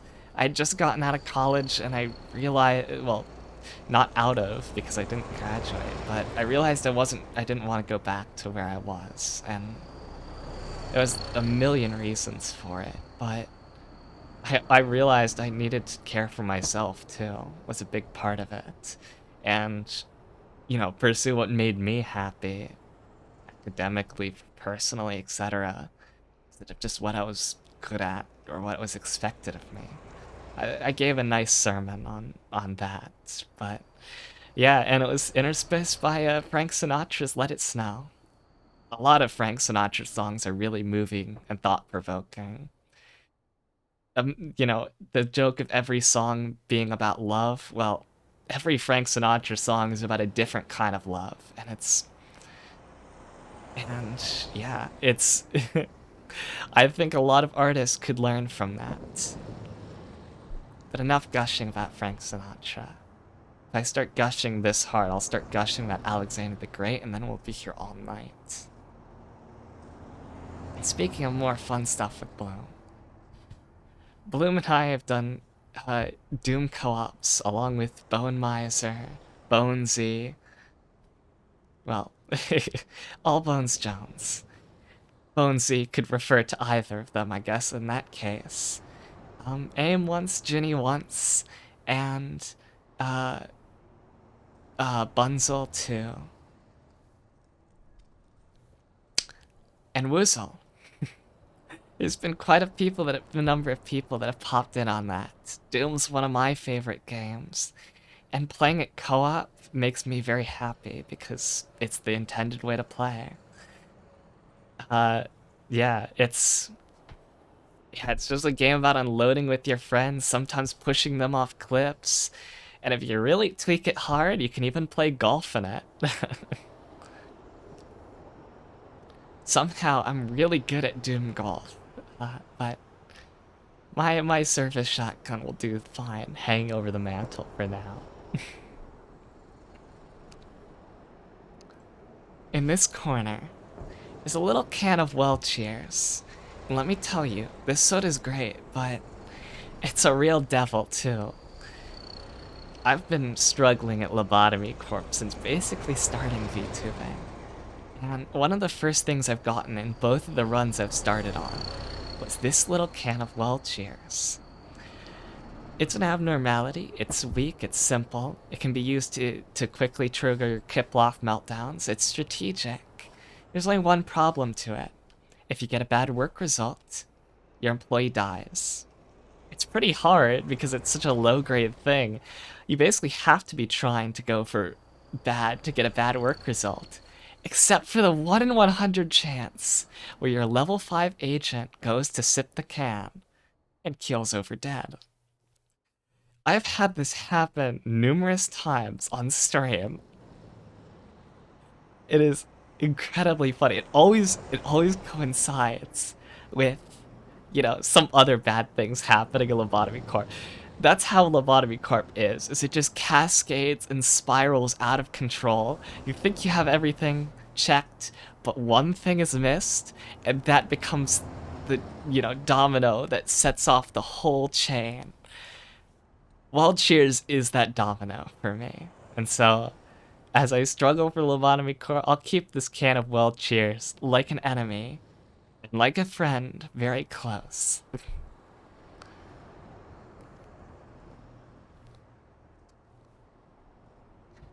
Behind me is a little hatchet.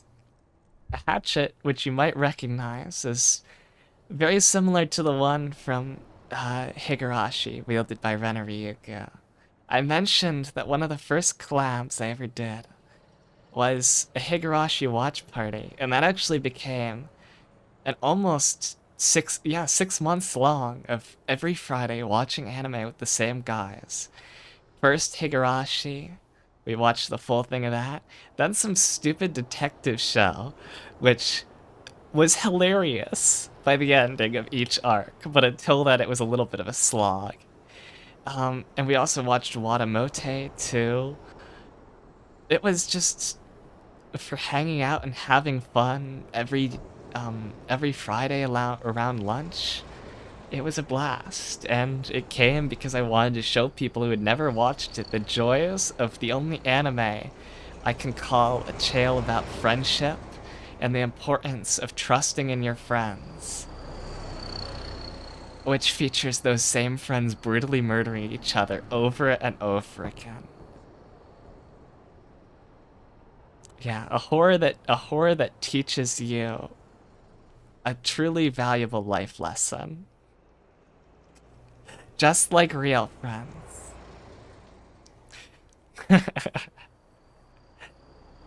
But yeah, I actually have a special place in my heart for Higurashi. A number of series.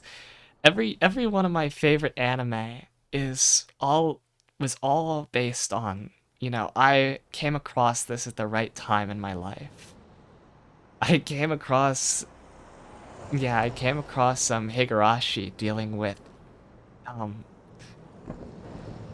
incredible social difficulties, and seeing that group of friends overcome the seemingly impossible wedges between them, the ones that without them even noticing had spiraled out of control, but through just the goodness of their hearts they had ultimately come together over. And that absolutely tearful scene at the end, romantic too, which cemented Rena as best girl for me. Of, Keiichi and Rena fighting on the top of the school roof and then weeping their hearts out. It was like that struck a chord with me. It's what I it's what I desperately wanted and didn't get because of quarantine. There's a number of other anime that fit that description. I watched Fully Cooley example right around, pre-puberty because fuck, my puberty was late, but around the start of young adulthood. Uh, and yeah, that show, so stylish, so cool. I think Haru gave me some bug and bug in my programming and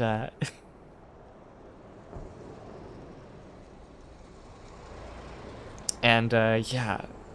So Fulikuli is another one on the list. Berserk is on the list. For perseverance, for weathering those dark times, for, a beautiful manga about something that shows tragedy and doesn't revel in it. But because it's always about moving on, even still, in the face of, the absolute worst. And ReZero is another one. Seeing someone genuinely work to improve themselves over the course of a series, someone incredibly flawed. And Silent Voice is another one in that category. All my favorite animes are shows that I just watched at the right time in my life. And that's a measure of good art. So, I have that hatchet there to remind me. Hanging up on the wall is a little newsboy cap from when me and Malixiang dressed up to do Arthur Meachen's The White People horror story reading. It's an old eldritch horror tale, one of the ones that actually inspired Lovecraft, though I would say it, as progenitor, it knocks everything else out of the league.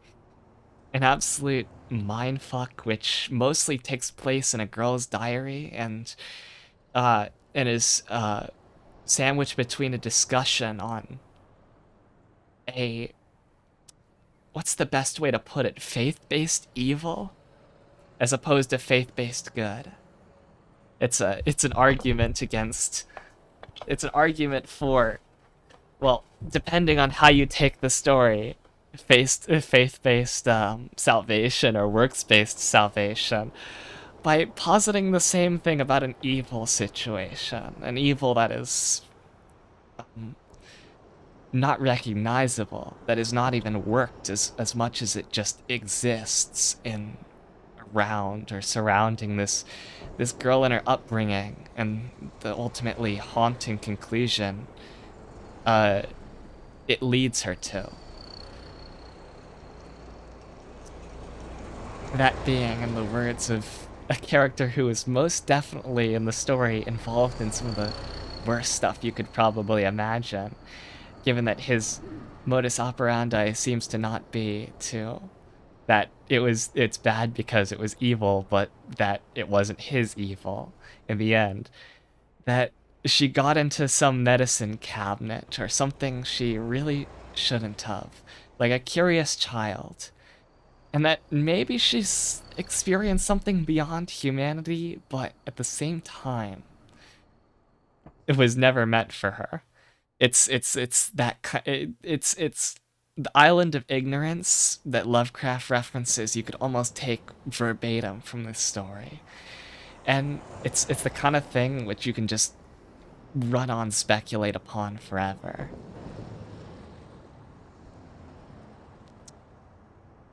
And yeah, doing that with Mao was very fun. We got to talk about it afterwards. That magical dog has a lot of thoughts, and is one of the few people who can match me, who can like really get me going in conversation. Where it's just spinning for hours and hours and hours. So until the dog is back, the cap will be hanging on the wall. He's doing a lot better since I've been talking to him. That makes me happy. Hanging on the little holder of the fireplace is a grad cap because or convocation cap. I called the time when I did a subathon. Striving to beat the Doom mod Sice map 30 Fire and Ice in a limited time frame. My convocation ceremony. I just finished a period of education and having taken a break for finals and stuff, I was like, I gotta jump back into this, and I wanted to do something really special and celebrate. And I did a subathon, and time came out perfectly for me to beat level. I was, yeah, it was about 5 hours, and I think I finished with 20 minutes left, and then I just sang. And that was the first time I sang on stream. I had a mic delay, for God's sakes, at that point, because I hadn't fully figured out audio. So the singing came out horrible, but I was like, we're doing some Be the Musical stuff, because I just want to do that right now. And yeah, there was a lot that came from that. Yeah, it was just a pure test of, willpower, endurance, and overcoming it.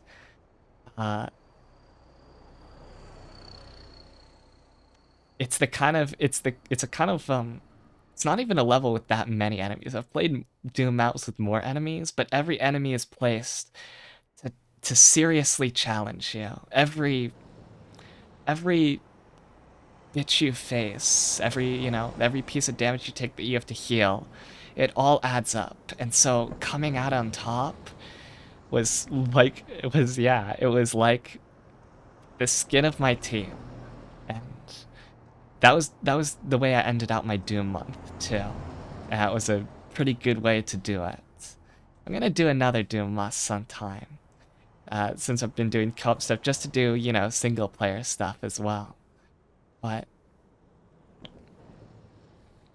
yeah, it was a very, very fun subathon. And it shows, even when you're small, or even when you like, that could have totally not worked out, but you just gotta trust, and when you trust, amazing things happen. This wooden duck is a reminder of all the fun times I've had in VR, because one of the first things that we did during our VR excursions was go to a virtual duck sanctuary and feed them with pears and bread and apples, and eventually we got all the ducks clumped up. They were chasing me for a bit, and then they were surrounding Kenji and pecking at him. And there's even a very funny picture I have of him like crouching down at the end of a pier with a duck sitting right across from him as if they're talking. God, it was just when you need to wind down and you just need something to experience in that, like, it was just perfect. I've been to that duck sanctuary a few times more. Honestly, I think you could show that to people as like, buy a VR headset and it would totally work, because yeah, there's a million other fun things we've done to wind up and wind down on those VRid Club hangouts.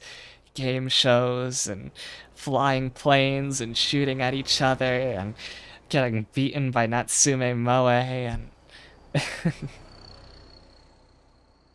it's like all the collabs that people had to think of, for VTubers, how do we do this? How do we set up this? We just found by walking around, and you walk into some amazing things. Hell, we even went fishing. I officially got a Fish Gaming Wednesday, and it wasn't even on Bunzel's channel, just because I was in VR at the right time. Didn't catch anything, though. Though someone caught a bar of gold, so that's pretty cool. But yeah, there'll be more VRid Club hangouts coming up. Next one is the 31st, so do tune in for that. And sitting next to it, this little cup I brought home from a trip around the galaxy, around time and space, visiting the other Apollonia series. I actually happened to be just in town to catch an anime convention, Anime Iowa, and I picked up this little maid mug. When I came back, I did an awesome trip recap stream. Uh, but this mug has become associated with VTubing. It's the primary mug I keep in my room, and even when I was going off and I was too scared to tell anybody about, what I was doing online, I still like, well, at least I can tell people about the mug. It's funny. I dressed up for as a cat maid for Halloween. I leaned into it very hard. That was a super fun experience. But where I honestly got the idea was probably the front side of this mug.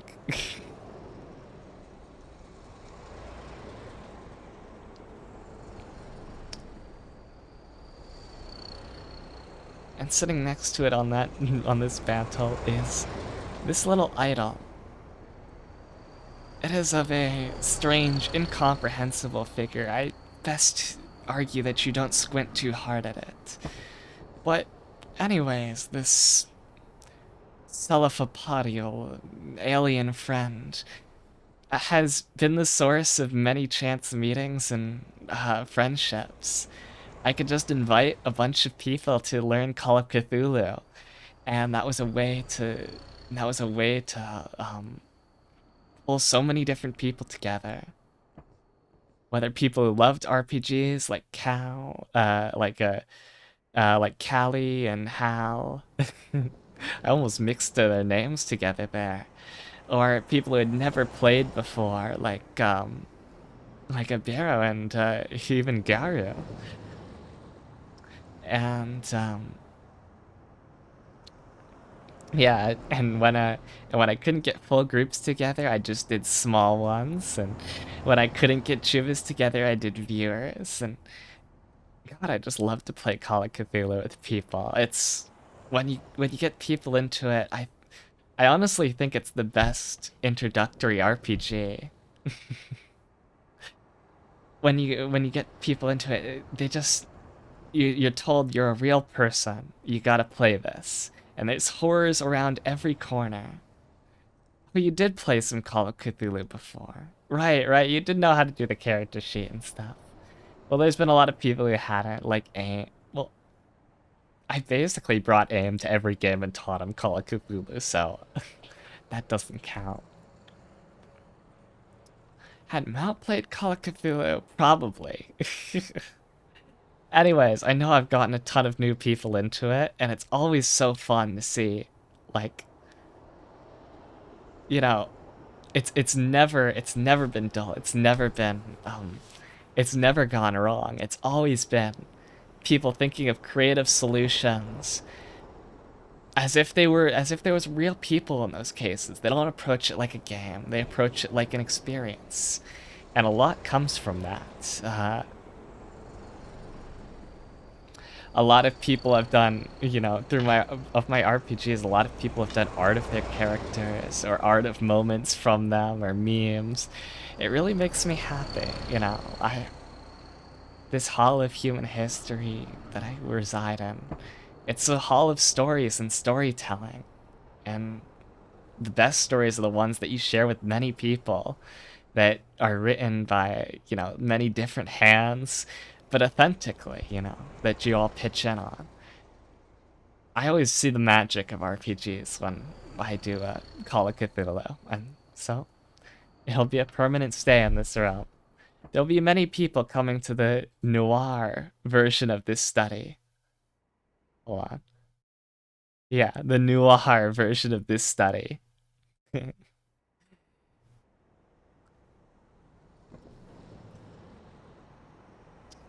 And yeah, a gift that hasn't arrived yet, but that'll arrive soon. There's a Sega Saturn controller hanging up there. Thank you for this present, Big Sis. I look forward to playing so many games with you. We're gonna play Police Knots, and I'm gonna get better at Melty Blood in that Gundam game. And I'm gonna kick ass when I can actually do fireballs.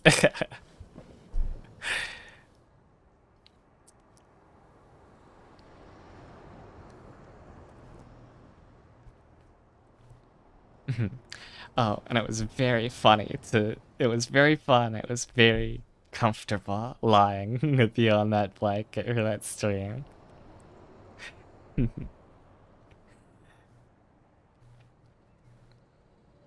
Couldn't focus on fighting games because I was literally in heaven. And next to the can on the windowsill is a little bottle of champagne. I've used this bottle to celebrate many times when I have something special coming up. Uh, I'm gonna be a PC98 gamer? That sounds like a good deal to me. PC98 games look so fucking stylish.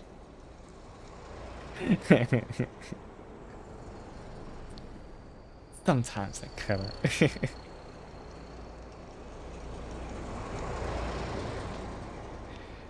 Yeah, and I've used this bottle of champagne to celebrate many different occasions. And I guess I'm using it to celebrate now.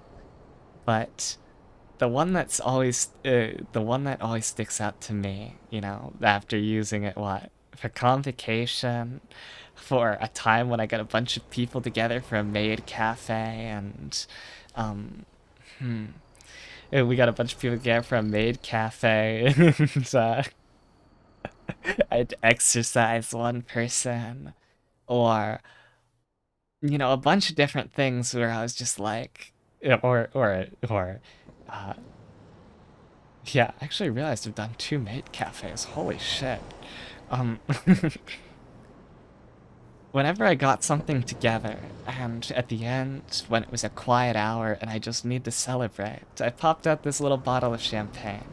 But there was one time when I went early, and that was two times actually. One, to do a lesson on French pejoratives, epithets, and slurs. I'm gonna be looking forward to teaching more French too. But that was a particularly funny one. I realized I didn't when that one went quick too. It was like an hour that I got done with that presentation. But the one that took a lot longer was a cultured tags tier list. I was I was nervous as hell about that one. I am very private about my my whatever. But somehow, one after a single glass, with my model painted so blushy, I um so flushed from I just became this absolutely eloquent talker about the nature of love and, like romance and, my and give me what I want in my sappy novels. uh I think, yeah, it was Terry who challenged me to do that list. Or not really challenged as much as challenged everybody. Yeah, Dojin Tag tier list, fetish tier list. Um, yeah, it was a funny one. Like Terry had done it before and had done it like so suave and whatever, and I was like, all right, I know how I can do this now. And then I was like very suave about like which tags I liked and stuff. There was some tags like I wish I didn't pass on because it was like I could have it would have been like if I had been true, even if I couldn't eloquent it well, I would put them higher. Like I know that much. I was a fucking nun though, but I put the base tags in based. I put the base tags in based, and yeah. Actually, just I think I have a screenshot of it somewhere, or I can just pull it up from my channel. But it was missing some really good tags. That's the only problem. Tags with a T, tags with a G, tags with well no, it had the C tag, um but I was able to put down some really base tags in based. Tan lines better be in my S. I think they were in my A or something like that. And true to someone with an interest in biology, I know also up in my very base tag it was like supremely based is what I put as the highest tier. I put a like you've seen my Monster Girl tier list. I love Monster Girls. I had a lot to eloquently say about the symbolism of each Monster Girl, and I think that is fucking ridiculous. And with that comes the first round of decorative items for the realm. As I do more and more with more people, and as this year comes and I make more memories, I expect this room to grow and grow and grow. I think we've done a wonderful job decorating it so far. Now, there is one thing. As a cap off to the end of the year. You know, I think this activity is a good summary of like change, or more like a sliding downwards. But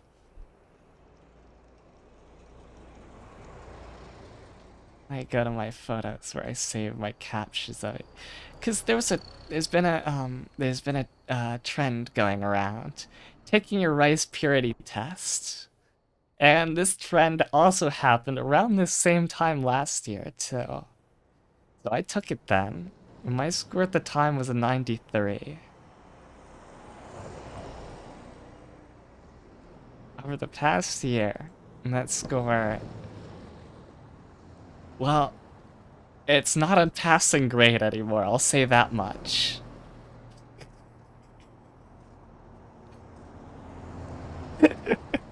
It's now a 63.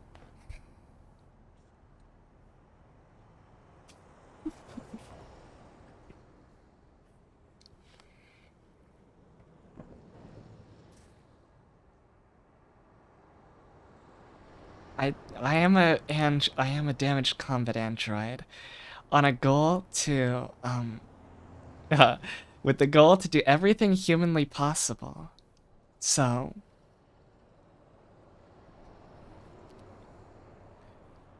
I can certainly say I've gained a lot more understanding and a lot more memories and experiences. Hell, a good chunk of this was just in the past 2 weeks or so. And yes, I count simulacra as the actual thing. Mm.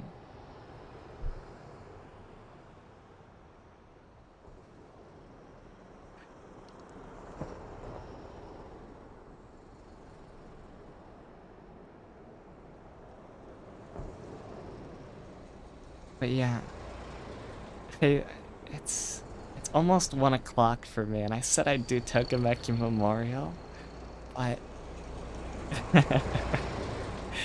I but yeah, I don't have I don't have the emulator set up yet, so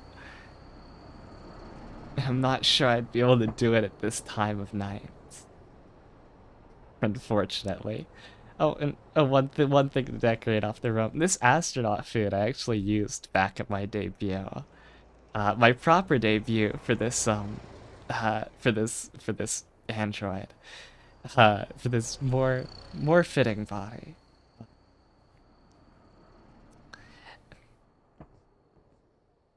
You can just use Fightcade actually to play Tokimeki Memorial. That's hilarious. But yeah, I think we'll do Tokimeki Memorial another day. However, since I can do something light and chill. Why don't we just watch the first like 20 minutes of that 5-hour Tokimeki Memorial? Uh video.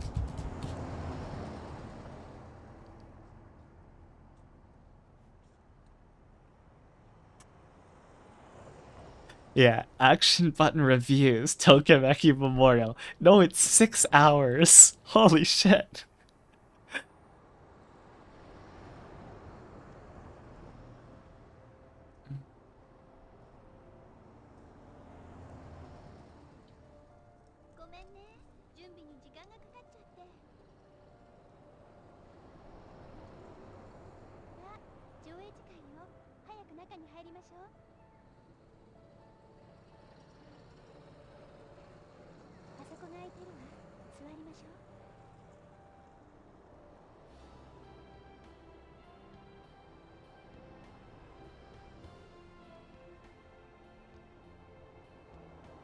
You know what? I actually just thought of it because we are watching something on stream. But another thing that Hatchet could represent is the fact that of the anime I've watched on stream, one of them was with Retsubo. That was her showing me Serial Experiments Lane. And oh boy, I was in full theory mode the whole time with that show. Like, I think it's a pretty artful work. But yeah, that was I wouldn't say Lane is one of my favorite animes, but it definitely was like a very thought-provoking, fun experience, start to finish. We just marathoned it together.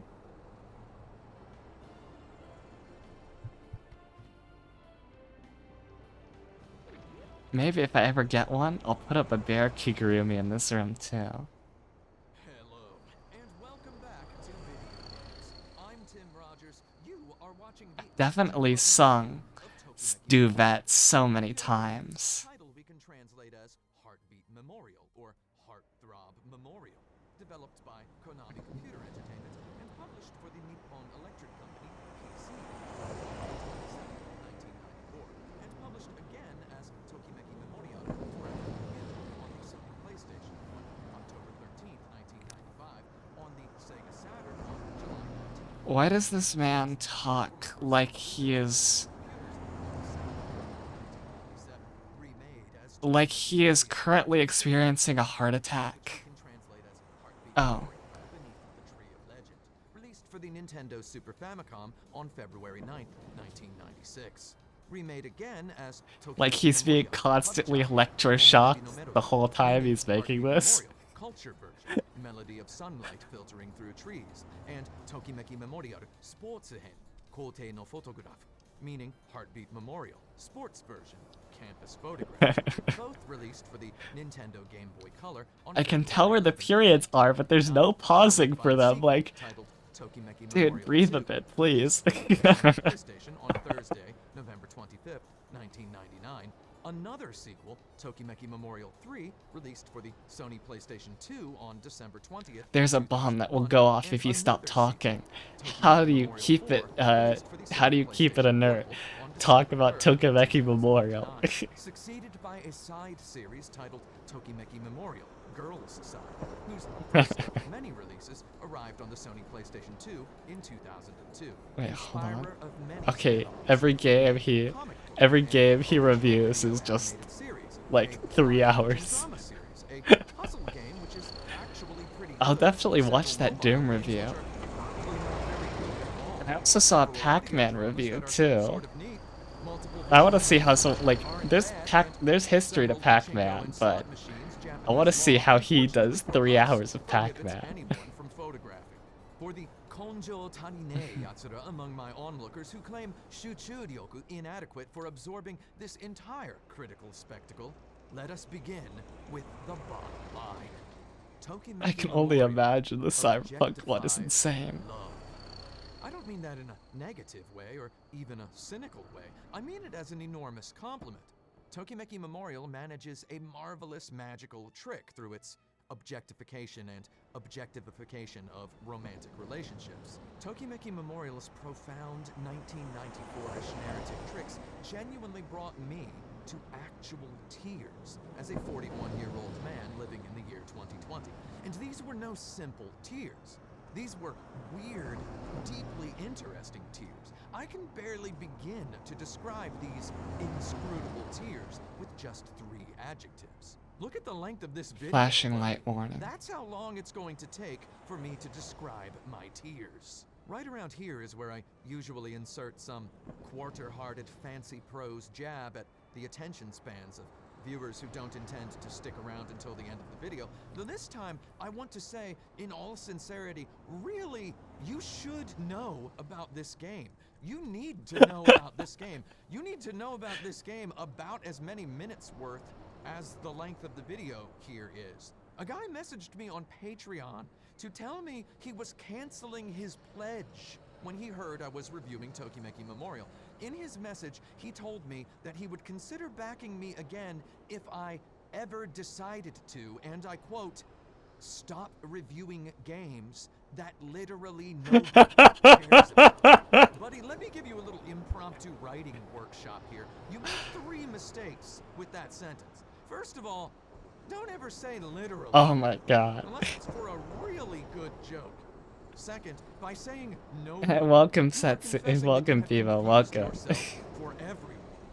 And third, you would just watch this video, and I know you're watching. It's a little late to be playing Tokimeki Memorial, so we're just watching the start of the action button review. For cornucopious reasons. Tokimeki Memorial broke more ground in 1994 than game designers even today in 2020 know what to build on top of. On the surface, These are some Tokimeki high Memorial praises, Tim is a game Button. about taking cute anime high school girls on Wait, G-rated it's Tim trips to the Rogers. zoo, aquarium, amusement park, movie Just the theater, start. We're not mall, gonna be here for 6 hours. I need to local recharge, park, of temple, course. or library.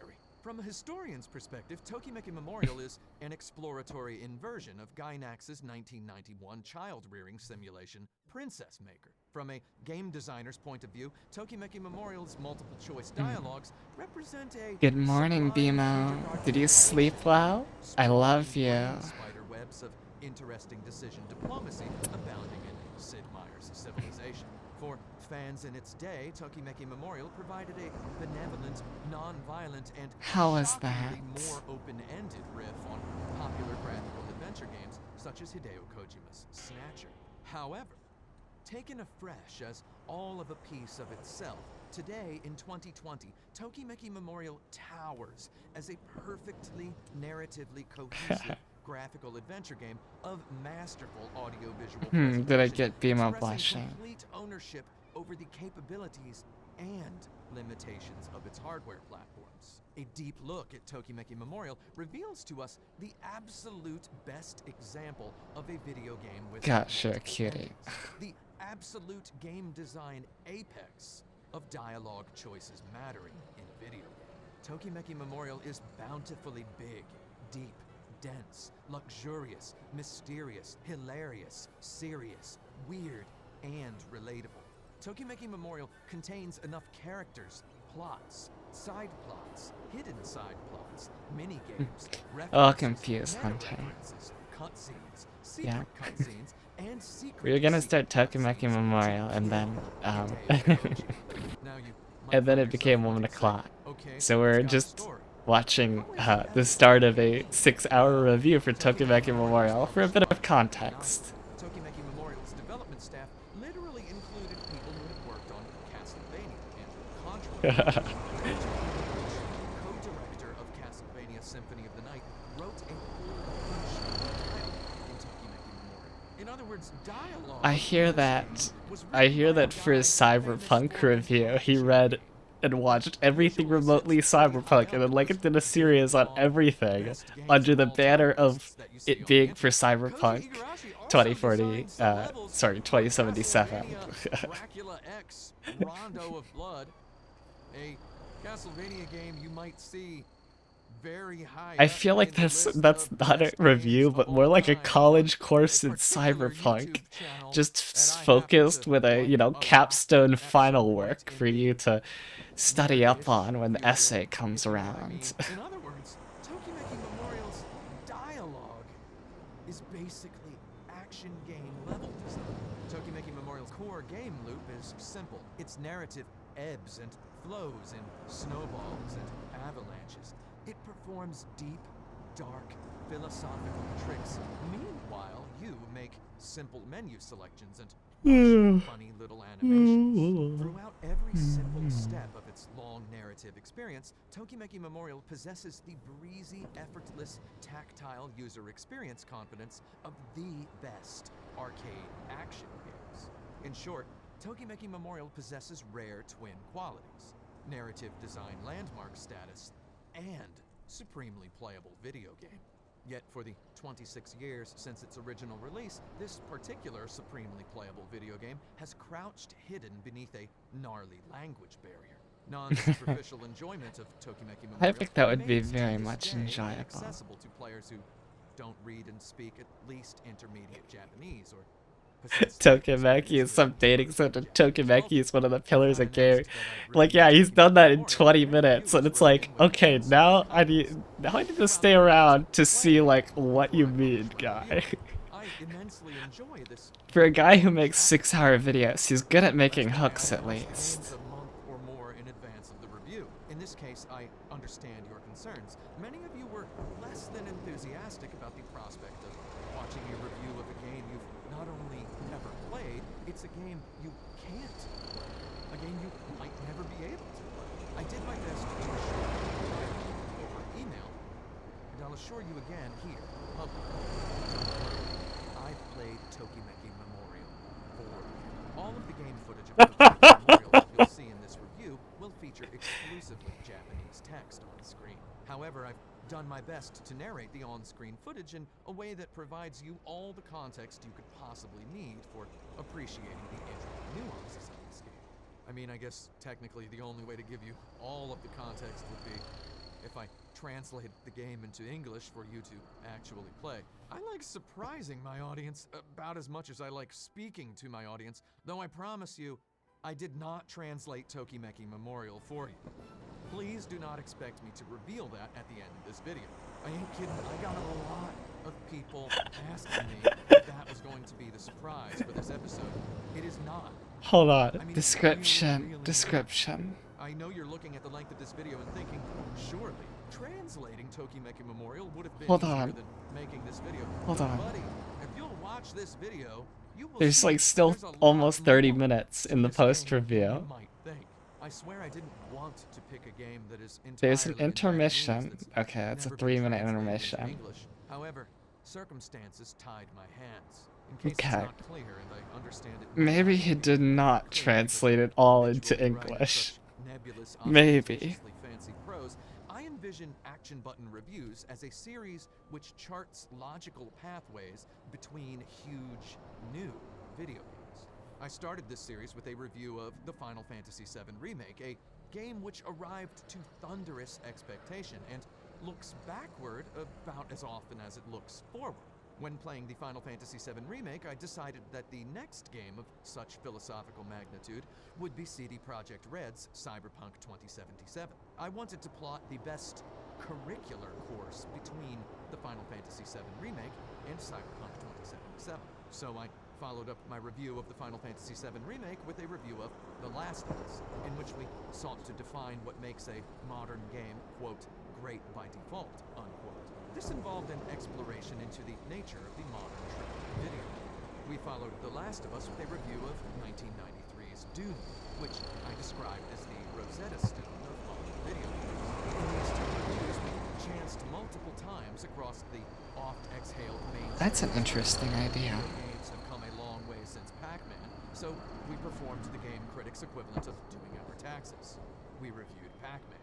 We called it a work of modern cyber art and declared that most video games after it would not exist without it. Our path branched in the Doom review when my brain snagged on an old, weird line from the United Kingdom's Edge magazine's April 1994 Oh my God. 7 out of 10 review of Doom. Edge's critic had mused that Doom might have qualified for masterpiece status had the player been able to, quote, talk to these creatures, unquote. The Edge critic of 1994 was being wildly unreasonable in their expectations of Doom's If you could talk to these creatures. to say I enjoyed poking fun at that 26-year-old magazine review a monstrous understatement. However, as I did so, an earnest urge brewed in the huge pit of my critical guts. So which When game Halo did he originally review? released in 1993, young teenagers such as myself did in I feel like it fact might be fantasize Undertale. often It could about also be. games in I was which also our thinking because he conversational briefly decisions showed were SMT calculated, footage. with Maybe this SMT. 800-pound zeitgeist Hmm. wafted into any eager player's digestion of even the simplest Japanese. Oh, he did role-playing games Persona? at the time. Video game magazines' reviews taught mere That makes children, sense. such as myself, to conversationally wield words such as linear and non-linear at right about the same time we started to really truly learn what CD-ROM stood for. We treated the idea of voiced dialogue in a video game like a long-expected Christmas gift, all the while also wishing that game stories would branch and blossom with respect to our decisions as players. Several years before we'd see Deus Ex, for example, with regard to our video game critical vocabulary, we were simultaneously learning to walk and learning to fly a jet. When Edge's critic boneheadedly and ham-fistedly yearned to talk to these creatures, they were ignoring both that games in which you could talk to these creatures already existed, and that Doom's shooting was really, really fun. The phrase "talk to these creatures" resounded within my skull even after I finished writing the Doom review script.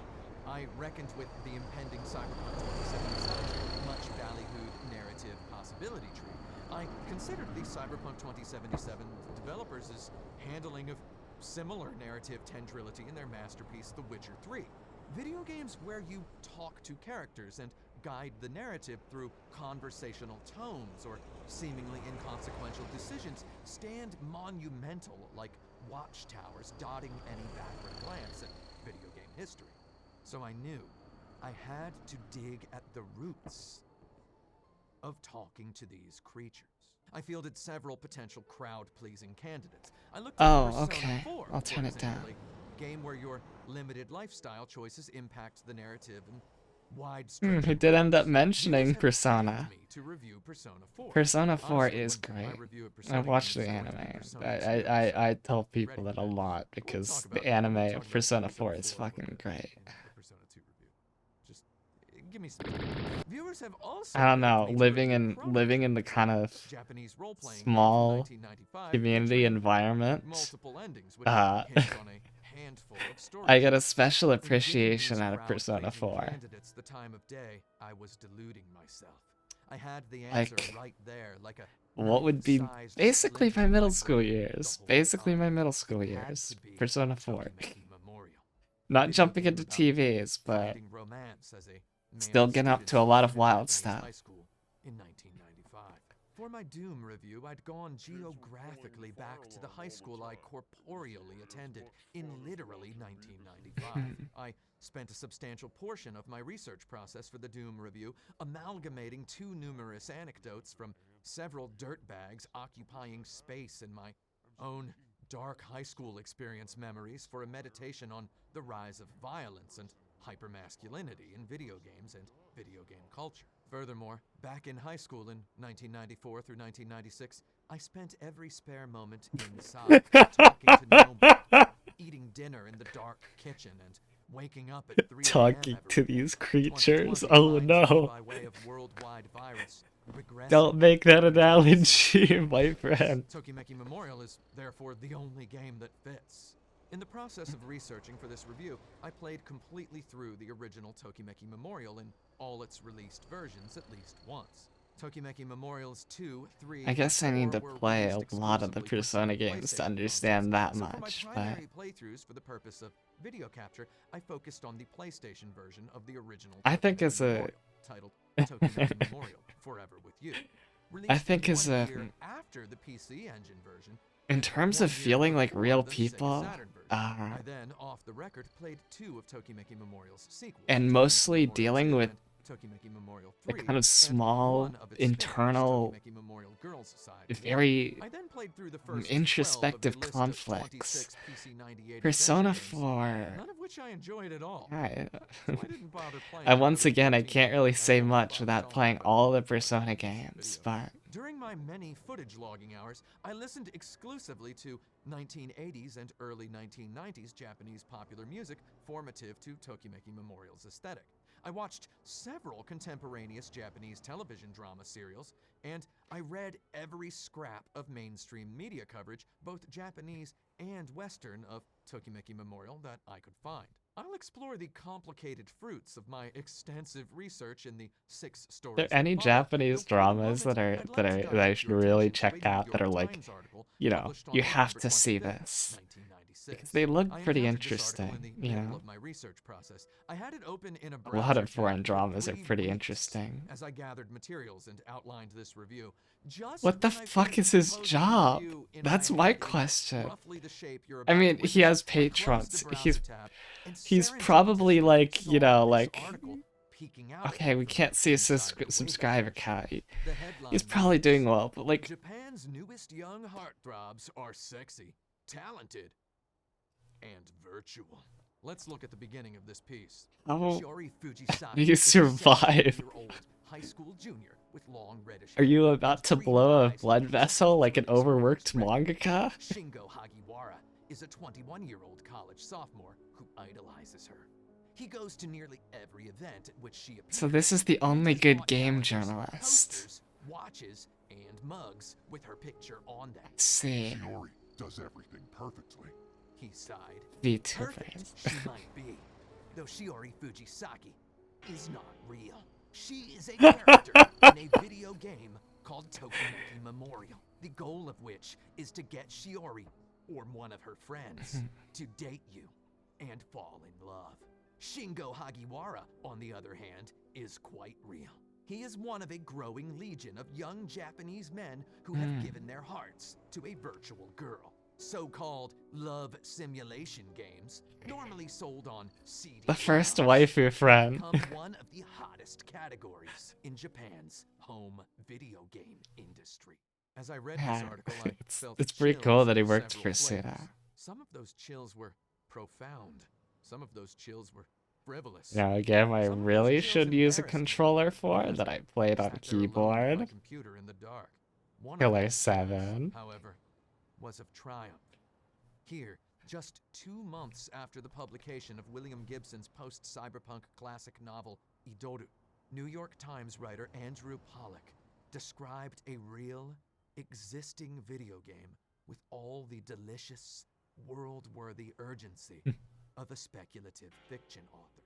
For this exact moment in 1996, the novelty of a video game not about shooting and killing surprised and enlightened a faraway culture critic enough to pitch it to Joe Sixpack and Jennifer Two Liter as a noteworthy cultural force. Look, the writer shouted, a video game where you talk to people instead of shooting them. Later in the article, the writer delves into Truly the content revolutionary in the quoting a Star-Spangled professor who Banner fears lands. the days young men were losing their will to socialize with fleshy and bloody girls. This professor sees the growing subculture of hardcore role-playing game players slipping irretrievably into the cyber zone, in which they forever face the peculiar doom of preferring fantasy to reality. The professor calls this 2D. Man, you just gotta I mix saw them. this here in 2020, and I thought, And then you're there's my talking. thesis statement jackpot right there.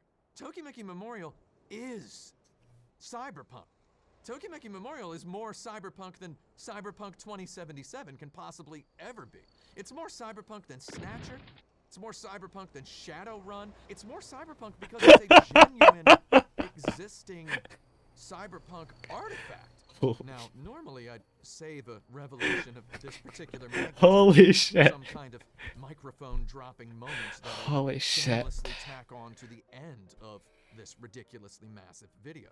However, we're using a really expensive microphone here, literally and figuratively. Yeah, Rather that's than what got drop me. this bullet point like a final punchline, I'll gingerly position it here in my introduction as a thesis statement. And then I'll do something that you, quite frankly, should not expect me to do too often in the future. I'm going to speak to you in a fairly straightforward fashion about Tokimeki Memorial. I figure I've already made the huge, bold statement that Tokimeki Memorial is exceedingly more interesting than both Chrono Trigger and Persona 4 combined. So, rather than just keep being nebulous and driving you further into bonkers, I'm going to describe the game in an earnest, no tricks attached effort to make you agree with me about the importance of this massively interesting video game. In story number 1, we'll explore the history of Tokimeki Memorial's development, its place in the adventure game canon, its differing receptions in the presses of Japan and the West, and my personal fascination with it from afar as a teenager living in Indianapolis, Indiana in 1994.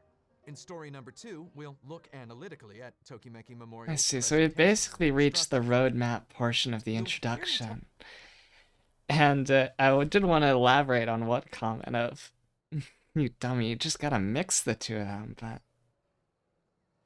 I think the actual core of, like, where reality truly becomes cyberpunk, where you truly get into that is that the fake and the real aren't incompatible anymore. And this is a very conscious thing. It's not in the unconscious way as was done in previous eras, because the world has always been brightened by mystery, by impossibility, by rumor and spectacle and all this stuff. But but certainly since modern times, there's been the idea that, the world is explained and, it's been reduced to this material, pretty barren thing. That's pretty unfun, isn't it? But I think we're seeing more and more people taking this active role in, a little layer of fantasy over a lot of reality can reintroduce a truly magical quality to it. Whether that be, I don't know, interacting like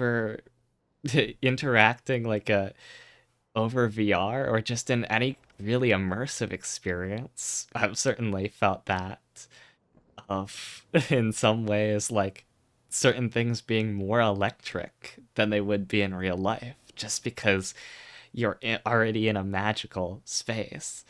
VTubers, most definitely. A little bit of real being, real personality. And you overlay that with maybe a bit of kayfabe, a bit of tech, some abstraction layers to it. And you get something where suddenly people, and this too is another thing. Reality altogether is awful to try to actually like all the interesting stuff in reality is incompatible with reality of if everything is dumped out in the open without given the proper context, um without given, yeah, I do look very cute in VR. Without given the proper context, it's just a sea, a deluge, like, and it just all washes together. And there's interesting stuff happening around you all the time. There's probably someone on the bus, drawing everybody else, and their style is really cool or cute, maybe. I don't know. But are you gonna notice? And if you do, approaching them's pretty hard. The actual things that manage to break through the layer of mass homogenous beehive reality, where you have so many people packed together, and so everything has to become safe and sterile to accommodate that, is the only way to like break through that are the ways that get you arrested and thrown in jail or the ward, probably. Um,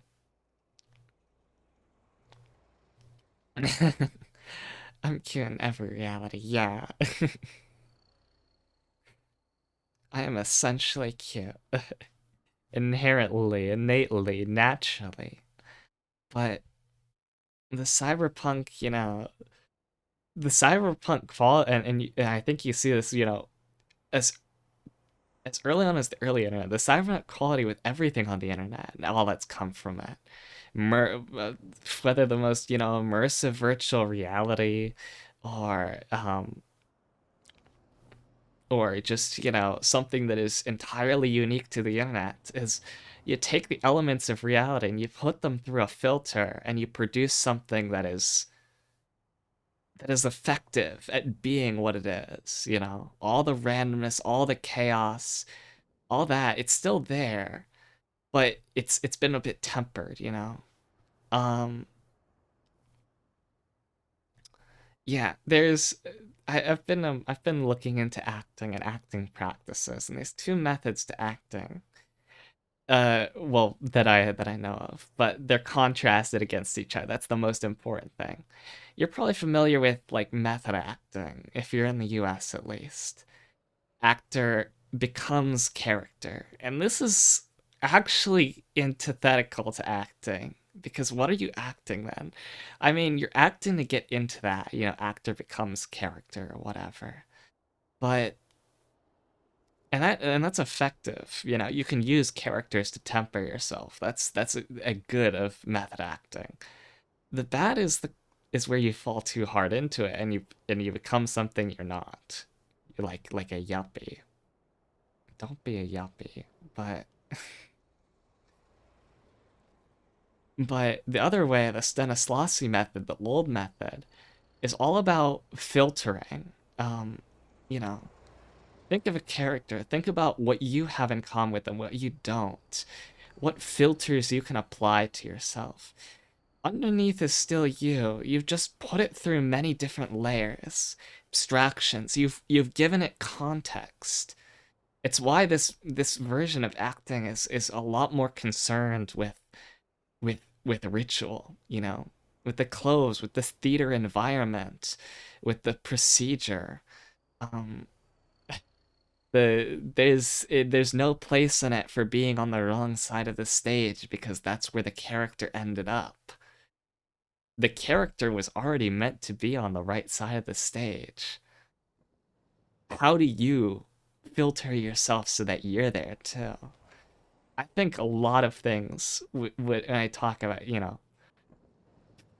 preference of fantasy to reality or whatever, because we gotta tie that back in. I'm tired too. A lot of fantasy, this preference of fantasy is just preferring a version of reality that's cleaner and effective at doing what it actually does, where you don't have a million things that conflict with each other, that then everything has to be reduced to fit that. It's things that actually have the context to just be what they are. And sometimes not even fully. They can be messy as hell, but they have the filters, for fuck's sake. They have the context, they have all the stuff which makes it easier. And so people say, how do we get people back into reality? Really, the question should be is how do we make reality more magical? Oh, someone, like the this and this is something that really needs to die is people that say things like like this ruins my childhood, or did you realize that in this media there's actually some dark hidden undertone? There's well half of this shit will be armchair psychology that you can discard anyways, but it reflects something, a disturbing trend in older people, which I ruthlessly call out of, you know you're a kid and you're able to experience things so freely. You take them as the context is given. And then as you become an adult, you can no longer accept that for what it is. You can no longer have fantasy and imagination. And you think that this is like becoming more authentic or becoming more wise or more understanding of the true world, but it's not, because the true world was what was you felt initially in the context. The true world was like the kid crying at the opera or whatever, because it's just that moving. um and I've seen a lot of kids cry like when you put on a classical music piece. It's pretty funny. But um like that's the raw, that's the reality. That's what we naturally experience before we don't have any defense mechanisms, before we don't bring our own assumptions to things, before the million sources of information don't color each other and distort our perception. That is, fantasy. That's a great thing. And so I welcome the coming technological revolution, cyberpunk dystopia, utopia, sorry. The dystopia will be if they want us to live our reality, like go to your fucking work meetings in metaverse. Oh my god, I actually was having a discussion with one of the product developers. She's staying over at our place right now because we do rent stuff. Um, and she's trying to interview, and I'm just like, look, I just laid it down flat. Like, metaverse is going to fail because you have a serious cultural issue, and that's your cultural issue is that you uh is that the only acceptable forms of fun you believe in are the Protestant Puritan kind uh of what is it? Yeah, working and then enjoying what you can buy from your work and yeah, working and buying what you can enjoy from your work because like the selling of like NFTs and stuff in the metaverse and stuff, it's just like you want something that VR is actually good for. You can be anything. You can do anything. I can do a lot. I've done a lot in VR. Like you need a virtual space that you can actually experience the full range of humanity in. That's more real than a sanitized, policed sanitized policed reality. The grounded, the everything must conflict, and we've created the space where this is safe. The police state necessary for that, the civilization, the Leviathan. Honestly, the more realer thing in that case is not the fucking metaverse. It's the dumb shit I get up to in VR. But yeah, weird topic this has gone on, but it's been fun talking. Mm. And yeah, so love your virtual babes, but think about where reality, why those things can't be expressed in reality. The world would probably be a better place if all our little personal virtual babes could be truly accommodated by this world. That's the ending message for today. Mm. And thank you for joining me for celebrating this 1 year anniversary and listening to me ramble and watching me play my the watching me play my my hard games. Yeah, Flurry's real. I'm real.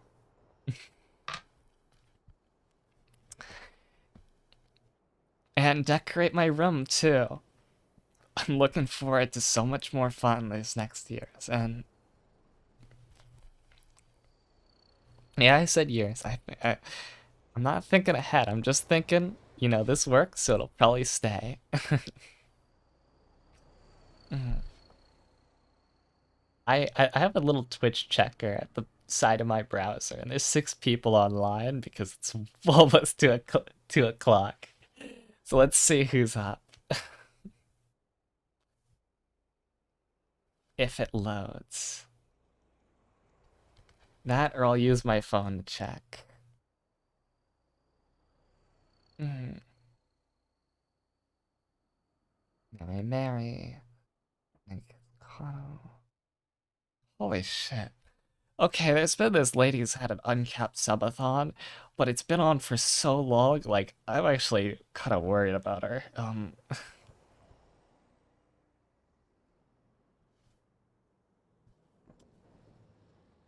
You know what? Not her, but I know a person to raid. The wonderful Hey Kate is an incredibly stylized and cool VTuber. Uh, she's another person I would say whose, I guess, operandi is just to do what works, from reading, what's fun, what's cool, from reading Frankenstein to tons of really of kind of traditionalist art. Obviously a very cultured person. She's deserving of this little raid out. So, as for a raid message, hmm.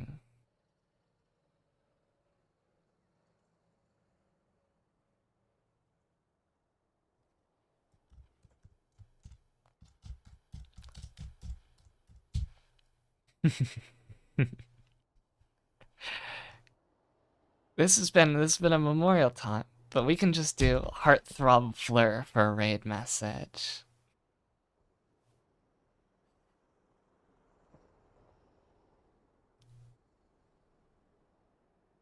You can also just call me cute too.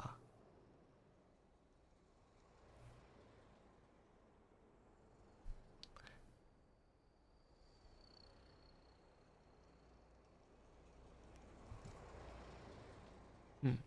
And we're almost out of time. We have about 10 seconds left. So, let me flure you off to sleep, and let's go and raid.